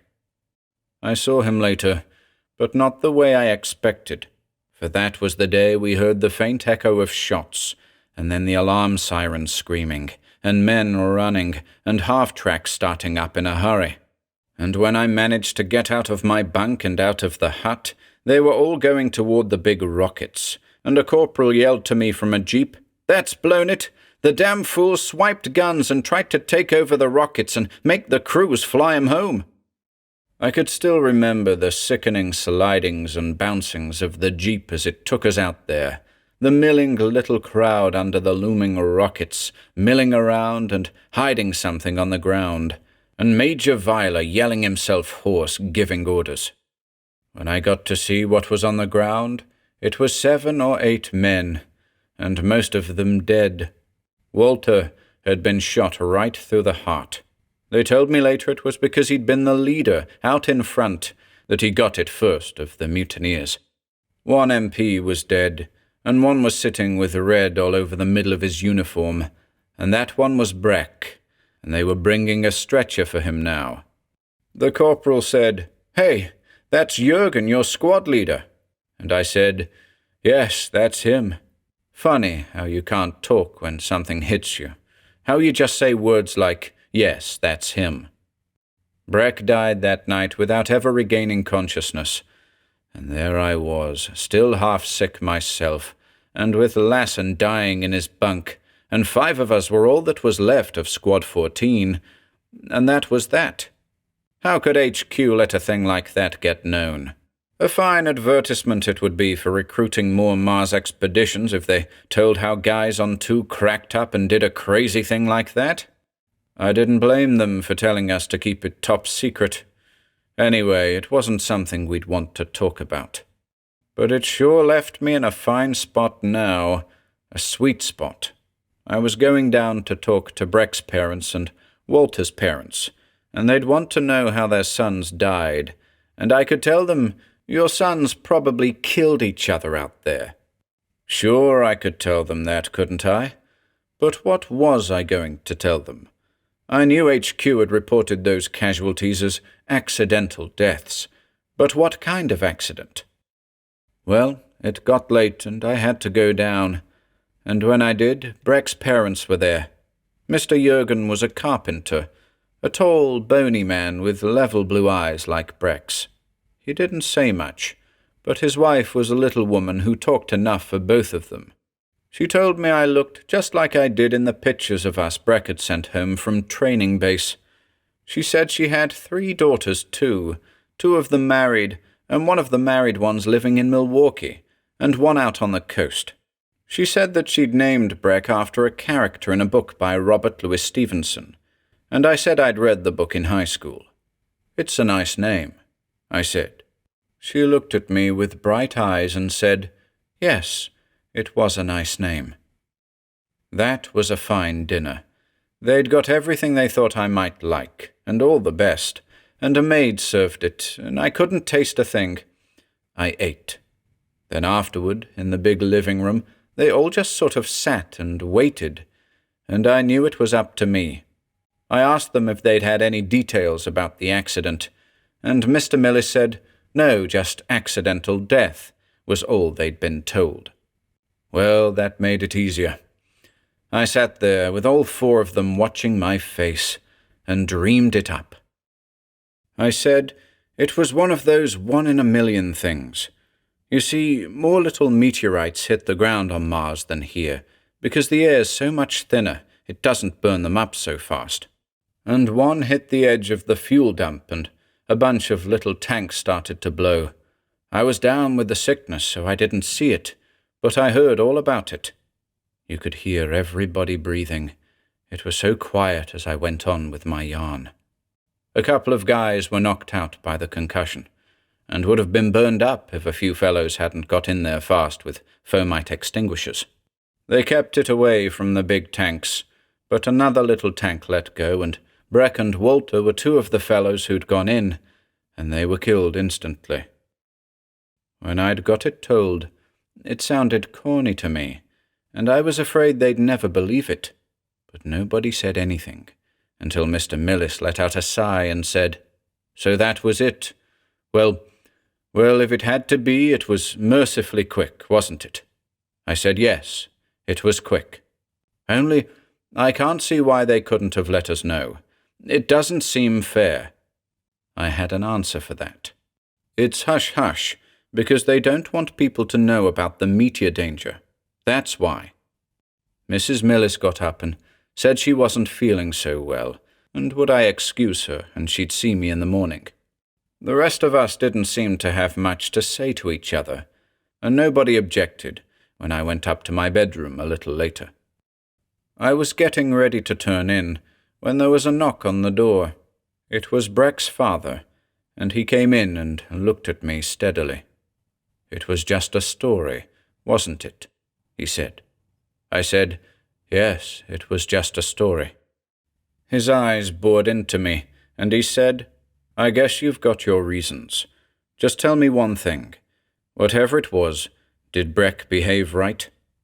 He behaved like a man all the way, I said. He was the best man of us, first to last. He looked at me, and I guess something made him believe me.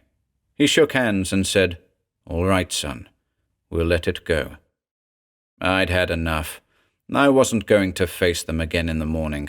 I wrote a note, thanking them all and making excuses, and then went down and slipped quietly out of the house. It was late, but a truck coming along picked me up, and the driver said he was going near the airport. He asked me what it was like on Mars, and I told him it was lonesome. I slept in a chair at the airport, and I felt better, for next day I'd be home, and it would be over. That's what I thought. 4. It was getting toward evening when we reached the village, for my father and mother hadn't known I was coming on an earlier plane, and I'd had to wait for them up at Cleveland Airport. When we drove into Market Street, I saw there was a big painted banner stretching across. Harmonville welcomes home its spaceman. Spaceman. That was me. The newspapers had started calling us that, I guess, because it was a short word good for headlines. Everybody called us that now. We'd sat cooped up in a prison cell that flew, that was all, but now we were spacemen. There were bright uniforms clustered under the banner, and I saw that it was the high school band. I didn't say anything, but my father saw my face. Now, Frank, I know you're tired, but these people are your friends, and they want to show you a real welcome. That was fine, only it was all gone again, the relaxed feeling I'd been beginning to get as we drove down from Cleveland. This was my home country, this old Ohio country with its neat little white villages and fat, rolling farms. It looked good in June. It looked very good, and I'd been feeling better all the time. And now I didn't feel so good, for I saw that I was going to have to talk some more about Mars. Dad stopped the car under the banner, and the high school band started to play, and Mr. Robinson, who was the Chevrolet dealer, and also the mayor of Harmonville, got into the car with us. He shook hands with me and said, "Welcome home, Frank. What was it like out on Mars?" I said, "It was cold, Mr. Robinson. Awful cold." "You should have been here last February," he said. 18 below, nearly a record." He leaned out and gave a signal, and Dad started driving again, with the band marching along in front of us and playing.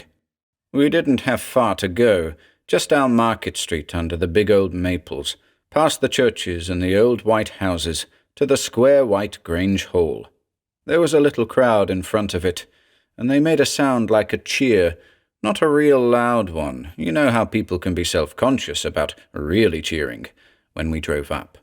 I got out and shook hands with people I didn't really see, and then Mr. Robinson took my elbow and took me on inside. The seats were all filled, and people standing up, and over the little stage at the far end, they'd fixed up a big floral decoration. There was a globe all of red roses with a sign above it that said Mars, and beside it a globe all of white roses that said Earth, and a little rocket ship made out of flowers was hung between them. "The garden club fixed it up," said Mr. Robinson. "Nearly everybody in Harmonville contributed flowers." "It sure is pretty," I said. Mr. Robinson took me by the arm, up onto the little stage, and everyone clapped. They were all people I knew, people from near ours, my high school teachers and all that. I sat down in a chair, and Mr. Robinson made a little speech about how Harmonville boys had always gone out when anything big was doing, how they'd gone to the War of 1812 and the Civil War and the 2 World Wars, and how now one of them had gone to Mars. He said, "Folks have always wondered what it's like out there on Mars, and now here's one of our own Harmonville boys come back to tell us all about it." And he motioned me to get up, and I did, and they clapped some more, and I stood wondering what I could tell them. And all of a sudden, as I stood there wondering, I got the answer to something that had always puzzled us out there. We'd never been able to understand why the fellows who had come back from Expedition 1 hadn't tipped us off how tough it was going to be. And now I knew why. They hadn't, because it would have sounded as if they were whining about all they'd been through. And now I couldn't for the same reason. I looked down at the bright, interested faces, the faces I'd known almost all my life, and I knew that what I could tell them was no good anyway. For they'd all read those newspaper stories about the exotic red planet and heroic spacemen, and if anyone tried to give them a different picture now, it would just upset them. I said, "It was a long way out there, but flying space is a wonderful thing. Flying right off the Earth, into the stars. There's nothing quite like it." Flying space, I called it. It sounded good and thrilling. How could they know that flying space meant lying strapped in that blind stokehold, listening to Joe Vallinez dying, and praying that it wouldn't be our rocket that cracked up? And it's a wonderful thrill to come out of a rocket and step on a brand new world, to look up at a different-looking sun, to look around at a whole new horizon. Yes, it was wonderful. Especially for the guys in Rockets 7 and 9 who got squashed like flies and lay around there on the sand moaning, "First aid." Sure, it was a big thrill for them, and for us who had to try to help them. There were hardships out there, but we all knew that a big job had to be done. That's a nice word, too. Hardships. It's not coarse and ugly like fellows coughing their hearts out from too much dust. It's not like having your best friend die of Martian sickness right in the room you sleep in. It's a nice, cheerful word, hardships. And the only way we could get the job done, away out there so far from Earth, was by teamwork. Well, that was true enough in its way. And what was the use of spoiling it by telling them how Walter and Breck had died? The job's going on. And Expedition 3 is building a bigger base out there right now, and 4 will start soon. And it'll mean plenty of uranium, plenty of cheap atomic power, for all Earth. That's what I said, and I stopped there. But I wanted to go on and add, and it wasn't worth it. It wasn't worth all those guys, all the hell we went through, just to get cheap atomic power so you people can run more electric washers and television sets and toasters. But how are you going to stand up and say things like that to people you know, people who like you? And who was I to decide? Maybe I was wrong anyway. Maybe lots of things I'd had and never thought about had been squeezed out of other good guys back in the past. I wouldn't know. Anyway, that was all I could tell them, and I sat down, and there was a big lot of applause. And I realized then that I'd done right. I told them just what they wanted to hear, and everyone was all happy about it. Then things broke up, and people came up to me, and I shook a lot more hands. And finally, when I got outside, it was dark, soft, summery dark, the way I hadn't seen it for a long time. And my father said we ought to be getting on home so I could rest. I told him, "You folks drive on ahead, and I'll walk. I'll take the shortcut. I'd sort of like to walk through town." Our farm was only a couple of miles out of the village, and the shortcut across Heller's farm I'd always taken when I was a kid was only a mile. Dad didn't think maybe I ought to walk so far, but I guess he saw I wanted to, so they went on ahead. I walked on down Market Street, and around the little square, and the maples and elms were dark over my head, and the flowers on the lawn smelled the way they used to, but it wasn't the same either. I'd thought it would be, but it wasn't. When I cut off past the Oddfellows' Hall, beyond it I met Hobe Evans, the garage hand at the Ford place, who was humming along half-tight, the same as always on a Saturday night. "Hello, Frank. Heard you were back," he said. I waited for him to ask the question they all asked, but he didn't. He said, "Boy, you don't look so good. Want a drink?" He brought out a bottle, and I had one out of it, and he had one, and he said he'd see me around and went humming on his way. He was feeling too good to care much where I'd been. I went on in the dark, across Heller's pasture, and then along the creek under the big old willows. I stopped there like I'd always stopped when I was a kid, to hear the frog noises, and there they were, and all the June noises, the night noises, and the night smells.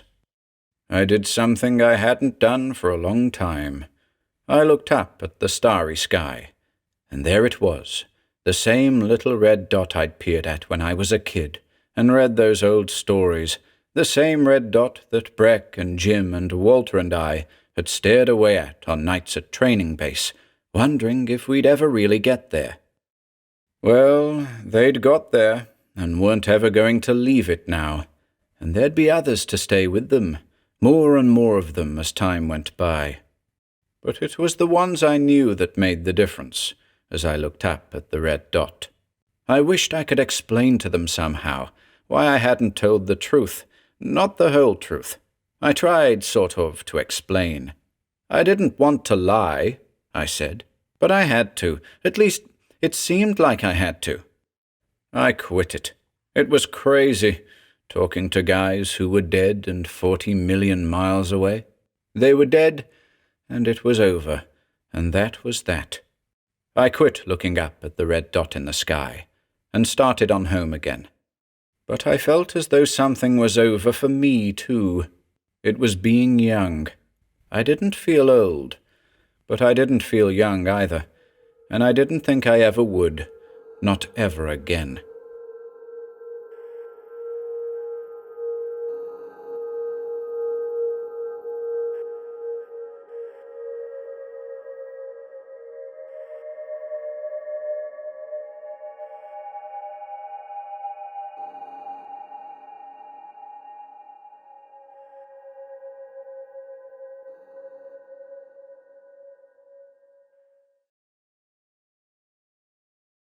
Till O'er the Seas by H.P. Lovecraft and R.H. Barlow. 1. Upon an eroded cliff-top rested the man, gazing far across the valley. Lying thus, he could see a great distance, but in all the sere expanse there was no visible motion. Nothing stirred the dusty plain, the disintegrated sand of long dry riverbeds where once coursed the gushing streams of Earth's youth.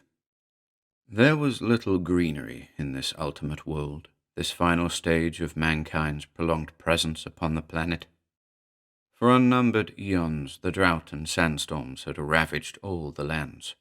The trees and bushes had given way to small, twisted shrubs that persisted long through their sturdiness, but these in turn perished before the onslaught of coarse grasses and stringy, tough vegetation of strange evolution.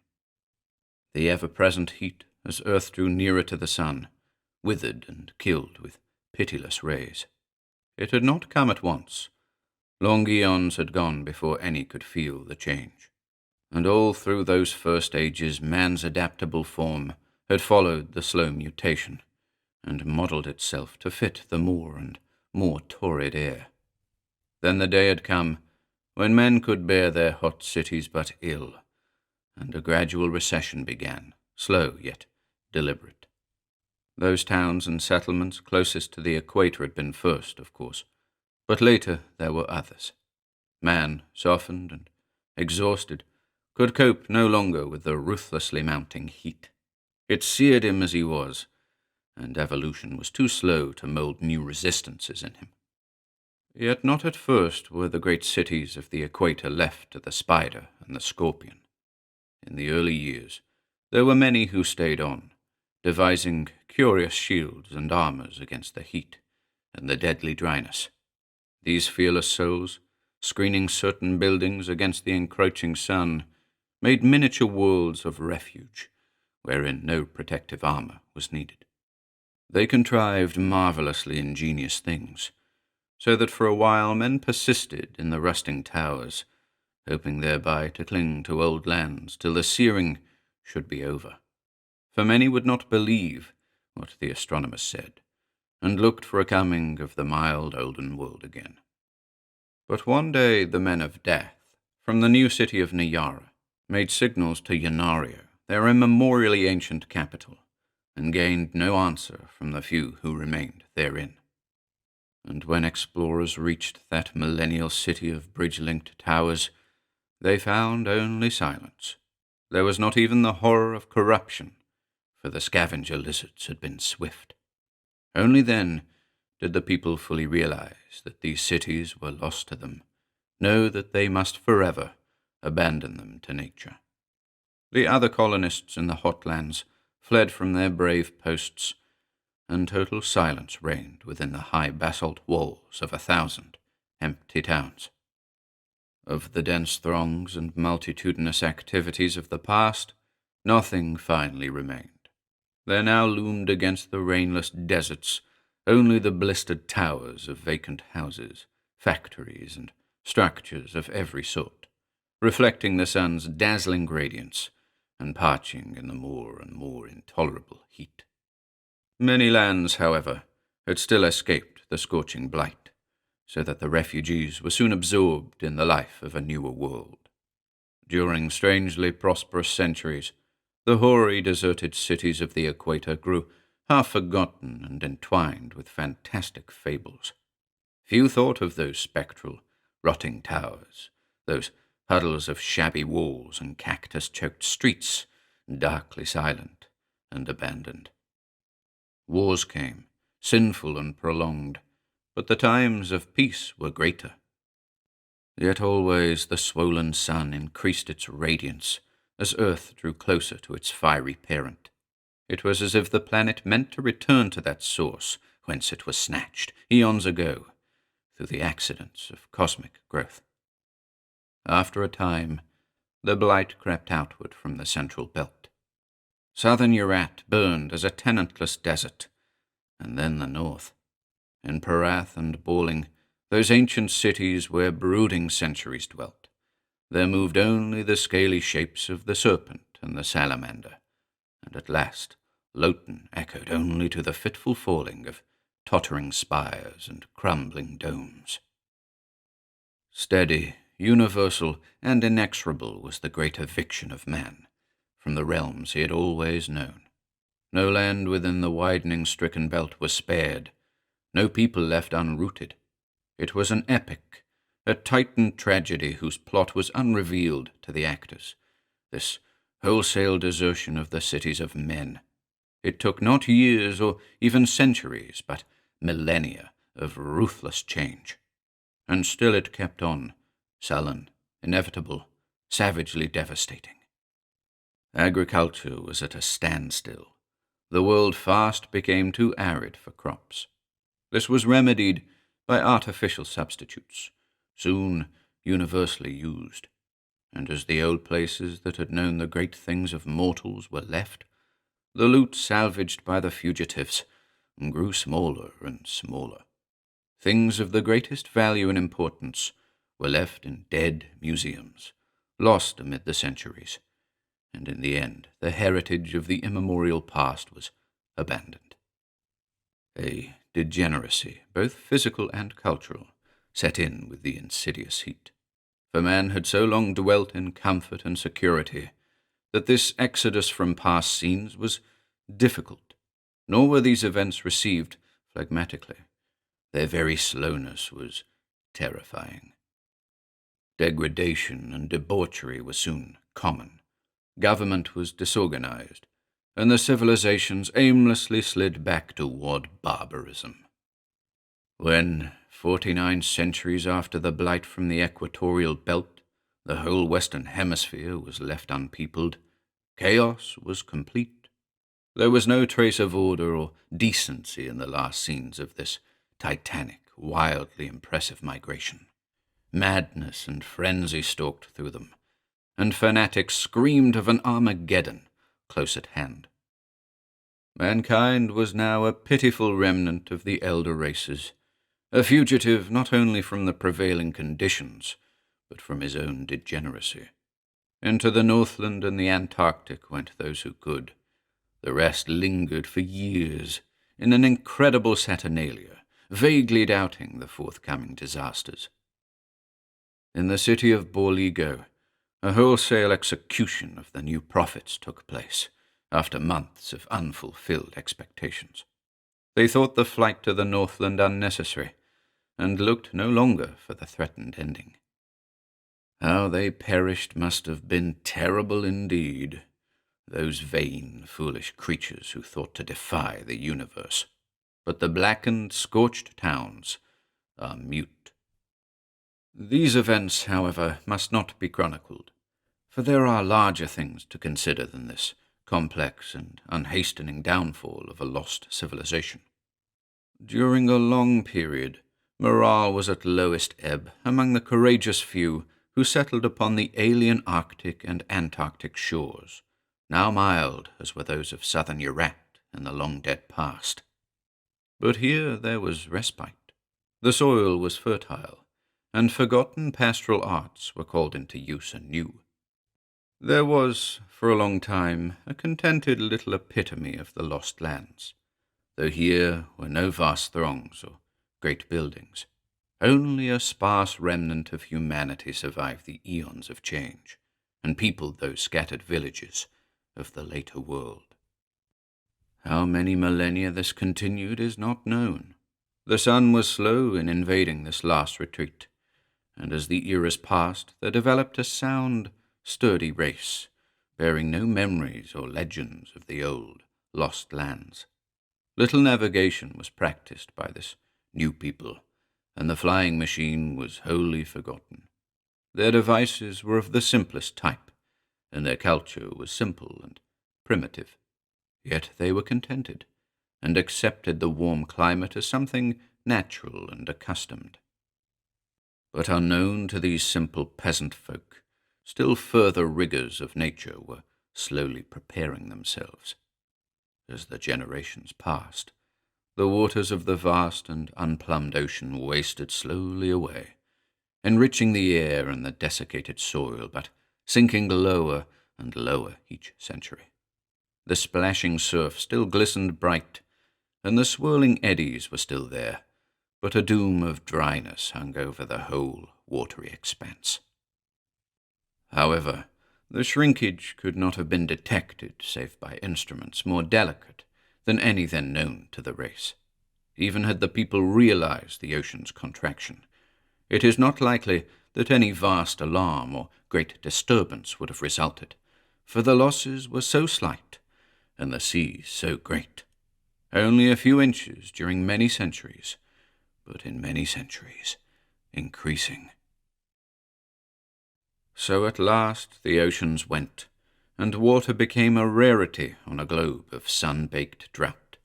Man had slowly spread over all the Arctic and Antarctic lands.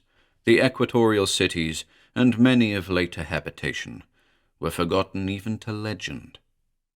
And now again the peace was disturbed, for water was scarce, and found only in deep caverns. There was little enough even of this, and men died of thirst wandering in far places. Yet so slow were these deadly changes that each new generation of man was loath to believe what it heard from its parents.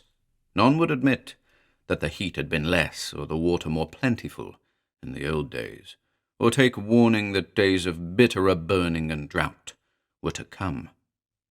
Thus it was even at the end, when only a few hundred human creatures panted for breath beneath the cruel sun, a piteous huddled handful out of all the unnumbered millions who had once dwelt on the doomed planet.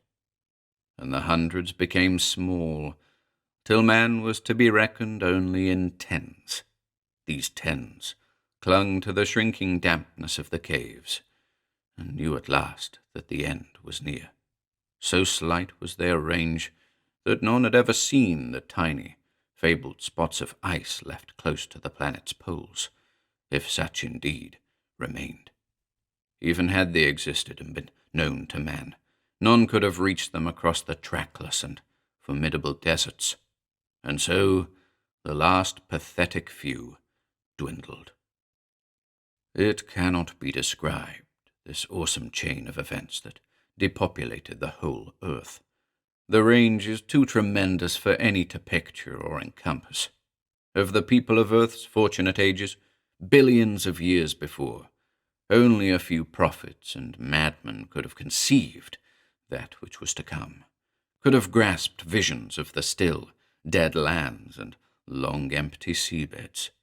The rest would have doubted doubted alike the shadow of change upon the planet and the shadow of doom upon the race. For man has always thought himself the immortal master of natural things.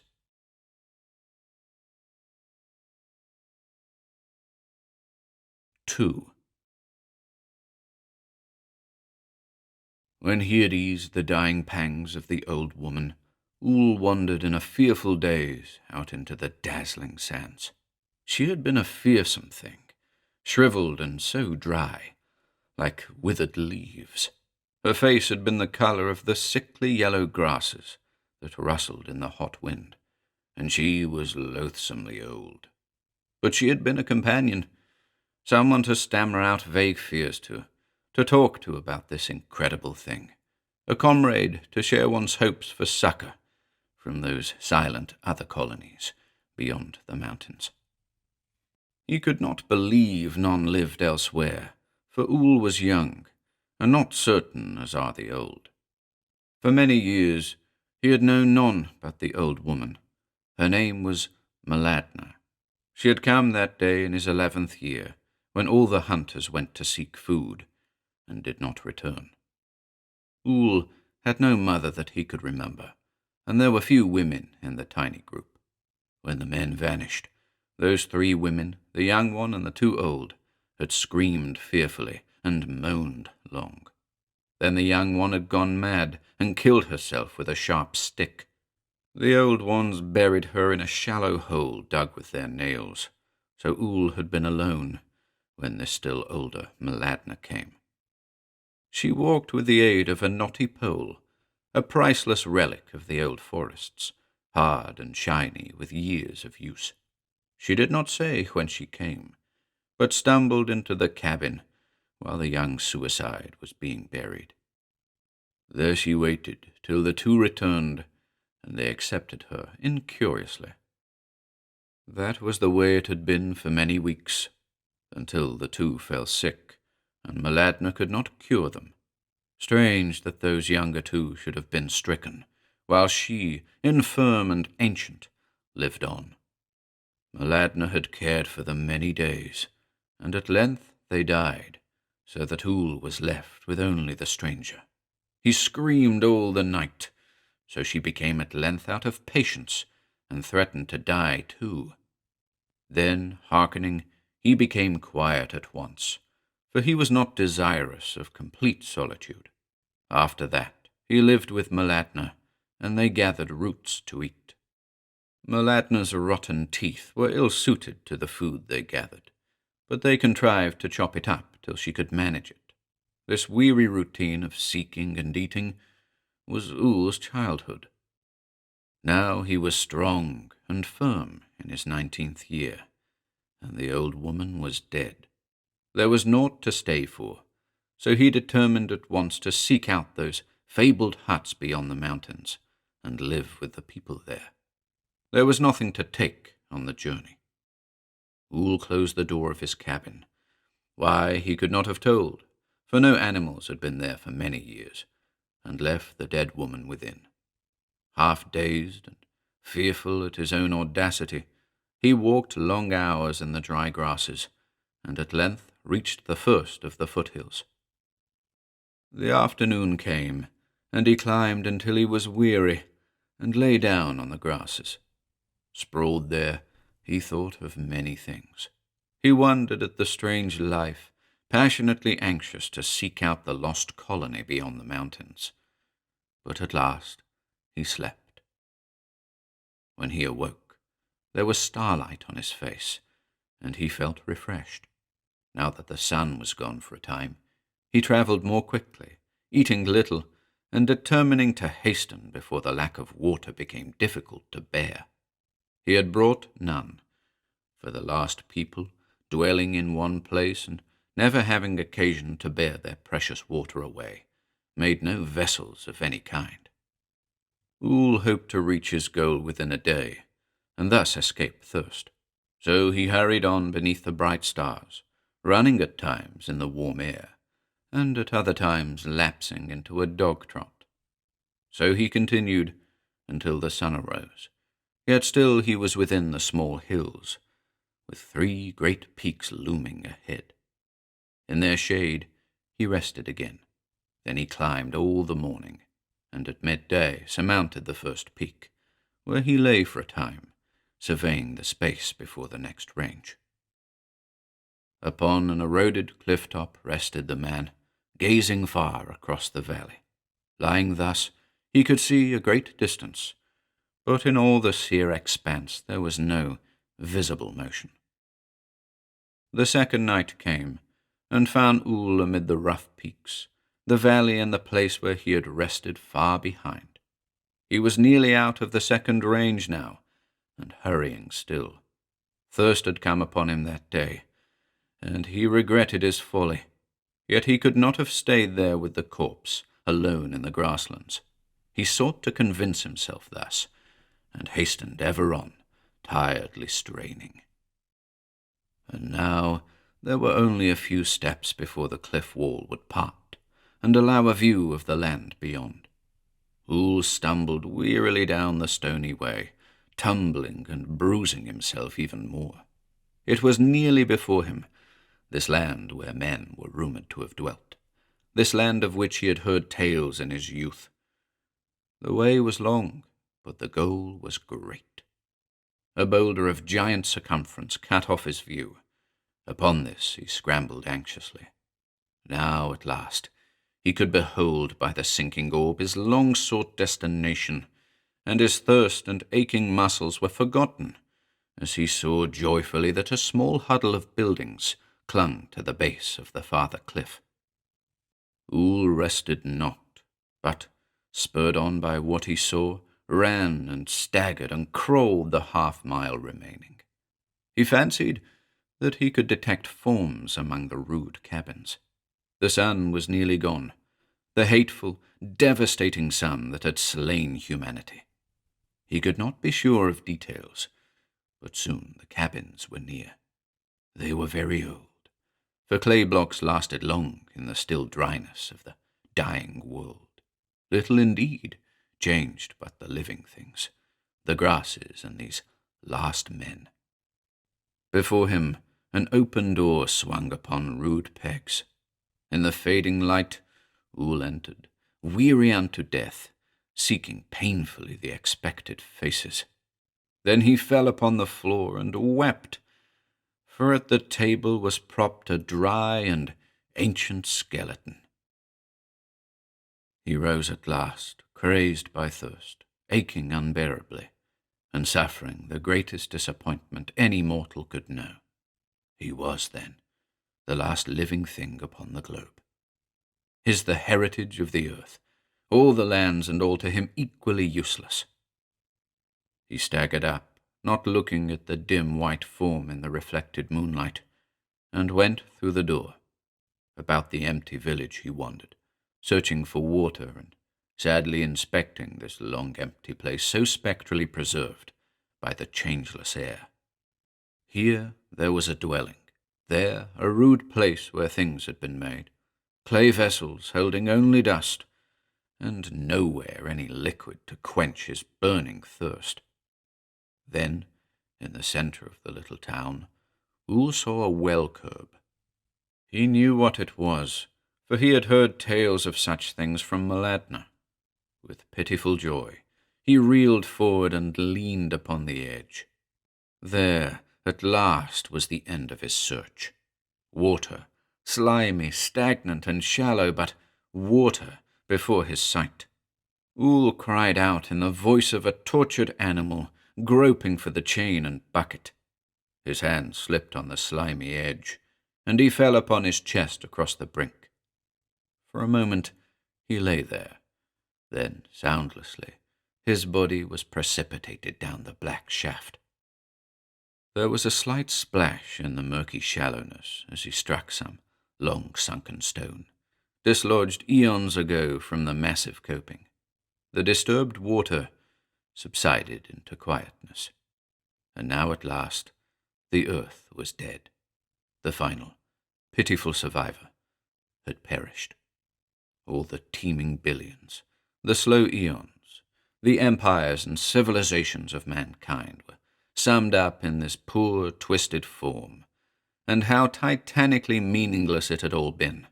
Now indeed had come an end and climax to all the efforts of humanity. How monstrous and incredible a climax in the eyes of those poor, complacent fools of the prosperous days.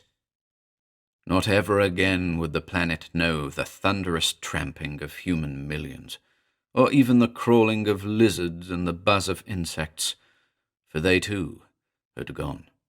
Now was come the reign of sapless branches and endless fields of tough grasses. Earth, like its cold, imperturbable moon, was given over to silence and blackness forever. The stars whirred on. The whole careless plan would continue for infinities unknown. This trivial end of a negligible episode mattered not to distant nebulae or to suns newborn, flourishing, and dying. The race of man, too puny and momentary to have a real function or purpose, was as if it had never existed. To such a conclusion, the eons of its farcically toilsome evolution had led. But when the deadly sun's first rays darted across the valley, a light found its way to the weary face of a broken figure that lay in the slime.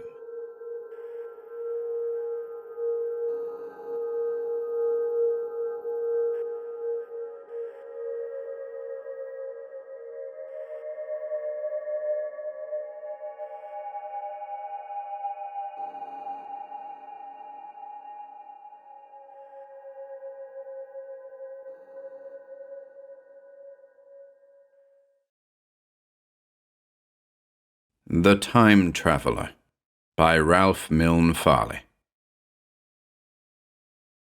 If he had his life to live over again, and especially one certain day in his college career back in Cambridge, would he rescue his roommate from the icy waters of the Charles River, as he had done on that particular day?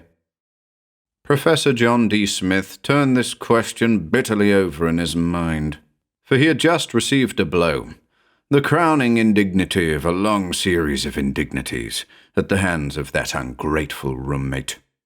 The blow consisted in a letter from the Board of Regents, informing him that Paul Arkwright, that roommate, rather than himself, had been chosen to fill the vacancy as Dean of the Mathematics Department. The letter went on to suggest tactfully that, if Professor Smith objected to serving under a junior, his resignation would be accepted, although regretfully.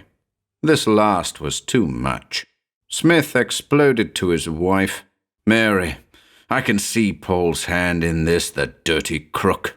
Not content with beating me out of the position, he even wants to get me off the faculty in addition. It's the last straw. Why didn't I let him drown 10 years ago?" Up to 10 years ago, the two men had been bosom friends. John Smith, the student, and Paul Arkwright, the athlete and handshaker. Then came the day when Paul had upset his rowing shell, and John had plunged into the frigid stream to save Paul's life. Some philosopher has said, "To make a man love you, let him do you a favor.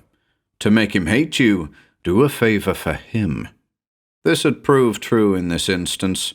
Smith adored his roommate all the more, but Arkwright became secretly embittered that he, an athlete, had been rescued by a mere grind, especially as the Boston newspapers all featured that phase of the story. John Smith was graduated with honors and received an appointment to a Western university. He secured for his friend a position on the same faculty, which favor still further intensified Smith's love and Arkwright's hate. The latter, as soon as he was firmly established, began bootlicking the regents and neglecting Smith. As Smith stood in the way of his further ambition, Smith must be eliminated, gratitude or no gratitude.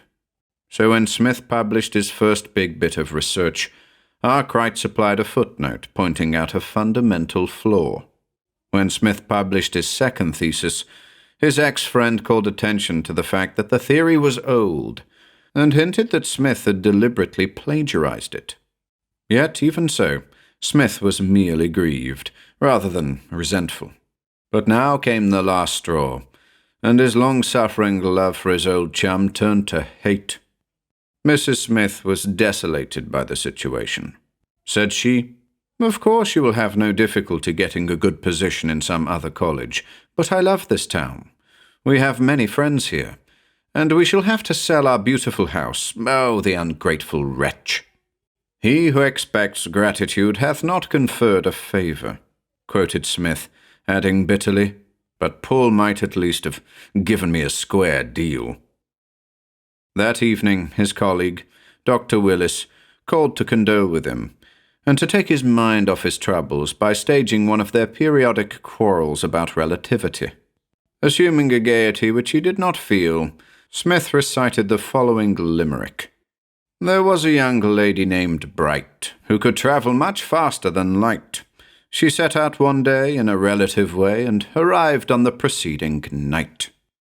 Dr. Willis, horrified at this sacrilege, protested, "If you will persist in refusing to accept the Einstein theory, please use argument, rather than arrant flippancy." "Very well," said Smith. "Here goes for some argument. If, as you say, time is a dimension like length, breadth, and thickness, why can't we go backward and forward through time, the same as we can in the other three directions?" "It's not the fault of time," Willis replied, "but is merely due to our own limitations. God can view all time and space as one complete whole. So who knows but that some human beings, by virtue of the divine spark within them, may occasionally be able to travel backward through time?" "Bosh!" objected Smith. But Willis persisted. "Isn't memory really a sort of travelling backward through time?" "No, it isn't," asserted Smith positively. "For if it were, then we could go back to a past event in memory, change the event in the light of our present knowledge, and then return to the present and enjoy the fruits of that change." To himself he added, "If I could go back into the past, there is one event which I should most certainly change. My rescue of Paul Arkwright." Late that night he fell asleep, still cursing his ungrateful chum. Professor Smith dreamed that he was a college boy again, standing on a bridge over the Charles River, watching an athletic youth navigate the stream in a single-scull racing shell. The air was crisp and cold. He saw a submerged log just ahead of the rower, and shouted a warning. But it was too late. The craft struck and capsized. No danger, though, for Paul was as expert a swimmer as he was a rower. The dream was as vivid as though it were real. To the dreamer it was actually real. He had no idea that he was merely dreaming. As Smith looked, the swimmer's face suddenly contorted, and his head went under. As he came to the surface again, he cried in a strained voice, "Cramps! Help!" "Coming, Paul!" shouted Smith, casting off his coat and leaping onto the parapet of the bridge. But then something stayed him, some premonition, or an Einsteinian memory of the future, who can say which? "Sink, you damned scoundrel!" Smith shouted, and jumping down from the parapet again, he put on his coat and walked briskly away, without even glancing back at the drowning man. Professor Smith awoke in a sweat of horror, for he had dreamed that he had deliberately let his best friend drown. He switched on the light and shuddered. Then he remembered all that this false friend had done to injure him in the years that had followed that drowning, from which he had really rescued the friend, instead of deserting him as in the dream. And with the recollection of all those ungrateful indignities, he sincerely wished that the dream were true, and that the truth had been only a dream. But no such luck, for there on his dresser lay the fateful letter from the Regents, complete proof of his friend's faithlessness. Smith reached for the letter, and opened it, then rubbed his eyes and looked again. For the letter from the Board of Regents took pleasure in informing him of his selection as Dean of Mathematics, the coveted position. This must be some more of the same dream, Smith thought, for this is what would have happened if I had let that beast drown instead of saving his ungrateful hide as I did. To see if the illusion still held, he got up and went over to the bookcase, which held the bound copies of the Bulletin of the American Mathematical Society. Taking out one well-thumbed volume, he turned to the page where Paul Arkwright's damning note had pointed out the fallacy in Smith's thesis.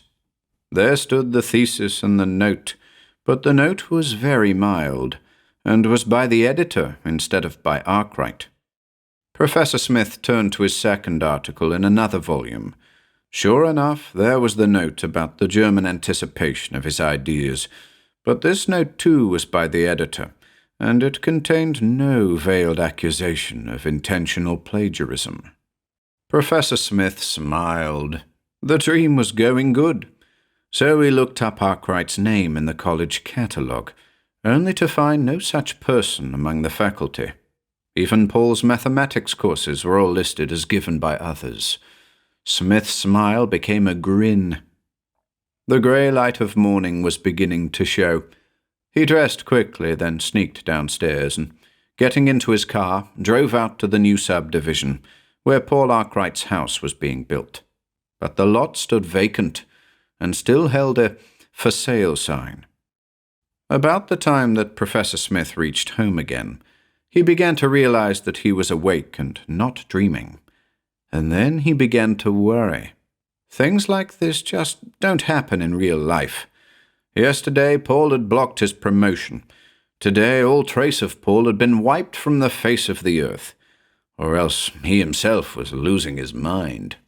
His one hope lay in his wife. She must remember their despairing conference of the night before. At breakfast she appeared, looking worried. And no wonder, with him traipsing off in the car in the early morning, when usually she had difficulty getting him out of bed in time for breakfast. He noticed her tense look, and it cheered him, for he interpreted it as being due to the letter of the night before, but still he could not be sure. So he said in a level tone, "Do you remember that letter from the Regents last night?" To his surprise, his wife brightened at once.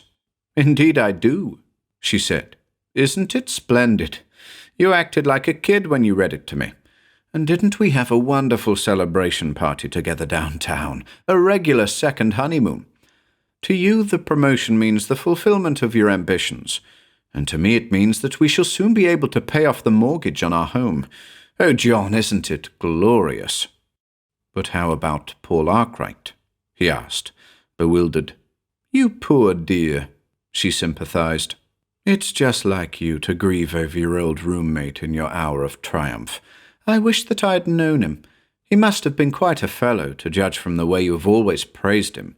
He would be so glad, I am sure, if he were alive today, to know of your success."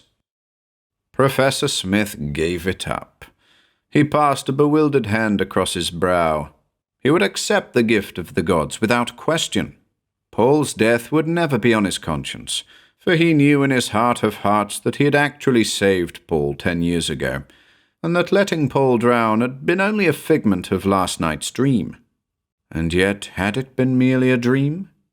As the day wore on, Professor Smith began to believe that some probably unfounded premonition had caused him actually to kill his beloved and trusting roommate years ago, and that the long chain of ungrateful indignities at the hands of that roommate had been the dream, a mere invention of his imagination, conjured up by some defense mechanism in his brain to justify his dastardly act.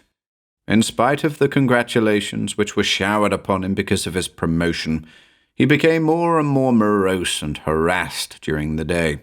By evening he was a wreck. That night the same dream came again. Once more John Smith, the college grind, stood on the parapet overlooking the Charles River and watched his athletic roommate Paul Arkwright struggling amid the ice cakes. "If I save him," the thought flashed through Smith's mind, "he will be ungrateful. He will hound me and ruin my career. But if I let him drown, his death will haunt me forever. "Coming, Paul!" he cried, and dived into the swirling stream. Professor Smith awoke, feeling very proud of himself. He had saved Paul Arkwright's life. But had he? There lay the letter from the regents. That letter would tell the tale. Fearfully, Smith arose and approached the letter as though it had been a poisonous serpent. Gingerly, he reached out for the envelope. For a moment he held it, not daring to look inside. But at last, with an effort, he took out the letter and unfolded it. With a further effort, he looked at it and read it carefully. Then he actually smiled with relief. The letter was in its old original form, informing him of Paul Arkwright's appointment as dean, and tactfully suggested his own resignation. He could stand it now, for his conscience was clear. There were worse things in life than a lost job. Professor Smith then remembered his dispute with Dr. Willis on the Einstein theory 2 evenings ago, and his grin became even broader. "Won't Willis be interested?" said he to himself. "I've twice gone back into time, and have twice changed my entire career." Then he smiled ruefully, and added, "And yet how can I ever prove it to anyone?"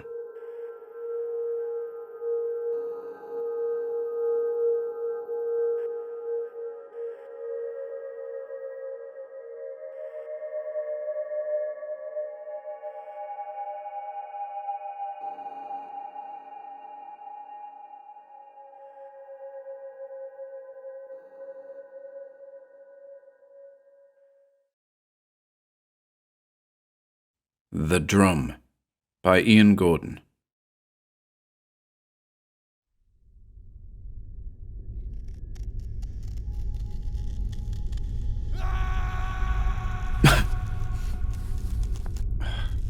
No.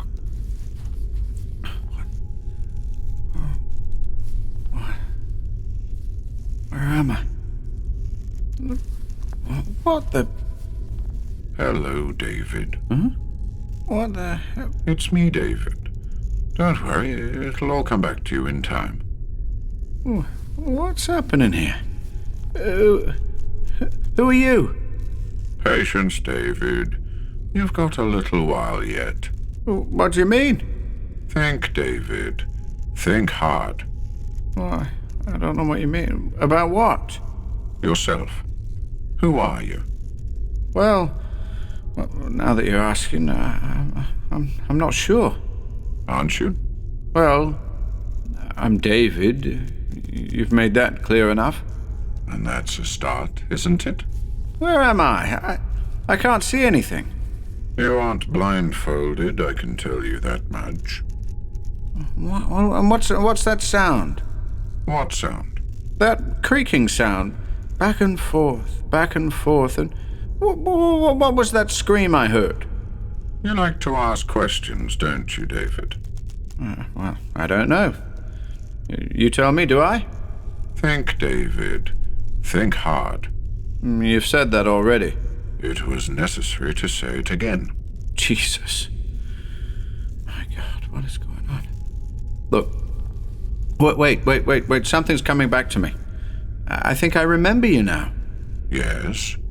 Dad? Correct. Well, where are you? I can't... Where you speaking from? I'm right next to you, David. Where? I can't see anything. Nor will you. The drum doesn't work that way. The what? Think, David. Think hard. Why do you keep saying that? I'm trying to help you. The sedative takes a while to wear off. Oh, come on, now you're scaring me. That isn't my intention. I'm your father. You should be reassured. Oh, but I don't remember. I can't fully recall what you're supposed to sound like. This is exactly how I sound, David. Right, okay. Well, so what about this sedative business? What's going on here? The process of transporting one to the drum is complicated. It's much simpler if one is unconscious. One? You might sound like my dad, but I'm pretty sure he doesn't talk like that. Like what? Like he's got a mouthful of plums. Your personality is coming back to you, is it, David? Yeah. I feel a bit more like myself, I think. Yeah, I remember something now. Something about a tall building. A skyscraper. I was up there. Me and someone else. We were arguing. He threatened me, I think. And then? Yeah, that guy up there threatened me, or someone close to me. I had something in my hand, something cold and hard. A weapon of some sort. A weapon? Yeah, it wasn't a gun, it was something larger.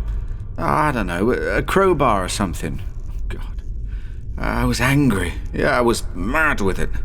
The guy was yelling at me, right in my face he was, prodding me in the chest, spitting at me.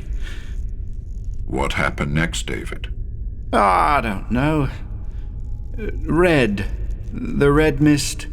The red mist was everywhere. I was wet through with it. My hands were shaking. Yeah, I fell to my knees. The other guy... Yes? The other guy fell, I think. Over the edge. That's right, David. Fell over the edge after you hit him over the head with a crowbar. I hit him? Yes, of course you did. Why else do you think you're here? Well, what do you mean? Where am I? The drum. The drum? Oh, shit, the drum?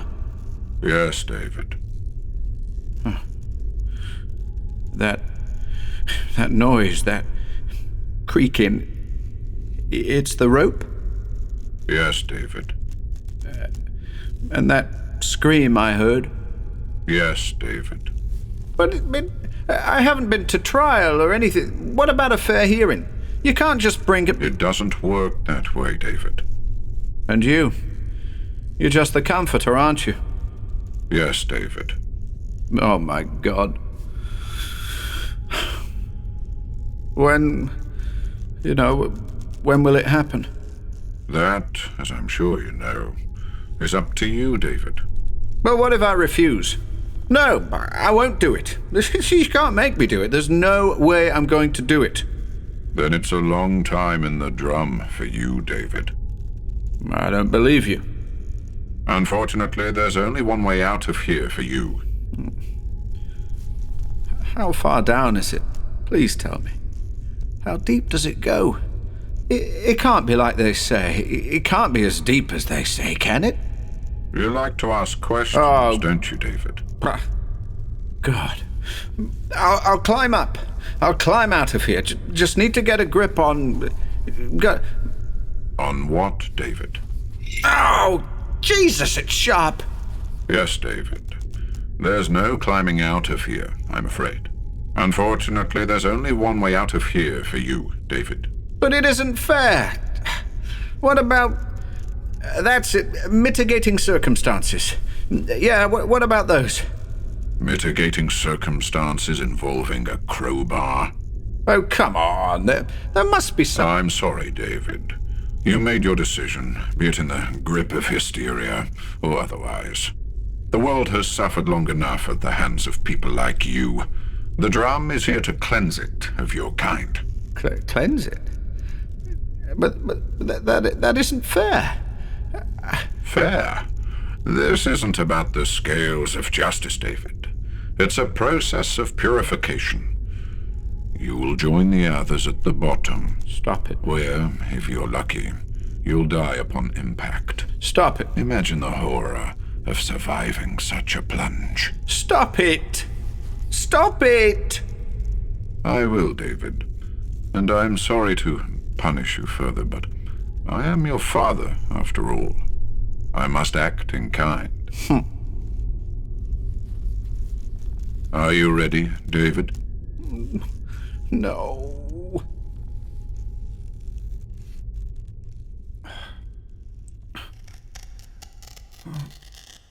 What?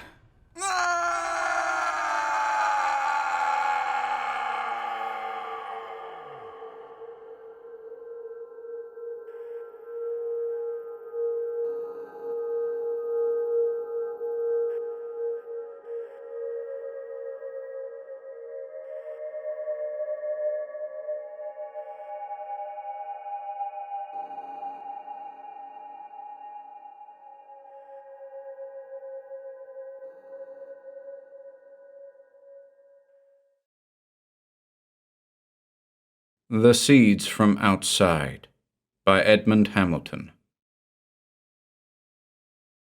Standifer found the seeds the morning after the meteor fell on the hill above his cottage. On that night he had been sitting in the scented darkness of his little garden when he had glimpsed the vertical flash of light and heard the whiz and crash of that falling visitor from outer space. And all that night he had lain awake, eager for morning and the chance to find and examine the meteor. Standifer knew little of meteors, for he was not a scientist. He was a painter, whose canvases hung in many impressive halls in great cities, and were appropriately admired and denounced and gabbled about by those who liked such things. Standifer had grown weary of such people and of their cities, and had come to this lonely little cottage in the hills to paint and dream. For it was not cities or people that Standifer wished to paint, but the green growing life of earth that he loved so deeply. There was no growing thing in wood or field that he did not know. The slim white sycamores that whispered together along the streams, and the sturdy little sumacs that were like small, jovial plant gnomes, and the innocent wild roses that bloomed and swiftly died in their shady cover. He had toiled to transfix and preserve their subtle beauty forever in his oils and colours and cloths. The spring had murmured by in a drifting dream, as Standifer had lived and worked alone. And now suddenly into the hushed quiet of his green blossoming world had rudely crashed this visitant from distant realms. It strangely stirred Standifer's imagination, so that through the night he lay wondering and gazing up through his casement at the white stars from which the meteor had come. It was hardly dawn, and a chill and drenching dew silvered the grass and bent the poplar leaves, when Standifer excitedly climbed the hill in search of the meteor. The thing was not hard to find. It had smashed savagely into the spring-green woods, and had torn a great raw gouge out of the earth as it had crashed and shattered. For the meteor had shattered into chunks of jagged, dark metal that lay all about that new, gaping hole. Those ragged lumps were still faintly warm to the touch, and Standifer went from one to another, turning them over and examining them with marvelling curiosity. It was when he was about to leave the place that he glimpsed amid this meteoric debris the little square tan case. It lay half embedded still in one of the jagged metal chunks. The case was no more than 2 inches square, and was made of some kind of stiff tan fibre that was very tough, and apparently impervious to heat. It was quite evident that the case had been inside the heart of the shattered meteor, and that it was the product of intelligence. Standifer was vastly excited. He dug the tiny case out of the meteoric fragment, and then tried to tear it open, but neither his fingers nor sharp stones could make any impression on the tough fibre. So he hurried back down to his cottage with the case clutched in his hand, his head suddenly filled with ideas of messages sent from other worlds or stars. But at the cottage he was amazed to find that neither steel knives nor drills nor chisels could make the slightest impression upon this astounding material. It seemed to the eye to be just stiff tan fibre, yet he knew that it was a far different kind of material, as refractory as diamond, and as flexibly tough as steel. It was several hours before he thought of pouring water upon the enigmatic little container. When he did so, the fibre-like stuff instantly softened. It was evident that the material had been designed to withstand the tremendous heat and shock of alighting on another world, but to soften up and open when it fell upon a moist, warm world. Standifer carefully cut open the softened case. Then he stared, puzzled, at its contents, a frown upon his sensitive face. There was nothing inside the case but 2 withered-looking brown seeds, each of them about 1 inch long. He was disappointed at first. He had expected writing of some kind, perhaps even a tiny model or machine. But after a while his interest rose again, for it occurred to him that these could be no ordinary seeds which the people of some far planet had tried to sow broadcast upon other worlds. So he planted the 2 seeds in a carefully weeded corner of his flower garden, about 10 feet apart. And in the days that followed, he scrupulously watered and watched them, and waited eagerly to see what kind of strange plants might spring from them. His interest was so great indeed that he forgot all about his unfinished canvases, the work that had brought him to the seclusion of these quiet hills. Yet he did not tell anyone of his strange find, for he felt that if he did, excited scientists would come and take the seeds away to study and dissect, and he did not want that. In 2 weeks, he was vastly excited to see the first little shoots of dark green come up through the soil at the places where he had planted the 2 seeds. They were like stiff little green rods, and they did not look very unusual to Standifer. Yet he continued to water them carefully, and to wait tensely for their development. The 2 shoots came up fast after that.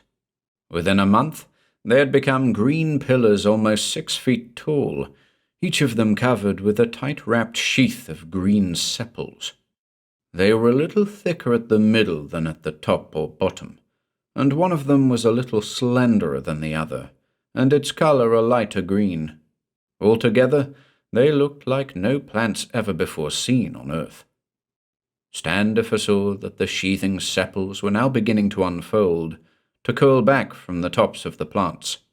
He waited, almost breathlessly, for their further development, and every night before he retired he looked last at the plants, and every morning when he awoke they were his first thought. Then, early one June morning, he found that the sepals had curled back enough from the tips to let him see the tops of the true plants inside, and he stood for many minutes there, staring in strange wonder at that which the unfolding of the sepals was beginning to reveal. For where they had curled back at the tips, they disclosed what looked strangely like the tops of 2 human heads. It was as though 2 people were enclosed in those sheathing sepals, 2 people the hair of whose heads was becoming visible as masses of fine green threads, more animal than plant in appearance. One looked very much like the top of a girl's head, a mass of fluffy, light green hair, only the upper part of which was visible. The other head was of shorter, coarser, and darker green hair, as though it was that of a man. Standifer went through that day in a stupefied daze. He was almost tempted to unfold the sepals further by force, so intense was his curiosity, but he restrained himself and waited, and the next few days brought him further confirmation of his astounding suspicion. The sepals of both plants had by then unfolded almost completely, and inside one was a green man-plant, and in the other a girl. Their bodies were strangely human in shape, living, breathing bodies of weird, soft, green plant flesh, with tendril-like arms and tendril limbs, too, that were still rooted and hidden down in the calyxes. Their heads and faces were very human indeed, with green pupilled eyes through which they could see. Standifer stared and stared at the plant girl, for she was beautiful beyond the artist's dreams, her slim green body rising proudly straight from the cup of her calyx. Her shining, green-pupilled eyes saw him as he stood by her, and she raised a tendril-like arm and softly touched him, and her tendrils stirred with a soft rustling that was like a voice speaking to him. Then Standifer heard a deeper, angry rustling behind him, and turned. It was the man-plant, his big tendril arms reaching furiously to grasp the artist, jealousy and rage in his eyes. Hastily, the painter stepped away from him. In the days that followed, Standifer was like one living in a dream, for he had fallen in love with the shining, slim plant girl, and he spent almost all his waking hours sitting in his garden looking into her eyes, listening to the strange rustling that was her speech. It seemed to his artist's soul that the beauty of no animal-descended earthwoman could match the slender grace of this plant girl. He would stand beside her and wish passionately that he could understand her rustling whisper as her tendrils softly touched and caressed him. The man-plant hated him, he knew, and would try to strike at him, and the man hated the girl, too, in time. He would reach raging tendrils out toward her to clutch her, but was too far separated from her ever to reach her. Standifer saw that these two strange creatures were still developing, and that their feet would soon come free of their roots.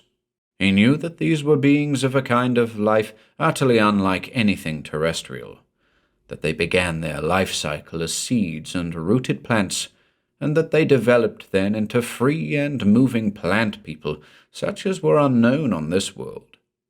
He knew, too, that on whatever far world was their home, creatures like these must have reached a great degree of civilization and science to send out broadcast into space the seeds that would sow their race upon other planets. But of their distant origin he thought little, as he waited impatiently for the day when his shining plant girl would be free of her roots. He felt that that day was very near, and he did not like to leave the garden even for a minute now. But on one morning, Standifer had to leave to go to the village for necessary supplies, since for 2 days there had been no food in the cottage, and he felt himself growing weak with hunger. It hurt him to part from the plant girl, even for those few hours, and he stood for minutes caressing her fluffy green hair and listening to her happy rustling before he took himself off. When he returned, he heard as soon as he entered his garden a sound that chilled the blood in his veins. It was the plant girl's voice, a mere agonized whisper that spoke dreadful things. He rushed wildly into the garden and stood a moment aghast at what he saw. The final development had taken place in his absence. Both creatures had come free of their roots, and the man-plant had, in his jealousy and hate, broken and torn the shining green body of the girl. She lay, her tendrils stirring feebly, while the other looked down at her in satisfied hate. Standifer madly seized a scythe and ran across the garden. In 2 terrific strokes, he cut down the man-plant into a dead thing oozing dark green blood. Then he dropped the weapon and wildly stooped over his dying plant girl. She looked up at him through pain-filled, wide eyes as her life oozed away. A green, tendril arm lifted slowly to touch his face, and he heard a last rustling whisper from this creature whom he had loved, and who had loved him across the vast gulf of world-differing species. Then he knew that she was dead. That was long ago, and the garden by the little cottage is weed-grown now, and holds no memory of those 2 strange creatures from the great outside who grew and lived and died there. Standifer does not dwell there any more, but lives far away in the burning, barren Arizona desert, for never since then can he bear the sight of green, growing things.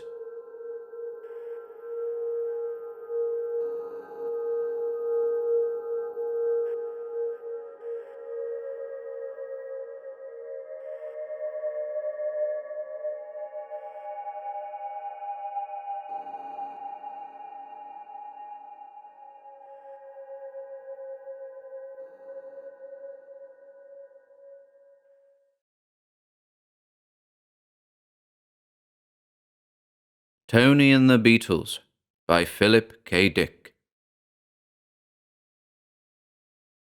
Reddish-yellow sunlight filtered through the thick quartz windows into the sleep compartment.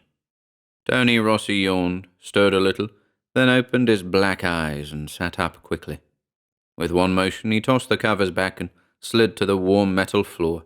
He clicked off his alarm clock and hurried to the closet. It looked like a nice day. The landscape outside was motionless, undisturbed by winds or dust shift. The boy's heart pounded excitedly. He pulled his trousers on, zipped up the reinforced mesh, struggled into his heavy canvas shirt, and then sat down on the edge of the cot to tug on his boots. He closed the seams around their tops and then did the same with his gloves. Next, he adjusted the pressure on his pump unit and strapped it between his shoulder blades. He grabbed his helmet from the dresser, and he was ready for the day. In the dining compartment, his mother and father had finished breakfast. Their voices drifted to him as he clattered down the ramp. A disturbed murmur. He paused to listen. What were they talking about? Had he done something wrong again? And then he caught it. Behind their voices was another voice, static and crackling pops. The all-system audio signal from Rigel 4. They had it turned up full blast. The dull thunder of the monitor's voice boomed loudly. The war, always the war. He sighed and stepped out into the dining compartment. Morning, his father muttered. Good morning, dear, his mother said absently. She sat with her head turned to one side, wrinkles of concentration webbing her forehead. Her thin lips were drawn together in a tight line of concern. His father had pushed his dirty dishes back and was smoking, elbows on the table, dark hairy arms bare and muscular. He was scowling, intent on the jumbled roar from the speaker above the sink. How's it going? Tony asked. He slid into his chair and reached automatically for the ersatz grapefruit. Any news from Orion? Neither of them answered. They didn't hear him. He began to eat his grapefruit. Outside, beyond the little metal and plastic housing unit, sounds of activity grew. Shouts and muffled crashes as rural merchants and their trucks rumbled along the highway toward Carnot. The reddish daylight swelled. Beetlejuice was rising quietly and majestically. Nice day, Tony said. No flux wind. I think I'll go down to the N quarter a while. We're building a neat spaceport, a model of course, but we've been able to get enough materials to lay out strips for... With a savage snarl, his father reached out and struck. The audio roar immediately died. I knew it. He got up and moved angrily away from the table. I told them it would happen. They shouldn't have moved so soon. Should have built up Class A supply bases first. Isn't our main fleet moving in from Bellatrix? Tony's mother fluttered anxiously. According to last night's summary, the worst that can happen is Orion 9 and 10 will be dumped. Joseph Rossi laughed harshly. The hell with last night's summary. They know as well as I do what's happening. What's happening?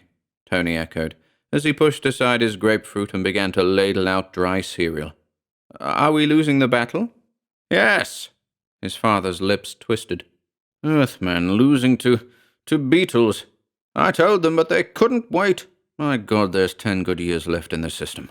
Why'd they have to push on? Everybody knew Orion would be tough. The whole damn Beetle fleet strung out around there, waiting for us, and we have to barge right in. But nobody ever thought Beetles would fight, Leo Rossi protested mildly. Everybody thought they'd just fire a few blasts, and then... They have to fight. Orion's the last jump-off. If they don't fight here, where the hell can they fight? Rossi swore savagely. Of course they're fighting. We have all their planets except the inner Orion string. Not that they're worth much, but it's the principle of the thing. If we'd built up strong supply bases, we could have broken up the Beetle fleet and really clobbered it. Don't say Beetle, Tony murmured, as he finished his cereal. They're Pasudeti, same as here. The word beetle comes from Beetlejuice, an Arabian word we invented ourselves. Joe Rossi's mouth opened and closed. What are you, a goddamn beetle lover? Joe, Leia snapped. For heaven's sake. Rossi moved toward the door. If I was 10 years younger, I'd be out there. I'd really show those shiny-shelled insects what the hell they're up against. Them and their junky, beat-up old hulks. Converted freighters. His eyes blazed. When I think of them shooting down Terran cruisers with our boys in them— Orion's their system, Tony murmured. Their system? When the hell did you get to be an authority on space law? Why, I ought to— He broke off, choked with rage. My own kid, he muttered. One more crack out of you today, and I'll hang one on you you'll feel the rest of the week. Tony pushed his chair back. I won't be around here today. I'm going into Carnot with my EEP. Yeah, to play with Beetles. Tony said nothing. He was already sliding his helmet in place and snapping the clamps tight. As he pushed through the back door into the lock membrane, he unscrewed his oxygen tap and set the tank filter into action. An automatic response, conditioned by a lifetime spent on a colony planet in an alien system. A faint flux wind caught at him and swept yellow-red dust around his boots. Sunlight glittered from the metal roof of his family's housing unit, one of endless rows of squat boxes set in the sandy slope, protected by the line of ore-refining installations against the horizon. He made an impatient signal, and from the storage shed his EEP came gliding out, catching the sunlight on its chrome trim. We're going down into Carnot, Tony said, unconsciously slipping into his past dialect. Hurry up! The EEP took up its position behind him, and he started briskly down the slope, over the shifting sand, toward the road. There were quite a few traders out today. It was a good day for the market. Only a fourth of the year was fit for travel. Beetlejuice was an erratic and undependable son, not at all like Sol. According to the editapes, fed to Tony 4 hours a day, 6 days a week, he had never seen Sol himself. He reached the noisy road. Parsudetti were everywhere, whole groups of them, with their primitive combustion-driven trucks, battered and filthy, motors grinding protestingly. He waved at the trucks as they pushed past him. After a moment, one slowed down. It was piled with tis, bundled heaps of grey vegetables dried and prepared for the table, a staple of the Parsudetti diet. Behind the wheel lounged a dark-faced elderly Pars, one arm over the open window, a rolled leaf between his lips. He was like all other Parsudetti, lank and hard-shelled, encased in a brittle sheath in which he lived and died. You want to ride? The Pars murmured, required protocol when an Earthman on foot was encountered. Is there room for my EEP? The Pars made a careless motion with his claw. It can run behind. Sardonic amusement touched his ugly old face. If it gets to Carnot, we'll sell it for scrap. We can use a few condensers and relay tubing. We're short on electronic maintenance stuff. I know, Tony said solemnly, as he climbed into the cabin of the truck. It's all been sent to the big repair base at Orion 1 for your war fleet. Amusement vanished from the leathery face. Yes, the war fleet. He turned away and started up the truck again. In the back, Tony's EEP had scrambled up on the load of tis and was gripping precariously with its magnetic lines. Tony noticed the Parsudetti's sudden change of expression, and he was puzzled. He started to speak to him, but now he noticed unusual quietness among the other Pars, in the other trucks, behind and in front of his own. The war, of course. It had swept through this system a century ago. These people had been left behind. Now all eyes were on Orion, on the battle between the Terran Warfleet and the Parsudetti collection of armed freighters. Is it true, Tony asked carefully, that you're winning? The elderly Pars grunted. We hear rumors. Tony considered. My father says Terra went ahead too fast. He says we should have consolidated. We didn't assemble adequate supply bases. He used to be an officer when he was younger. He was with the fleet for 2 years. The Pars was silent a moment. It's true, he said at last, that when you're so far from home, supply is a great problem. We, on the other hand, don't have that. We have no distances to cover. Do you know anybody fighting? I have distant relatives. The answer was vague. The Pars obviously didn't want to talk about it. Have you ever seen your war fleet? Not as it exists now. When the system was defeated, most of our units were wiped out. Remnants limped to Orion and joined the Orion fleet.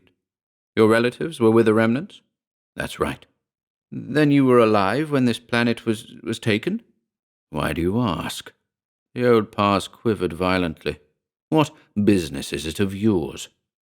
Tony leaned out and watched the walls and buildings of Karnat grow ahead of them. Karnat was an old city. It had stood thousands of years. The Parsudeti civilization was stable. It had reached a certain point of technocratic development and then leveled off. The Pars had inter-system ships that had carried people and freight between planets in the days before the Terran Confederation. They had combustion-driven cars, audiophones, a power network of a magnetic type. Their plumbing was satisfactory, and their medicine was highly advanced. They had art forms, emotional and exciting. They had a vague religion. Who do you think will win the battle? Tony asked. I don't know. With a sudden jerk, the old Pars brought the truck to a crashing halt. This is as far as I go. Please get out and take your EEP with you. Tony faltered in surprise. But aren't you going? No, Father. Tony pushed the door open. He was vaguely uneasy. There was a hard, fixed expression on the leathery face, and the old creature's voice had a sharp edge he had never heard before. Thanks, he murmured. He hopped down into the red dust and signaled his EEP. It released its magnetic lines, and instantly the truck started up with a roar, passing on inside the city. Tony watched it go, still dazed. The hot dust lapped at his ankles. He automatically moved his feet and slapped at his trousers. A truck honked, and his EEP quickly moved him from the road up to the level pedestrian ramp. Parsudeti in swarms moved by, endless lines of rural people hurrying into Karnat on their daily business. A massive public bus had stopped by the gate and was letting off passengers, male and female Pars, and children. They laughed and shouted. The sounds of their voices blended with the low hum of the city. Going in? A sharp Parsudeti voice sounded close behind him. Keep moving. You're blocking the ramp. It was a young female, with a heavy armload clutched in her claws. Tony felt embarrassed. Female Pars had a certain telepathic ability, part of their sexual makeup. It was effective on Earthmen at close range. Here, she said. Give me a hand. Tony nodded his head, and the EEP accepted the female's heavy armload. I'm visiting the city, Tony said, as they moved with the crowd toward the gates. I got a ride most of the way, but the driver let me off out here. You're from the settlement? Yes. She eyed him critically. You've always lived here, haven't you? I was born here. My family came from Earth 4 years before I was born. My father was an officer in the fleet. He earned an emigration priority. So you've never seen your own planet? How old are you? 10 years, Terran. You shouldn't have asked the driver so many questions. They passed through the decontamination shield and into the city. An information square loomed ahead. Past men and women were packed around it. Moving chutes and transport cars rumbled everywhere. Buildings and ramps and open-air machinery. The city was sealed in a protective dust-proof envelope. Tony unfastened his helmet and clipped it to his belt. The air was stale-smelling, artificial, but usable. Let me tell you something, the young female said carefully, as she strode along the foot-ramp beside Tony. I wonder if this is a good day for you to come into Karnat. I know you've been coming here regularly to play with your friends, but perhaps today you ought to stay at home in your settlement. Why? Because today everybody is upset. I know, Tony said. My mother and father were upset. They were listening to the news from our base in the Rigel system. I don't mean your family. Other people are listening too. These people here, my race. They're upset, all right, Tony admitted. But I come here all the same. There's nobody to play with at the settlement, and anyway, we're working on a project. A model spaceport. That's right. Tony was envious. I sure wish I was a telepath. It must be fun. The female Parsudeti was silent. She was deep in thought. What would happen, she asked, if your family left here and returned to Earth? That couldn't happen. There's no room for us on Earth. Sea bombs destroyed most of Asia and North America back in the 20th century. Suppose you had to go back. Tony did not understand. But we can't. Habitable portions of Earth are overcrowded. Our main problem is finding places for Terrans to live in other systems. He added, and anyhow, I don't particularly want to go to Terra. I'm used to it here. All my friends are here. I'll take my packages, the female said. I go this other way, down this third-level ramp.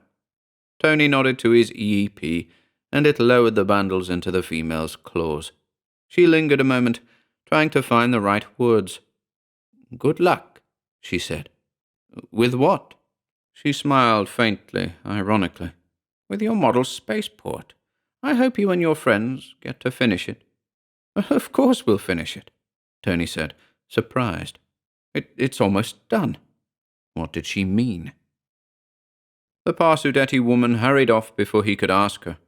Tony was troubled and uncertain. More doubts filled him. After a moment, he headed slowly into the lane that took him toward the residential section of the city, past the stores and factories, to the place where his friends lived. The group of Parsudetti children eyed him silently as he approached. They had been playing in the shade of an immense hengelo, whose ancient branches drooped and swayed with the air currents pumped through the city. Now they sat unmoving. I didn't expect you today, Beprith said in an expressionless voice. Tony halted awkwardly, and his EEP did the same. How are things? He murmured. Fine. I got a ride part way. Fine. Tony squatted down in the shade. None of the past children stirred. They were small, not as large as Terran children. Their shells had not hardened, had not turned dark and opaque like horn. It gave them a soft, unformed appearance, but at the same time it lightened their load. They moved more easily than their elders. They could hop and skip around still, but they were not skipping right now. What's the matter? Tony demanded. What's wrong with everybody? No one answered. Where's the model?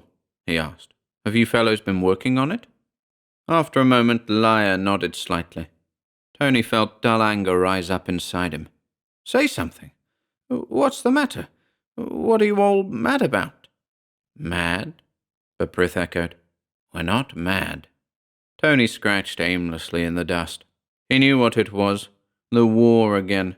The battle going on near Orion. His anger burst up wildly. Forget the war. Everything was fine yesterday before the battle. Sure, Liar said. It was fine. Tony caught the edge to his voice. It happened 100 years ago. It's not my fault. Sure, Beprith said. This is my home, isn't it? Haven't I got as much right here as anybody else? I was born here. Sure, Liar said, tonelessly. Tony appealed to them helplessly. Do you have to act this way? You didn't act this way yesterday.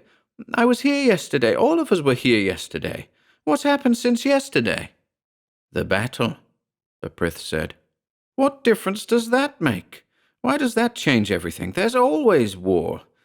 There have been battles all the time as long as I can remember. What's different about this? Beprith broke apart a clump of dirt with his strong claws. After a moment, he tossed it away and got slowly to his feet. Well, he said thoughtfully, according to our audio relay, it looks as if our fleet is going to win this time. Yes, Tony agreed, not understanding. My father says we didn't build up adequate supply bases. We'll probably have to fall back to... And then the impact hit him. You mean, for the first time in 100 years? Yes, Liar said, also getting up. The others got up too. They moved away from Tony, toward the nearby house. We're winning. The Terran flank was turned half an hour ago. Your right wing has folded completely. Tony was stunned. And it matters. It matters to all of you. Matters? Beprith halted, suddenly blazing out in fury. Sure it matters. For the first time in a century. The first time in our lives we're beating you. We have you on the run. He He choked out the word, almost spat it out. "You white grubs!" They disappeared into the house. Tony sat gazing stupidly down at the ground, his hand still moving aimlessly. He had heard the word before, seen it scrawled on walls and in the dust near the settlement. White grubs, the past term of derision for Terrans, because of their softness, their whiteness, lack of hard shells, pulpy, doughy skin. But they had never dared say it out loud before, to an Earthman's face. Beside him, his EEP stirred restlessly. Its intricate radio mechanisms sensed the hostile atmosphere. Automatic relays were sliding into place. Circuits were opening and closing. It's all right, Tony murmured, getting slowly up. Maybe we'd better go back. He moved unsteadily toward the ramp, completely shaken. The EEP walked calmly ahead, its metal face blank and confident, feeling nothing, saying nothing. Tony's thoughts were a wild turmoil. He shook his head, but the crazy spinning kept up. He couldn't make his mind slow down, lock in place. "Wait a minute," a voice said. A Prith's voice from the open doorway, cold and withdrawn, almost unfamiliar. "What do you want?" The Prith came toward him, claws behind his back in the formal Parsudeti posture used between total strangers. "You shouldn't have come here today." "I know," Tony said. The Prith got out a bit of tis stalk and began to roll it into a tube. He pretended to concentrate on it. "Look," he said. "You said you have a right here, but you don't." Tony murmured. "Do you understand why not? You said it isn't your fault. I guess not. But it's not my fault either. Maybe it's nobody's fault. I've known you a long time." 5 years, Terran." The Prith twisted the stalk up and tossed it away. "Yesterday we played together. We worked on the spaceport, but we can't play today. My family said to tell you not to come here anymore." He hesitated and did not look Tony in the face. I was going to tell you anyhow, before they said anything." "Oh," Tony said. "Everything that's happened today, the battle, our fleet stand, we didn't know. We didn't dare hope, you see. A century of running. First this system, then the Rigel system, all the planets, then the other Orion stars. We fought here and there, scattered fights. Those that got away joined up. We supplied the base at Orion. You people didn't know. But there was no hope. At least nobody thought there was." He was silent a moment. "Funny," he said, "what happens when your back's to the wall and there isn't any further place to go. Then you have to fight. If our supply bases—" Tony began thickly, but Beprith cut him off savagely. "Your supply bases, don't you understand? We're beating you. Now you'll have to get out, all you white grubs, out of our system." Tony's EEP moved forward ominously. Beprith saw it.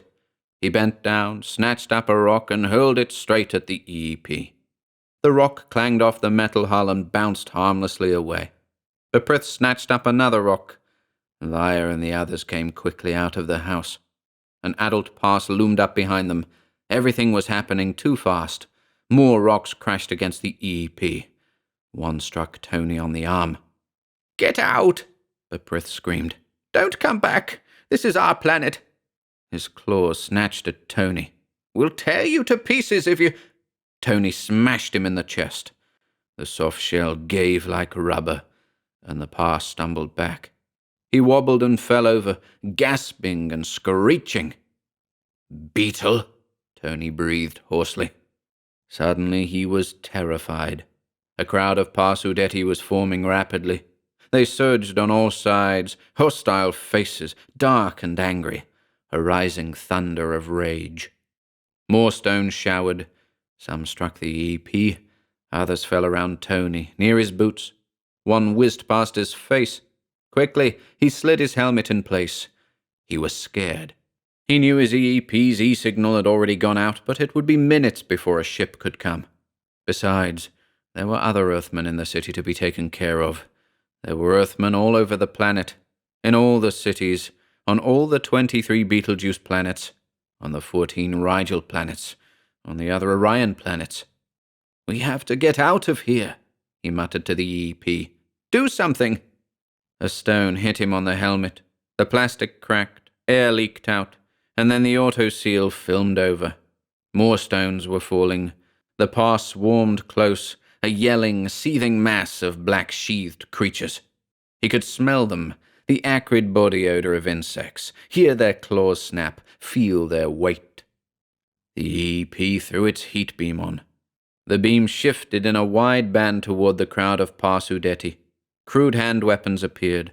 A clatter of bullets burst around Tony. They were firing at the EEP. He was dimly aware of the metal body beside him. A shuddering crash. The EEP was toppled over. The crowd poured over it. The metal hull was lost from sight. Like a demented animal, the crowd tore at the struggling EEP. A few of them smashed in its head. Others tore off struts and shiny arm sections. The EEP ceased struggling. The crowd moved away, panting and clutching jagged remains. They saw Tony. As the first line of them reached for him, the protective envelope high above them shattered. A Terran scout ship thundered down, heat beams screaming. The crowd scattered in confusion, some firing, some throwing stones, others leaping for safety. Tony picked himself up and made his way unsteadily toward the spot where the scout was landing. "I'm sorry," Joe Rossi said gently. He touched his son on the shoulder. "I shouldn't have let you go down there today. I should have known." Tony sat hunched over in the big plastic easy chair. He rocked back and forth, face pale with shock. The scout ship which had rescued him had immediately headed back toward Karnat. There were other Earthmen to bring out, besides this first load. The boy said nothing. His mind was blank.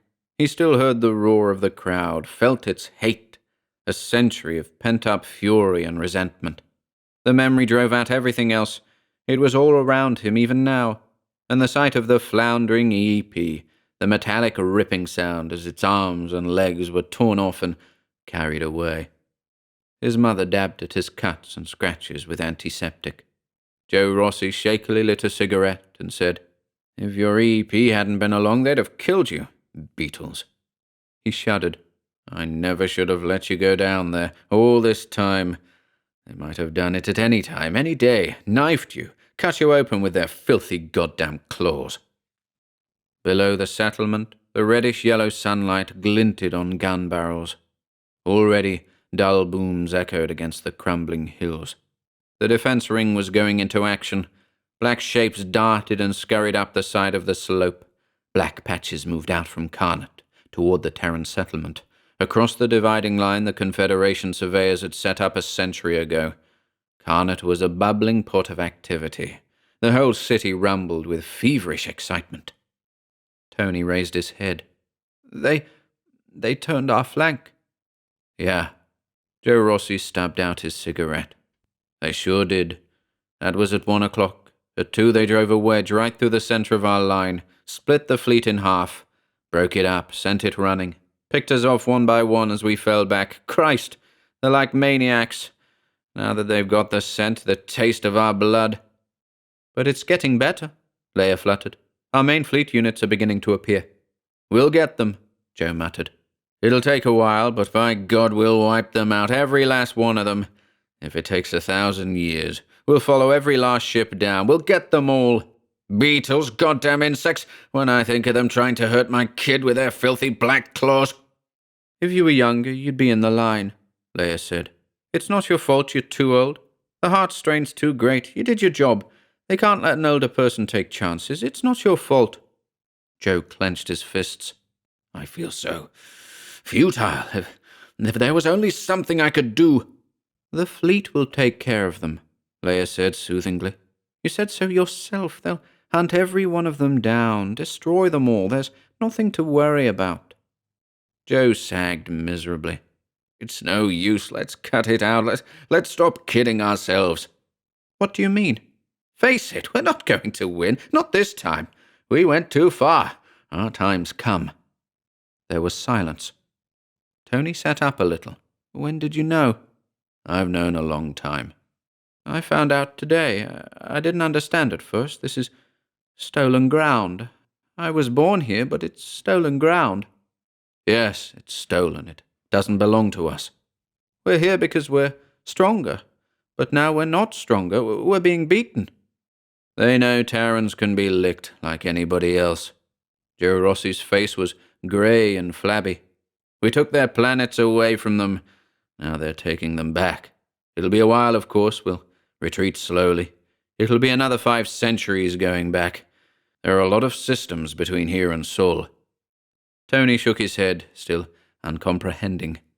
Even Lyre and Beprith, all of them, waiting for their time to come, for us to lose and go away again, where we came from. Joe Rossi paced back and forth.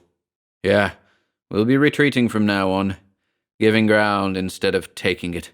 It'll be like this today, losing fights, draws, stalemates, and worse.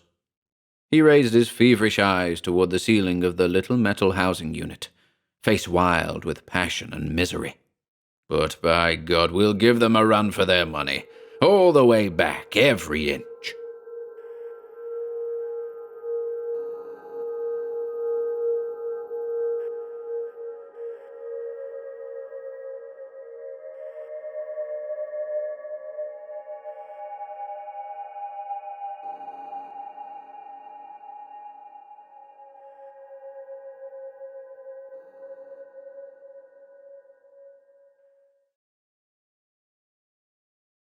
The Immeasurable Horror by Clark Ashton Smith.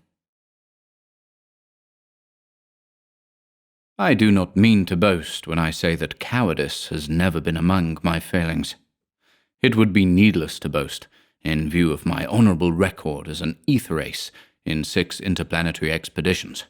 But I tell you that I would not return to Venus for any consideration, not for all the platinum and radium in its mountainsides, nor all the medicinal saps and pollens and vegetable ambergris of its forests.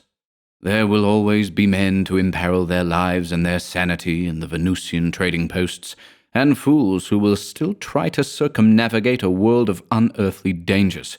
But I have done my share, and I know that Venus was not designed for human nerves or human brains. The loathsome multiform fecundity of its overheated jungles ought to be enough for anyone, not to mention the way in which so many posts have been wholly blotted out between the departure of one space freighter and the arrival of the next. No, Venus was not meant for man. If you still doubt me, listen to my story. I was with the first Venusian expedition, under the leadership of Admiral Carfax, in 1977. We were able to make no more than a mere landing, and were then compelled to return earthward because of our shortage of oxygen due to a serious miscalculation regarding our needs.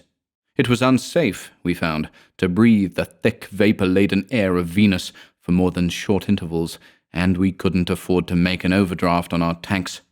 In 1979, we went back, more fully equipped for all contingencies this time, and landed on a high plateau near the equator. This plateau, being comparatively free from the noxious flora and fauna of the abysmal steaming jungles, was to form the base of our explorations. I felt signally honored when Admiral Carfax put me in charge of the planetary coaster, whose various parts had been brought forth from the bowels of the huge ether ship and fitted together for local use. I, Richard Harmon, was only an engineer, a third assistant pilot of the space vessel with no claim whatever to scientific renown, and the 4 men entrusted to my guidance were all experts of international fame. They were John Ashley, botanist, Aristide Rocher, geologist, Robert Manville, biologist and zoologist, and Hugo Markheim, head of the Interplanetary Survey. Carfax and the remaining 16 of our party were to stay with the ether ship till we returned and made our report. We were to follow the equator, landing often for close observations, and make, if feasible, a complete circuit of the planet. In our absence, a second coaster was to be fitted together in preparation for a longitudinal voyage around the poles. The coaster was of that type which is now commonly used for flying at all levels within the terrestrial atmosphere. It was made of neonin-tempered aluminum. It was roomy and comfortable, with ports of synthetic crystal tougher than steel, and could be hermetically closed. There were the usual engines run by explosive atomic power and a supplementary set of the old electro-solar turbines in case of emergency. The vessel was fitted with heating and refrigerating systems and was armed with electronic machine guns having a 40-mile range, and we carried for hand weapons a plentiful supply of infrared grenades, of heat tubes and zero tubes, not knowing what hostile forms of life we might encounter. These weapons were the deadliest ever devised by man, and a child could have wiped out whole armies with them, but I could smile now at their inadequacy. The plateau on which we had landed was far up in a range which we named the Purple Mountains, because they were covered from base to summit with enormous 2-foot lichens of a rich Tyrian hue. There were similarly covered areas in the plateau where the soil was too thin for the sustenance of more elaborate plant forms. Here, among the multitudinous geysers and the horned fantastic peaks that were intermittently visible through a steam-charged atmosphere, we had established ourselves in a lichen field. Even here we had to wear our refrigerating suits and carry oxygen whenever we stepped out of the ether ship, for otherwise the heat would have parboiled us in a few minutes, and the ultra-terrestrial gases in the air would have speedily overpowered us. It was a weird business putting the coaster together under such circumstances. With our huge inflated suits and masks of green petroleum, we must have looked like a crew of demons toiling in the fumes of Gehenna. I shall never forget the hour when the 5 of us who had been chosen for that first voyage said goodbye to Admiral Carfax and the others and stepped into the coaster. Somehow, there was a greater thrill about it than that which attended the beginning of our trip through sidereal space. The 23,000 miles of our proposed circuit would of course be a mere bagatelle, but what marvels and prodigies of unimagined life we might not find, if we had only known the truth, but indeed it was fortunate that we could not know. Flying very slowly, as near to the ground as was practicable, we left the plateau and descended through a long jungle-invaded pass to the equatorial plains. Sometimes, even when we almost grazed the jungle tops, we were caught in voluminous rolling masses of cloud, and sometimes there were spaces where we could see dimly ahead for a few miles, or could even discern the white-hot glaring of the dropsical sun that hung perpetually at zenith. We could get only a vague idea of the vegetation beneath us. It was a blurred mass of bluish and whitish greens, of etiolated mauves and saffrons, tinged with jade. But we could see that many of them had the character of calamities and giant grasses rather than trees. For a long while we sought vainly an open space in which to alight and begin our investigations. After we had flown on for an hour or two above the serried jungle, we crossed a great river that couldn't have been so very far below the boiling point, to judge from the columns of steam that coiled upward from it. Here we could measure the height of the jungle, for the shores were lined with titanic reeds marked off in 10-yard segments that rose for 100 yards in air and were overshadowed by the palm ferns behind them. But even here there was no place for us to descend. We crossed other rivers, some of which would have made the Amazon look like a summer creek, and we must have gone on for another hour above that fuming, everlasting forest ere we came to a clear spot of land. We wondered about that clearing, even at first sight. It was a winding, mile-wide swath in the jungle, whose end and beginning were both lost in the vapors. The purplish soil seemed to have been freshly cleared, and was clean and smooth, as if a whole legion of steamrollers had gone over it. We were immensely excited, thinking that it must be the work of intelligent beings, of whom, so far, we had found no slightest trace. I brought the coaster gently down in the clearing, close to the jungle's edge, and donning our refrigerating suits and arming ourselves with heat tubes, we unscrewed the 7-inch crystal of the manhole and emerged. The curiosity we felt concerning that clearing was drowned in our wonder before the bordering forest. I doubt if I can give you any real idea of what it was like. The most exuberant tropic jungle on earth would have been a corn patch in comparison. The sheer fertility of it was stupendous, terrifying, horrifying. Everything was overgrown, overcrowded, with a fulsome rankness that pushed and swelled and mounted even as you watched it. Life was everywhere, seething, bursting, pullulating, rotting. I tell you, we could actually see it grow and decay like a slow-moving picture, and the variety of it was a botanist's nightmare.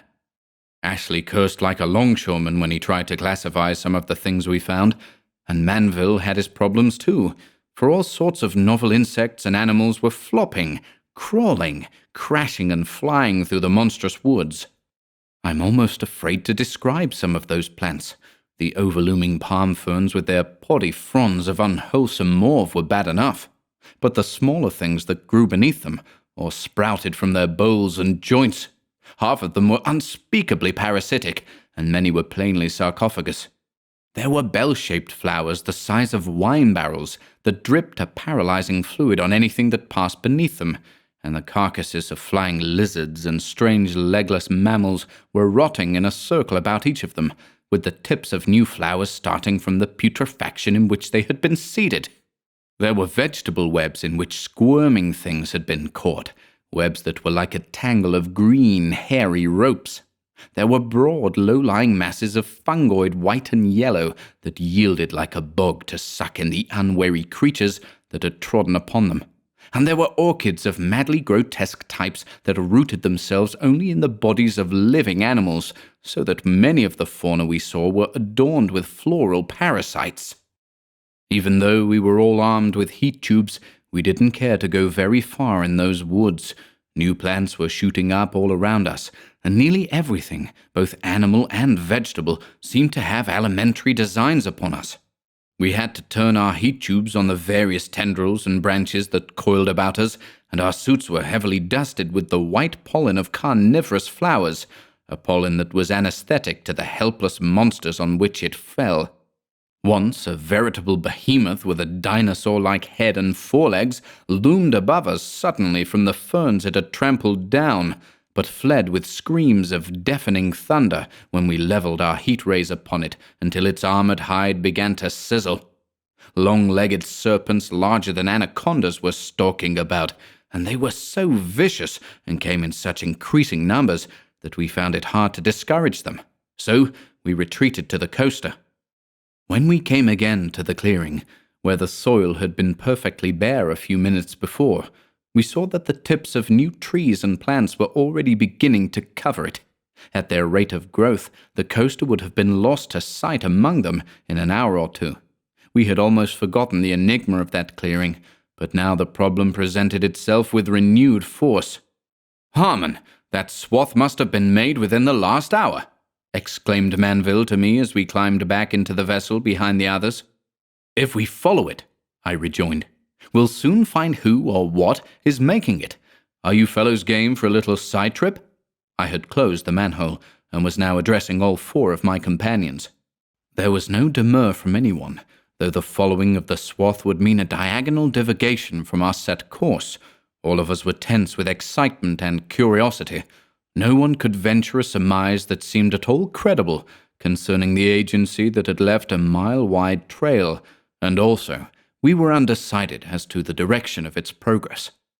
I set the engines running, and with that familiar roar of disintegrating carbon atoms in the cylinders beneath us, we soared to the level of the fern tops, and I steered the coaster in the direction towards which its nose happened to be pointing. However, we soon found that we were on the wrong track, for the new growth below us became disproportionately taller and thicker as the mighty jungle sought to refill the gap that had been cloven through its center. So I turned the coaster, and we went back in the opposite direction. I don't believe we uttered half a dozen words among us as we followed the swath and saw the dwindling of the plant tops below till that bare purplish soil reappeared. We had no idea what we would find, and we were now too excited even for conjecture. I will readily admit that I, for one, felt a little nervous. The things we had already seen in the forest, together with that formidable recent clearing which no earthly machinery would have made, were enough to unsettle the equilibrium of the human system.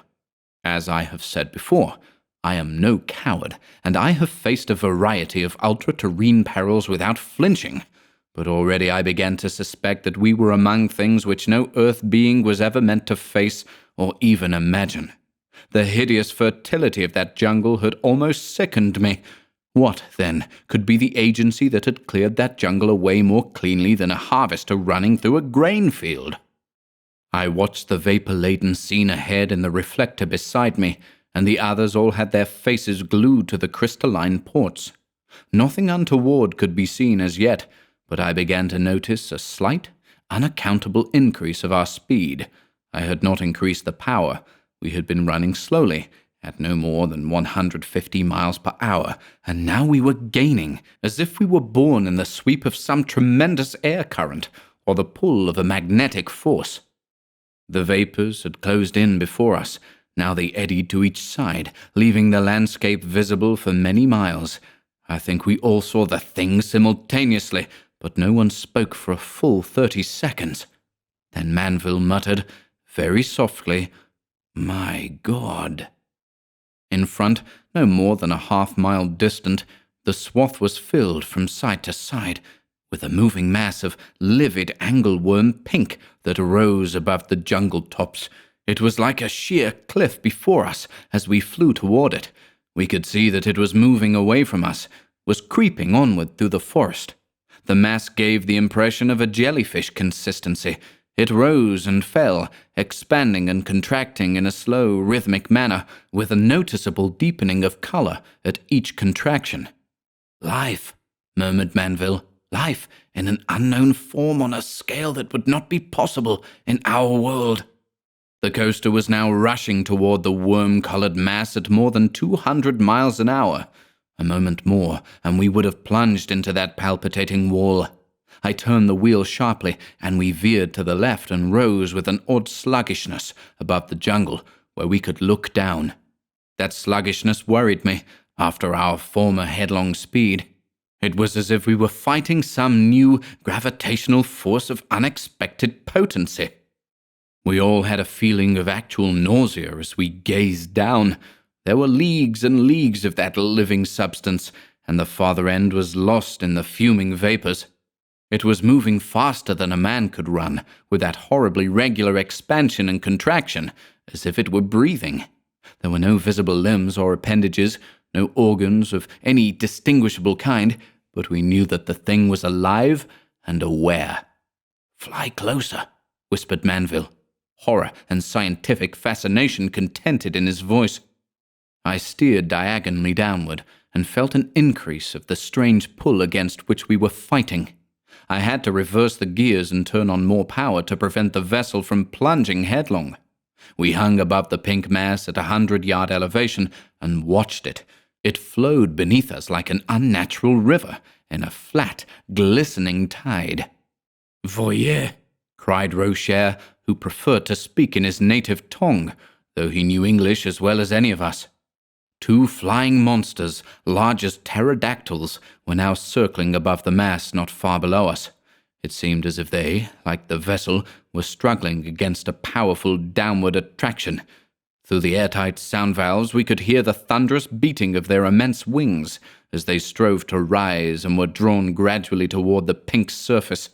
As they neared it, the mass rose up in a mighty wave, and in the deep mouth-like hollow that formed at the wave's bottom, a colorless fluid began to exude and collect in a pool.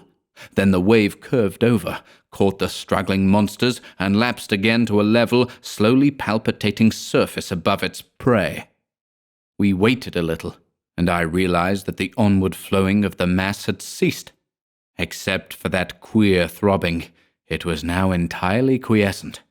But somehow there was a deadly menace in its tranquility, as if the thing were watching or meditating. Apparently it had no eyes, no ears, no sense organs of any sort, but I began to get the idea that in some unknowable manner, through senses beyond our apprehension, it was aware of our presence and was considering us attentively. Now, all at once, I saw that the mass was no longer quiescent. It had begun to rise toward us, very stealthily and gradually, in a pyramidal ridge, and at the ridge's foot, even as before, a clear, transparent pool was gathering. The coaster wavered and threatened to fall. The magnetic pull, whatever it was, had grown stronger than ever. I turned on fresh power. We rose with a painful, dragging slowness, and the ridge below shot abruptly into a pillar that loomed beside us and toppled over toward the vessel. Before it could reach us, Manville had seized the switch that operated one of the machine guns, had aimed it at the pillar, and released a stream of disintegrative bolts that caused the overhanging menace to vanish like a melting arm of cloud. Below us, the pyramidal base of the truncated pillar writhed and shuddered convulsively and sank back once more into a level surface.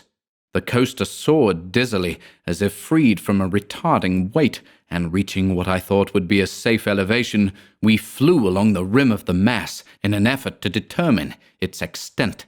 And as we flew, the thing began to glide along beneath us at its former rate of progress.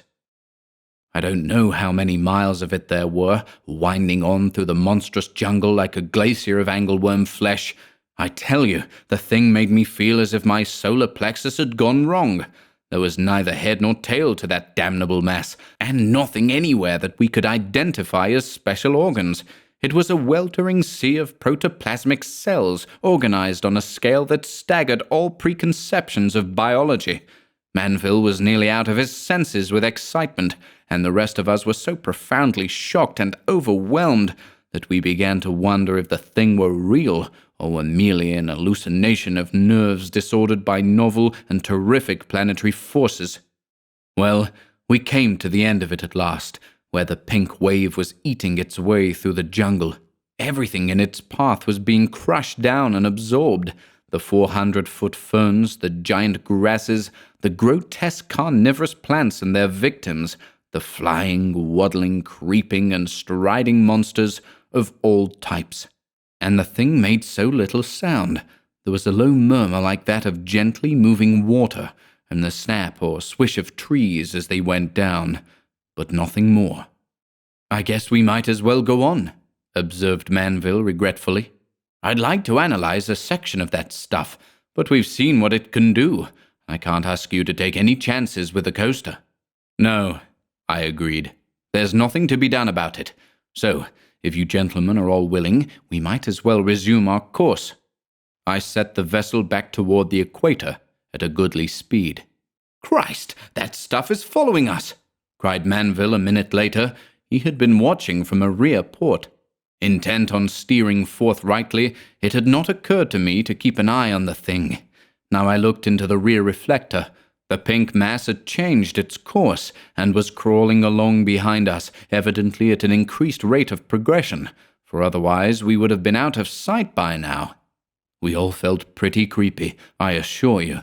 But it seemed ridiculous to imagine that the thing could overtake us. Even at our moderate speed, we were gaining upon it momently, and, if need be, we could treble our rate or soar to higher atmospheric levels. But even at that, the whole business made a very disagreeable impression. Before long, we plunged into a belt of thick vapors and lost sight of our pursuer. We seemed to be traversing a sort of swamp, for we caught glimpses of Titan reeds and mammoth aquatic plants amid winding stretches of voluminously steaming water. We heard the bellow of unknown leviathans, and saw the dim craning of their hideous heads on interminable necks as we passed, and once the coaster was covered with boiling spray from a marsh geyser or volcano, and we flew blindly till we were out of it again. Then we crossed a lake of burning oil or mineral pitch, with flames that were 1/2 mile in height, and the temperature rose uncomfortably in spite of our refrigerating system.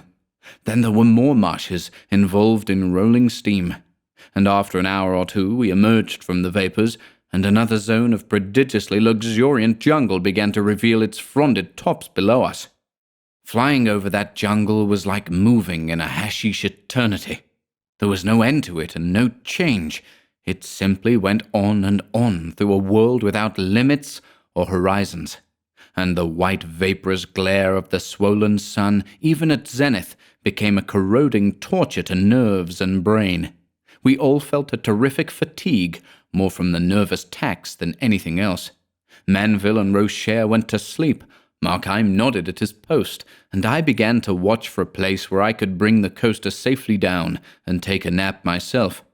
The vessel would have kept its own course if I had set the gears, but I didn't want to miss anything or take any chance of collision with a high mountain range. Well, it seemed there was no place to land in that interminable bristling wilderness of cyclopean growths. We flew on, and I grew sleepier and sleepier. Then, through the swirling mists ahead, I saw the vague looming of low mountains.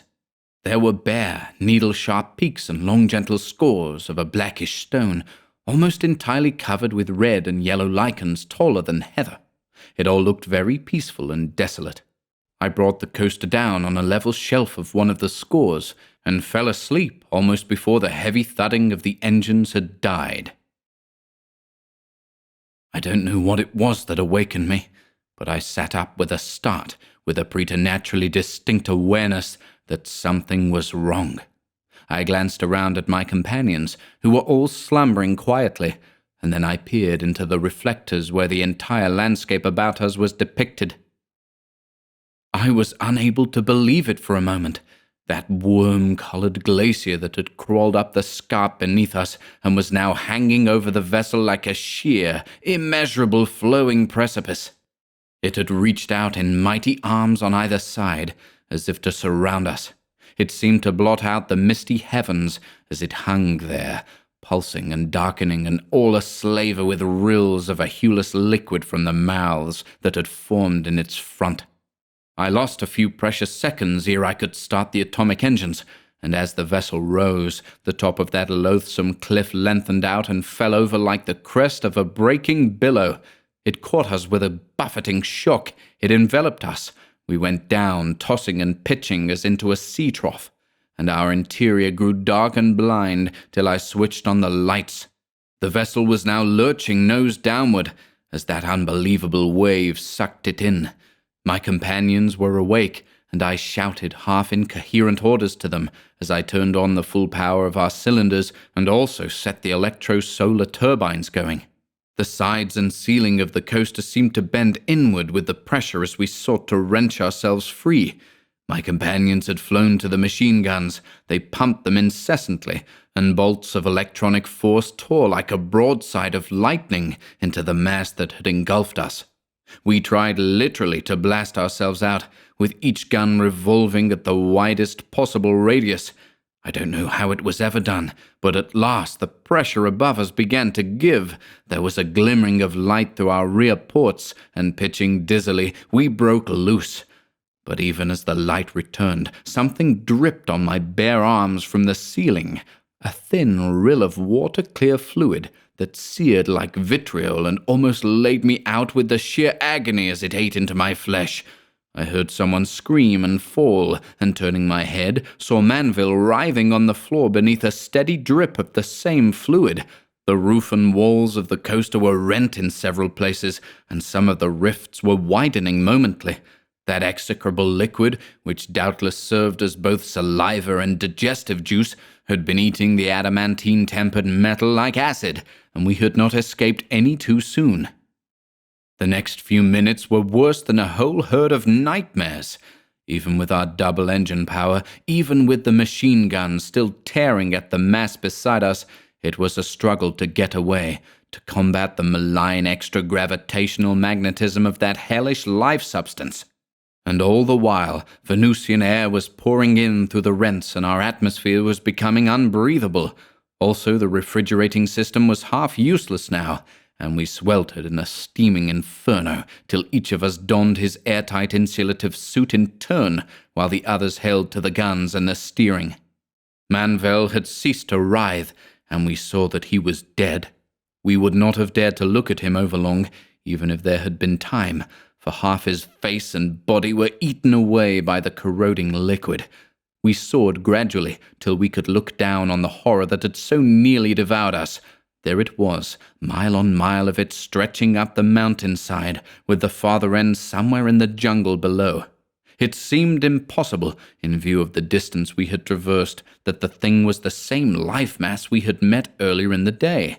But whatever it was, it must have smelt us out somehow, and seemingly it didn't mind scaling a mountain to get us, or perhaps it was in the habit of climbing mountains. Anyway, it was hard to discourage, for our gunfire seemed to make mere pinholes in it that closed up again when the gunner's aim shifted. And when we started to drop grenades upon it from our hard-worn elevation, it merely throbbed and heaved a little more vehemently, and darkened to a cancerous red, as if it were getting angry. And when we flew off on the way we had come, toward the jungle and the swamp beyond, the damnable thing started to flow backward beneath us along the lichen-mantled slope. Evidently, it was determined to have us. I reeled in the seat with the pain of my seared arms as I held our course. We were in no condition to continue the circuit of Venus, and there was nothing for it but a return to the Purple Mountains. We flew at top speed, but that flowing mass of life, protoplasm, organism, or whatever it was, fairly raced us. At last we got ahead of it, where it slithered in mile-wide devastation through the jungle. But not very far ahead at that. It hung on interminably, and we all grew sick with watching it. Suddenly, we saw that the thing had ceased to follow us and was veering off at a sharp angle. "What do you make of that?" cried Markheim. We were all so amazed by the cessation of pursuit that I halted the vessel and we hung in mid-air, wondering what had happened. Then we saw another endless mass of a vermin-like grey was crawling through the jungle to meet the pink mass. The two seemed to rise up in sheer columns like warring serpents as they neared each other. Then they came together, and we could see that they were battling, were devouring each other, were gaining and losing alternately as they flowed back and forth in a huge area from which all vegetation was speedily blotted. At length, the pink mass appeared to have won a decisive victory. It poured on and on without cease, ingesting the other, driving it back, and we watched no longer, but resumed our flight toward the Purple Mountains. I have no very distinct recollection of that flight. It is all a blur of incandescent vapors, of boundless, fuming forests, of blazing bitumen lakes and volcano-spouting marshes. I lived in a reeling eternity of pain, sickness, vertigo, and, toward the last, a raging delirium in which I was no longer aware of my surroundings, except by fits and starts.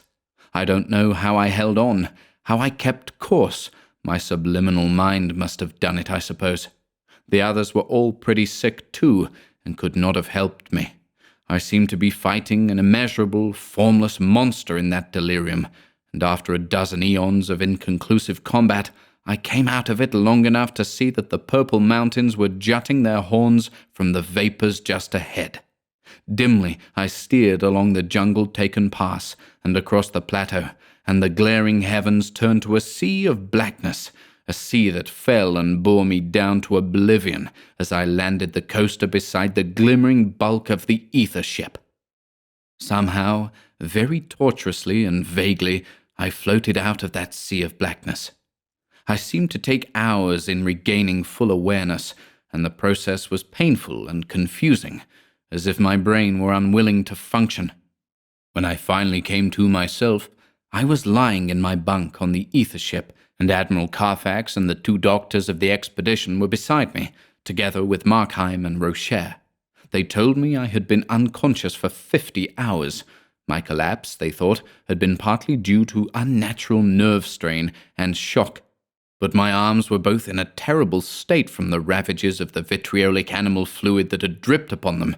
It had been necessary to amputate my left arm at the elbow, and only the most skilful care had saved the other from a like fate. My companions, though ill to the point of nausea, had retained consciousness and had told the story of our unbelievable adventures. "I don't see how you drove the coaster," said Carfax. This, from our reticent and praise-sparing chief, was an actual brevet. My right arm was a long time in healing. Indeed, it never became quite normal again, never regained the muscular strength and nervous quickness required for aviation or space flying.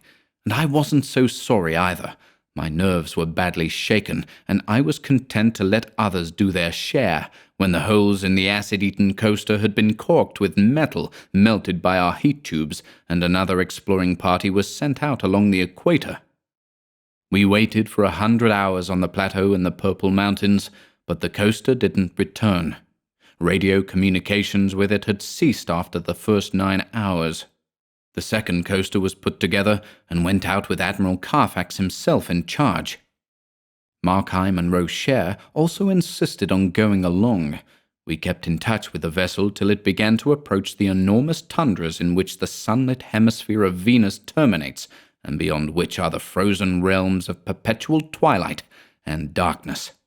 The radio reports were full of incredible things, and I won't tell you how many of those moving life masses were sighted, eating their way through the hideously fertile jungles or crawling out of the steam-enveloped Venusian seas that gave them birth. Nothing, however, was found of the first coaster. Then the reports ceased, and a black horror settled upon us who had remained in the ether ship. The huge space vessel was ill-adapted to horizontal flight within atmospheric levels, but we set out anyway and tried to find the coasters, though we all knew there could no longer be anything to find. I won't detail our trip. We all saw enough to turn our stomachs permanently, and those horrors of immeasurable life were sweet and charming in comparison with some of the things that our searchlights revealed on the dark side of the planet.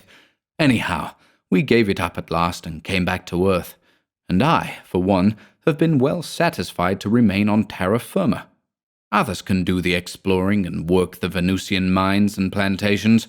I know too well the fate of those lost parties and their vessels, and I know what has happened to the warehouses of neo-manganese steel that have utterly disappeared and have been replaced by a half-grown jungle.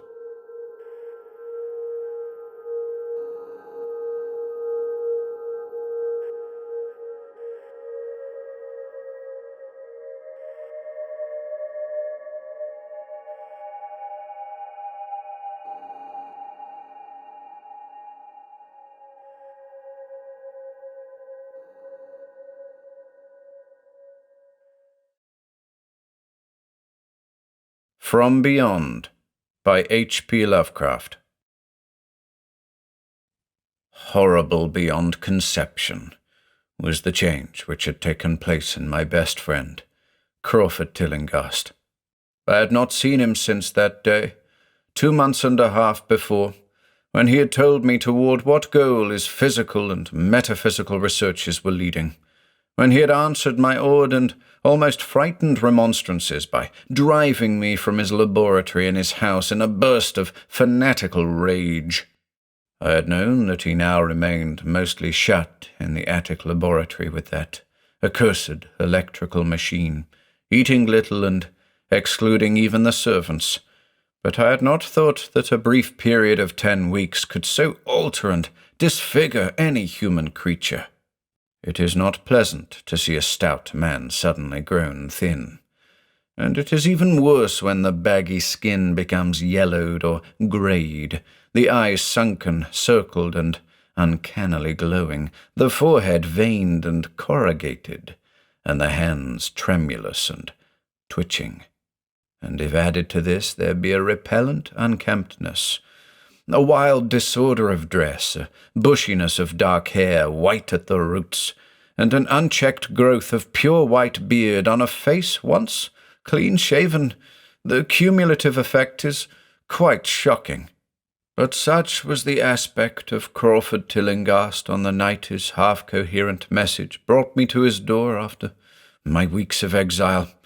Such the spectre that trembled as it admitted me, candle in hand, and glanced furtively over its shoulder, as if fearful of unseen things in the ancient, lonely house set back from Benevolent Street.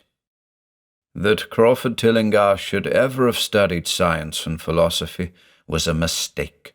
These things should be left to the frigid and impersonal investigator, for they offer two equally tragic alternatives to the man of feeling and action: despair, if he fail in his quest, and terrors unutterable and unimaginable, if he succeed. Tillinghast had once been the prey of failure, solitary and melancholy. But now I knew, with nauseating fears of my own, that he was the prey of success. I had indeed warned him 10 weeks before, when he burst forth with his tale of what he felt himself about to discover. He had been flushed and excited then, talking in a high and unnatural, though always pedantic, voice. "What do we know," he had said, "of the world and the universe about us? Our means of receiving impressions are absurdly few, and our notions of surrounding objects infinitely narrow. We see things only as we are constructed to see them, and can gain no idea of their absolute nature. With 5 feeble senses, we pretend to comprehend the boundlessly complex cosmos. Yet other beings with a wider, stronger, or different range of senses might not only see very differently the things we see, but might see and study whole worlds of matter, energy, and life which lie close at hand, yet can never be detected with the senses we have. I have always believed that such strange, inaccessible worlds exist at our very elbows, and now I believe I have found a way to break down the barriers. I am not joking. Within 24 hours, that machine near the table will generate waves acting on unrecognized sense organs that exist in us as atrophied or rudimentary vestiges. Those waves will open up to us many vistas unknown to man, and several unknown to anything we consider organic life. We shall see that at which dogs howl in the dark, and that at which cats prick up their ears after midnight. We shall see these things and other things which no breathing creature has yet seen. We shall overleap time, space, and dimensions, and without bodily motion peer to the bottom of creation." When Tillinghast said these things, I remonstrated, for I knew him well enough to be frightened rather than amused. But he was a fanatic, and drove me from the house. Now he was no less a fanatic, but his desire to speak had conquered his resentment, and he had written me imperatively in a hand I could scarcely recognize. As I entered the abode of the friend so suddenly metamorphosed to a shivering gargoyle, I became infected with the terror which seemed stalking in all the shadows. The words and beliefs expressed 10 weeks before seemed bodied forth in the darkness beyond the small circle of candlelight, and I sickened at the hollow, altered voice of my host. I wished the servants were about, and did not like it when he said they had all left 3 days previously. It seemed strange that old Gregory, at least, should desert his master without telling as tried a friend as I. It was he who had given me all the information I had of Tillinghast, after I was repulsed in rage. Yet I soon subordinated all my fears to my growing curiosity and fascination. Just what Crawford Tillinghast now wished of me I could only guess, but that he had some stupendous secret or discovery to impart I could not doubt. Before, I had protested at his unnatural pryings into the unthinkable. Now that he had evidently succeeded to some degree, I almost shared his spirit, terrible though the cost of victory appeared. Up through the dark emptiness of the house I followed the bobbing candle in the hand of this shaking parody on man. The electricity seemed to be turned off, and when I asked my guide, he said it was for a definite reason. It would be too much. I would not dare, he continued to mutter. I especially noted his new habit of muttering, for it was not like him to talk to himself. We entered the laboratory in the attic, and I observed that detestable electrical machine glowing with a sickly, sinister, violet luminosity. It was connected with a powerful chemical battery, but seemed to be receiving no current, for I recalled that in its experimental stage it had sputtered and purred when in action. In reply to my question, Tillinghast mumbled that this permanent glow was not electrical in any sense that I could understand. He now seated me near the machine, so that it was on my right, and turned a switch somewhere below the crowning cluster of glass bulbs. The usual sputtering began, turned to a whine, and terminated in a drone so soft as to suggest a return to silence. Meanwhile, the luminosity increased, waned again, then assumed a pale, outre color or blend of colors which I could neither place nor describe. Tillinghast had been watching me and noted my puzzled expression. "Do you know what that is?" he whispered. "That is ultraviolet." He chuckled oddly at my surprise. "You thought ultraviolet was invisible? And so it is, but you can see that and many other invisible things now. Listen to me. The waves from that thing are waking 1,000 sleeping senses in us, senses which we inherit from eons of evolution, from the state of detached electrons to the state of organic humanity. I have seen truth, and I intend to show it to you. Do you wonder how it will seem? I will tell you." Here Tillinghast seated himself directly opposite me, blowing out his candle and staring hideously into my eyes. "Your existing sense organs, ears first, I think, will pick up many of the impressions, for they are closely connected with the dormant organs. Then there will be others. You have heard of the pineal gland? I laugh at the shallow endocrinologist, fellow Dupin, fellow parvenu of the Freudian. That gland is the great sense organ of organs. I have found out. It is like sight in the end, and transmits visual pictures to the brain. If you are normal, that is the way you ought to get most of it. Get most of the evidence from beyond." I looked about the immense attic room with the sloping south wall, dimly lit by rays which the everyday eye cannot see. The far corners were all shadows, and the whole place took on a hazy unreality which obscured its nature and invited the imagination to symbolism and phantasm. During the interval that Tillinghast was silent, I fancied myself in some vast and incredible temple of long-dead gods, some vague edifice of innumerable black stone columns reaching up from a floor of damp slabs to a cloudy height beyond the range of my vision. The picture was very vivid for a while, but gradually gave way to a more horrible conception, that of utter, absolute solitude in infinite, sightless, soundless space. There seemed to be a void and nothing more, and I felt a childish fear which prompted me to draw from my hip pocket the revolver I always carried after dark, since the night I was held up in East Providence. Then, from the farthermost regions of remoteness, the sound softly glided into existence. It was infinitely faint, subtly vibrant, and unmistakably musical, but held a quality of surpassing wildness which made its impact feel like a delicate torture of my whole body. I felt sensations like those one feels when accidentally scratching ground glass. Simultaneously there developed something like a cold draught which apparently swept past me from the direction of the distant sound.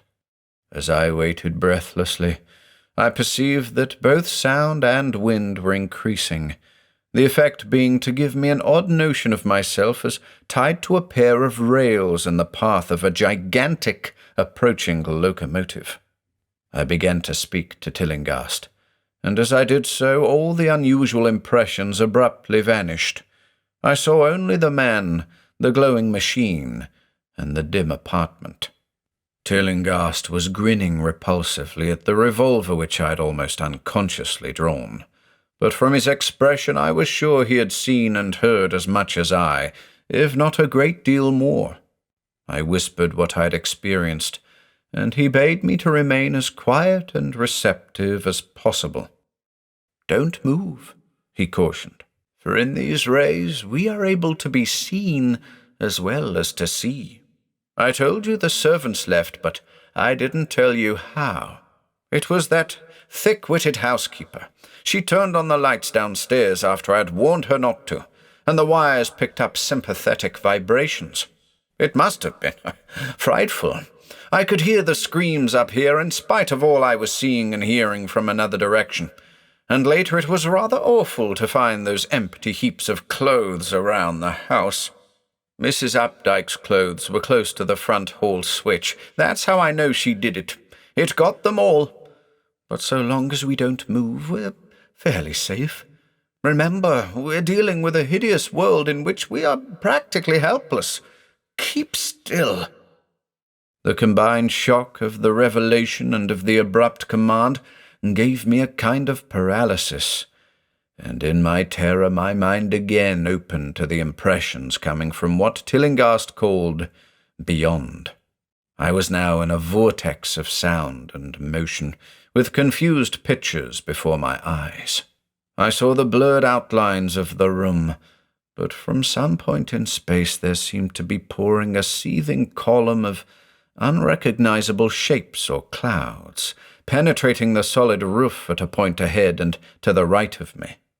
Then I glimpsed the temple-like effect again, but this time the pillars reached up into an aerial ocean of light which sent down one blinding beam along the path of the cloudy column I had seen before.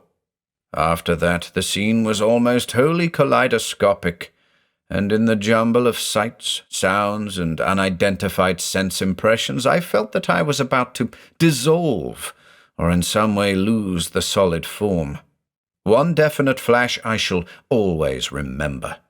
I seemed for an instant to behold a patch of strange night sky, filled with shining, revolving spheres, and as it receded, I saw that the glowing suns formed a constellation or galaxy of settled shape, this shape being the distorted face of Crawford Tillinghast.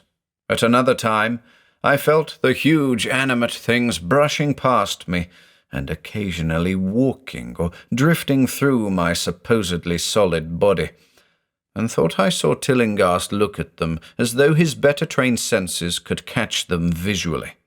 I recalled what he had said of the pineal gland, and wondered what he saw with this preternatural eye.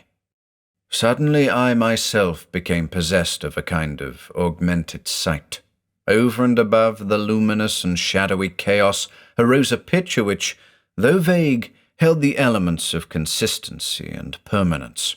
It was indeed somewhat familiar, for the unusual part was superimposed upon the usual terrestrial scene, much as a cinema view may be thrown upon the painted curtain of a theatre. I saw the attic laboratory, the electrical machine, and the unsightly form of Tillinghast opposite me. But of all the space unoccupied by familiar material objects, not one particle was vacant. Indescribable shapes, both alive and otherwise, were mixed in disgusting disarray, and close to every known thing were whole worlds of alien, unknown entities. It likewise seemed that all the known things entered into the composition of other unknown things, and vice versa. Foremost among the living objects were great, inky, jellyish monstrosities, which flabbily quivered in harmony with the vibrations from the machine.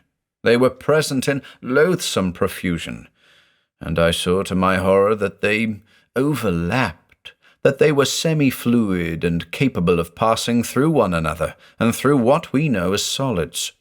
These things were never still, but seemed ever floating about with some malignant purpose. Sometimes they appeared to devour one another, the attacker launching itself at its victim and instantaneously obliterating the latter from sight. Shudderingly, I felt that I knew what had obliterated the unfortunate servants, and could not exclude the things from my mind as I strove to observe other properties of the newly visible world that lies unseen around us. But Tillinghast had been watching me, and was speaking. "You see them? You see them? You see the things that float and flop about you and through you every moment of your life? You see the creatures that form what men call the pure air and the blue sky? Have I not succeeded in breaking down the barrier? Have I not shown you worlds that no other living men have seen? I heard him scream through the horrible chaos and looked at the wild face thrust so offensively close to mine. His eyes were pits of flame, and they glared at me with what I now saw was overwhelming hatred. The machine droned detestably. "You think those floundering things wiped out the servants? Fool! They are harmless. But the servants are gone, aren't they? You tried to stop me. You discouraged me when I needed every drop of encouragement I could get. You were afraid of the cosmic truth, you damned coward, but now I've got you. What swept up the servants? What made them scream so loud? Don't know, eh? You'll know soon enough. Look at me. Listen to what I say. Do you suppose there are really any such things as time and magnitude? Do you fancy there are such things as form or matter? I tell you I have struck depths that your little brain can't picture. I have seen beyond the bounds of infinity and drawn down demons from the stars. I have harnessed the shadows that stride from world to sow death and madness. Space belongs to me, do you hear? Things are hunting me now. The things that devour and dissolve, but I know how to elude them. It is you they will get, as they got the servants. Stirring, dear sir? I told you it was dangerous to move. I have saved you so far by telling you to keep still, saved you to see more sights and to listen to me. If you had moved, they would have been at you long ago. Don't worry, they won't hurt you. They didn't hurt the servants. It was seeing that made the poor devils scream so. My pets are not pretty, for they come out of places where aesthetic standards are very different. Disintegration is quite painless, I assure you, but I want you to see them. I almost saw them, but I knew how to stop. You're not curious? I always knew you were no scientist. Trembling, eh? Trembling with anxiety to see the ultimate things I've discovered. Why don't you move, then? Tired? Well, don't worry, my friend, for they are coming. Look. Look, curse you, look! It's just over your left shoulder. What remains to be told is very brief, and may be familiar to you from the newspaper accounts. The police heard a shot in the old Tillinghast house and found us there, Tillinghast dead and me unconscious. They arrested me because the revolver was in my hand, but released me in 3 hours, after they found it was apoplexy which had finished Tillinghast, and saw that my shot had been directed at the noxious machine, which now lay hopelessly shattered on the laboratory floor. I did not tell very much of what I had seen, for I feared the coroner would be skeptical. But from the evasive outline I did give, the doctor told me that I had undoubtedly been hypnotized by the vindictive and homicidal madman. I wish I could believe that doctor. It would help my shaky nerves if I could dismiss what I now have to think of the air and the sky about and above me. I never feel alone or comfortable, and a hideous sense of pursuit sometimes comes chillingly on me when I am weary. What prevents me from believing the doctor is this one simple fact, that the police never found the bodies of those servants whom they say Crawford Tillinghast murdered.